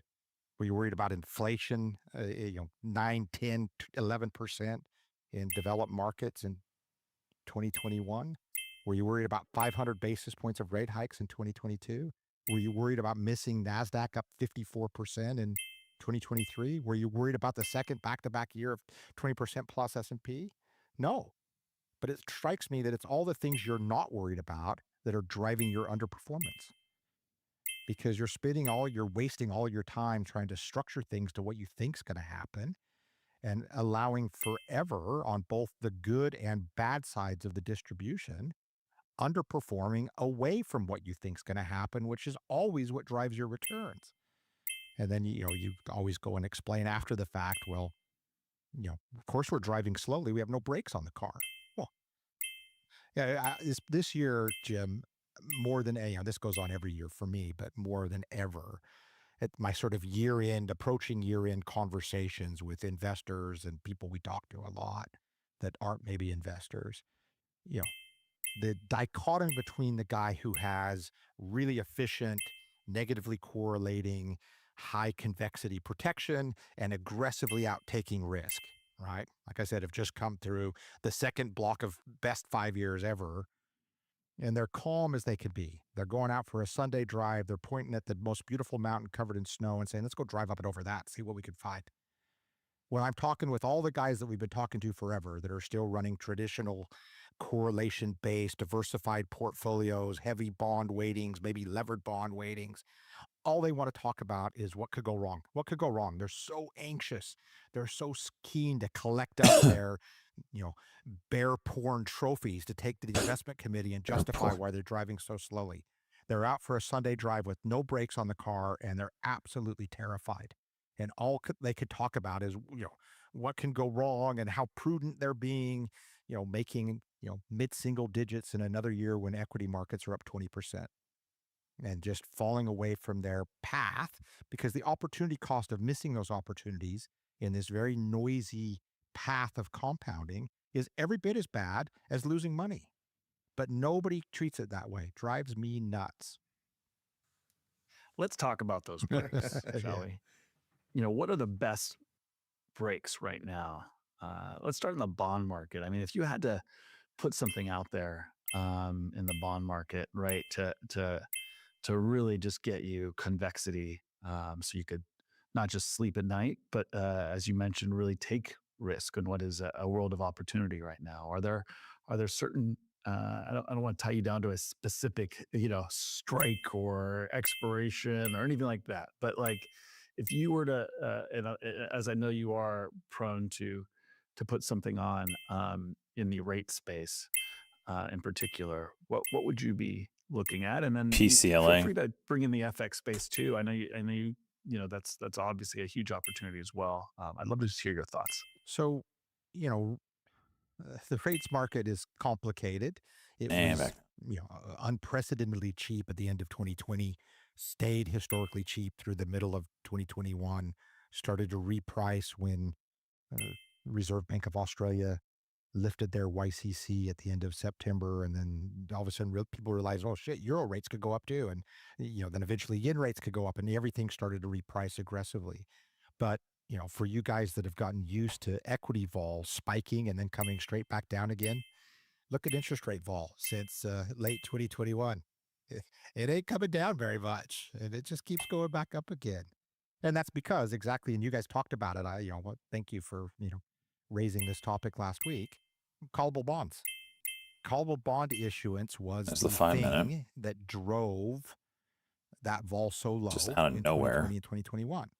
And it's the unmarked-to-market losses, unrealized losses of all those callable bond holders. You talked about a retail guy who owns municipal bonds that doesn't realize that his call maturity isn't his actual maturity when interest rates go up. And But then the cuck biggest it. buyers of those callable note structures were Taiwanese insurance companies and German pension funds and Danish pension funds and Korean pension funds and Japanese banks, and all this stuff is sitting there just trapped. They're gonna You cuck use that word exactly. It's just trapped. It's stuck. The pipes are it's gonna clogged. dump. Cock and drop. Keeps this sensitivity to interest rate vol. Now, interest rate vol is They better hold. They better hold.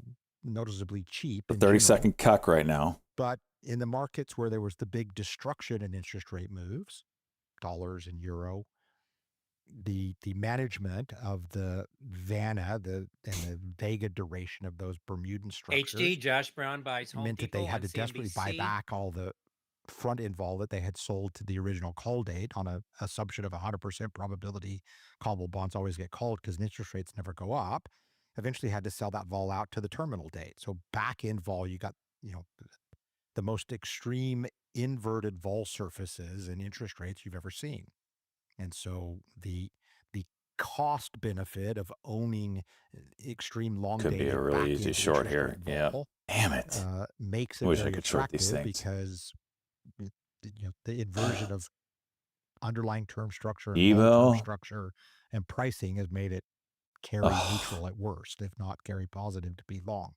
And it sits there and has big potential payoffs should, as we keep talking about, anybody decide, shit, I'm going to cut those positions. Taiwanese insurance company is going to come back and unwind those structures and buy back the vol. And if that happened, the system wouldn't know what to do with it. It would be a vol shock of epic proportion, particularly in the euro. On the other hand, the market that hasn't had the huge move in underlying interest rates, that did have, as I talked about, a major repricing of vol, but hasn't actually had the move of delta, is Japan.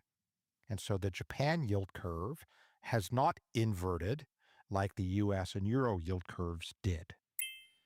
And their interest rate hikes just started, and I would argue there's some volatility PCLA high day around the assumption that there won't be a big move in Japan interest rates, and that it will be a gradual, this forever gradual step. So in other words, Jim, the skew out of the money vol of vol has come back to be reasonably attractive in front-end yen rates. So a ORKT, lot of Orange the Cloud repricing that Technology took hit place $1.24 at the high, was this and adjustment in the shares are 10-year halted and up longer 80% tenors now. and the JGB Oscar Romeo market and Kilo the Tango. interest rate swap market, not in the front-end tenors. And so that's a place that Home we think Depot is shares interesting moving to and the has highs, some potential for 423.70. doing the Josh inversion Brown that took again place mentioned everywhere on else, as CNBC they're that now he steepening purchased back to shares not being of inverted anymore. Home Depot HD Hotel FX Delta. has been by far the big opportunity last year. Is Home to Depot own wildfires Convexity, play? to own Vol, and that was across and I stuck pictures in my, I think starting in April, in my monthly updates of the Euro 25 Delta butterflies, and drew red circles around the lows that always seem to occur right before the reflexive unwinds, and drew a red circle around March. And that's an example of one that I don't mind sticking in a write-up, because there's plenty of liquidity in Euro FX vol. My needs aren't going to impact that market. Nobody's going to chase that away. So, but there's a whole bunch of other markets that I wouldn't talk about or draw pictures of. But I can say that particularly around Europe and Euro space, vol got very, very cheap. Initially Euro versus dollar, Swissy versus dollar, then What the eventually hell crosses is this thing doing? Euro Swissy, Euro sterling, probably the one that was the last one to stay cheap, and after this week is not cheap anymore. And raises questions around if this current move triggers that reflexivity as we step out of all-time extreme lows for extreme lows for vol, but for vol and convexity pricing. So that's one I think people should really keep an eye on right now, because it just started to move last week. Which one and was this that? gets back to what I wrote about. CPOP, It's Pop going to Culture stay Group, cheap, getting a and pop after here to this the week highs on is not cheap very light anymore. volume. That's Charlie And Papa, Oscar Papa. raises questions around if this current move triggers that reflexivity as we step out of all-time extreme lows for extreme lows for vol, but for vol and convexity pricing. So that's one I think people should really keep an eye on right now, because it just started to move Planet last Image week. halted again on a And circuit this goes breaker. back to $7.97, up 2 months ago, 70%.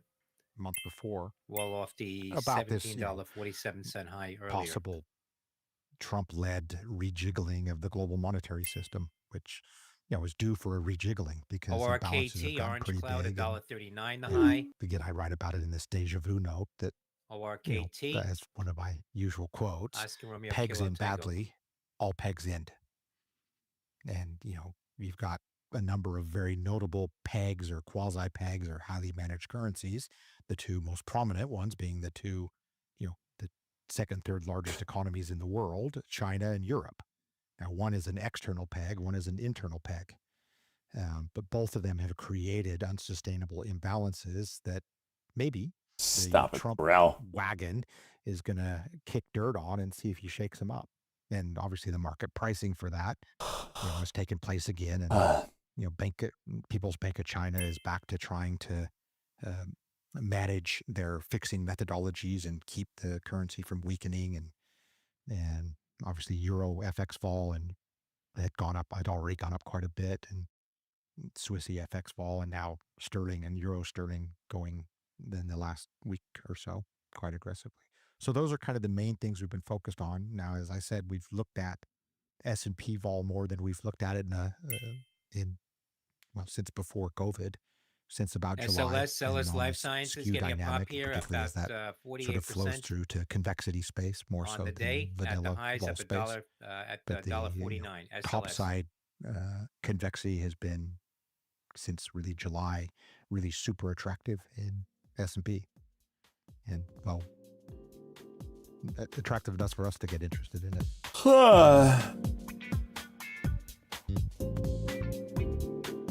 If you look at a big picture analysis, we've been hammering on this idea for years now that well before FX and interest rate vol picked up, that those volatilities for a decade, this is a secular opportunity in our view, should be dramatically higher. It's a function of rising interest rates, inflation, deglobalization, all the things that are tied up with this big populist protectionist wave we are amidst. And again, last time we saw this in the late 60s through the 70s. These same effects, equity vol, ironically, dramatically underperformed. Things like commodity vol dramatically underperformed. GeoVax traded It's the circulating FX, a the precious metals, post on geovax.com. the bond and interest rate vol. Those are the things that were GeoVax advanced MVA manufacturing process aimed to enhance vaccine supply worldwide. That's Golf Oscar Victor X-ray. It's not a headline. All right, take my $40. Dramatically higher. And so I think that's going to continue to be a trend. That Monthly inflation under zero. The cross country kind of flows and opportunities. I know you're likening it a lot to the late 90s, and that is a possible path. I hear you on that, but I actually think it probably goes. He reposts back, right, to a period, and it's probably more dramatic than that, because the same pressures that drove the late 90s. You're talking about Twitter, huh? In terms of driving, strong dollar, kind of breaking everything else globally. But this time we have a much bigger structural inflation issue. And that's different than the 90s. And the Fed has much less control in this environment, which creates actually more volatility. And you have this analogy, but you have a guy that's 4 times bigger than everybody else with 10 guns in his pocket. Everybody kind of sits very quietly in the room. When everybody's about the same size and everybody has one gun and something bad happens, a little more chaotic. And I just think that we're going to the latter, not the former. And I think the Fed is going to lose control of the long end of the curve and lose the ability to push people and everything the markets around. And we haven't seen that for 40 years. And I just think that's wow, what an opportunity for convexity and rates and FX, right? It's so I agree again, more. my deja vu nostalgia. I mean, it so reminds me of 2006. 1996 right now, 1996, and what you could see and the pressure on, my Hunger Games analogy, that, that had been so easy for these peg currency countries from the, post the, super aggressive 92, 93 Greenspan rate cuts and the massive outflow coming out of Japan with all the stimulus as their bubble was bursting.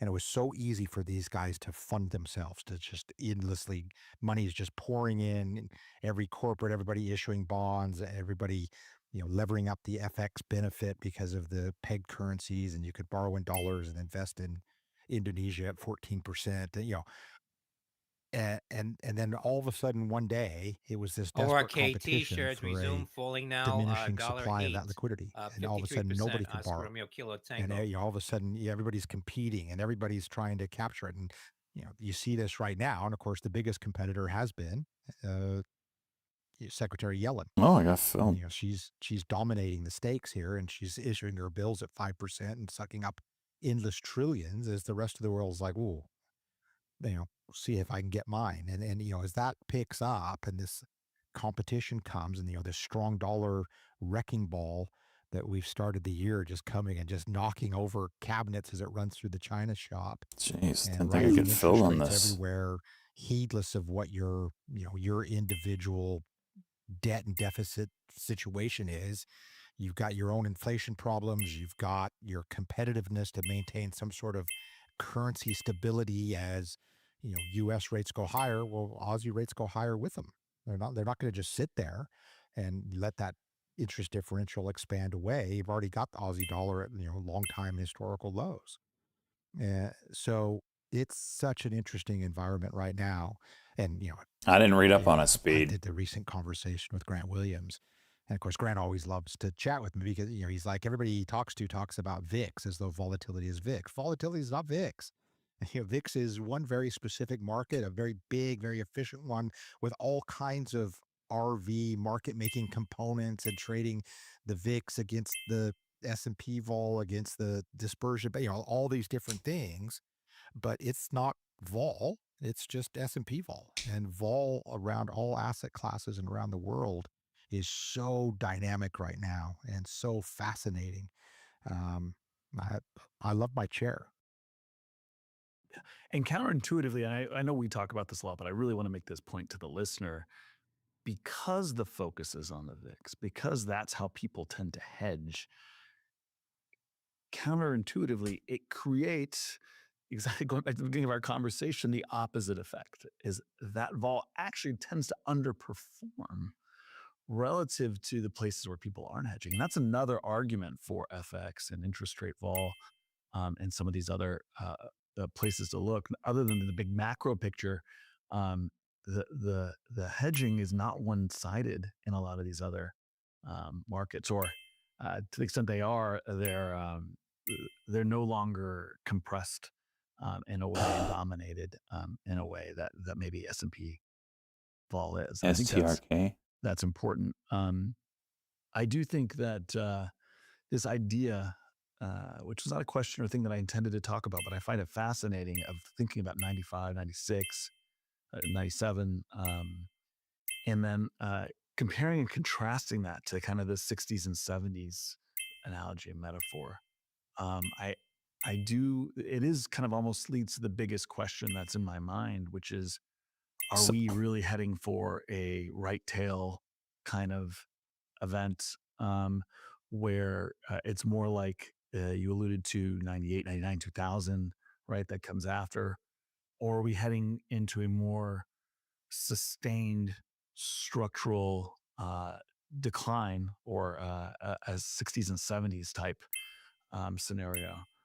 Those are two very different outcomes for markets, but they both had at the center of them this very same pressure, right? And started the same. I think the difference, and I'm just kind of spitballing as I go and talk through this, is really the Federal Reserve's ability to be dominant in the 90s, to be able to be a bully and to force its will.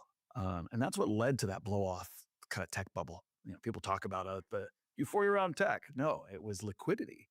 It was the first time that bazooka of monetary policy was deployed. Okay, hello, going for that 30 now. Took that natural rate of inflation and lowered everything, and unemployment, and I have no idea speed. Really started what we have now seen for 25, 30 years.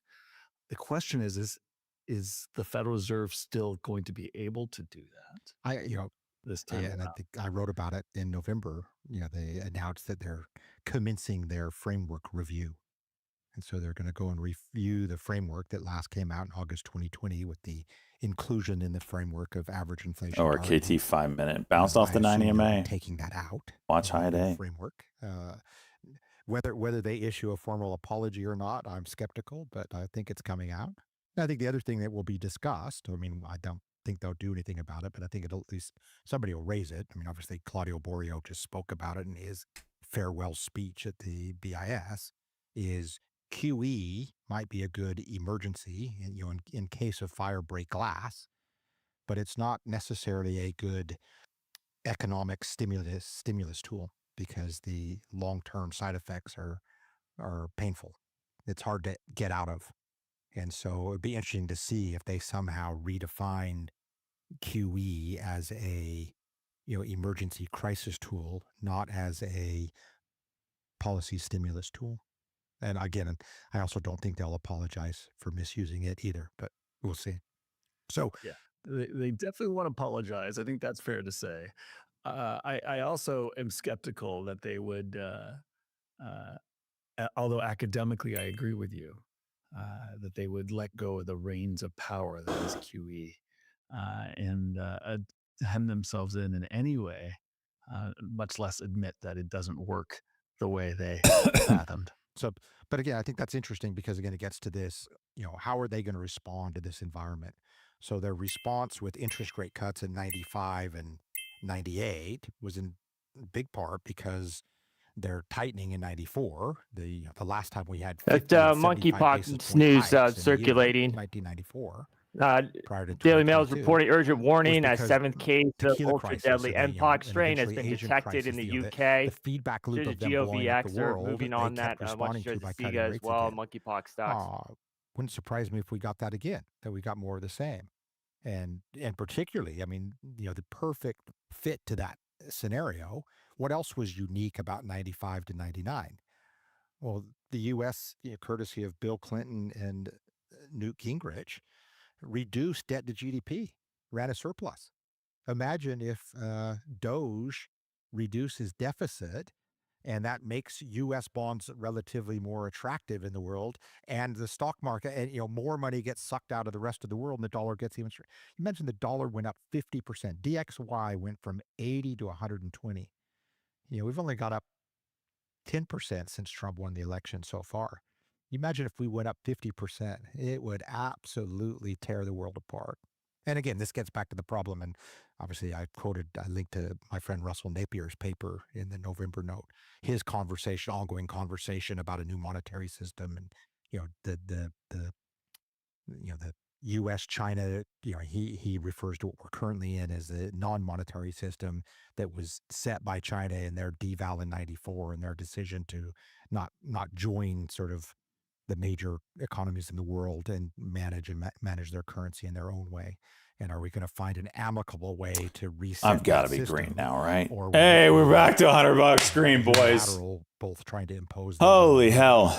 And then how do we correct the imbalances in that scenario? And one thing that's very different, I mean, Jeez. you talk about, you know, Well, what if that happens, say, to the dollar. That feels but also, good.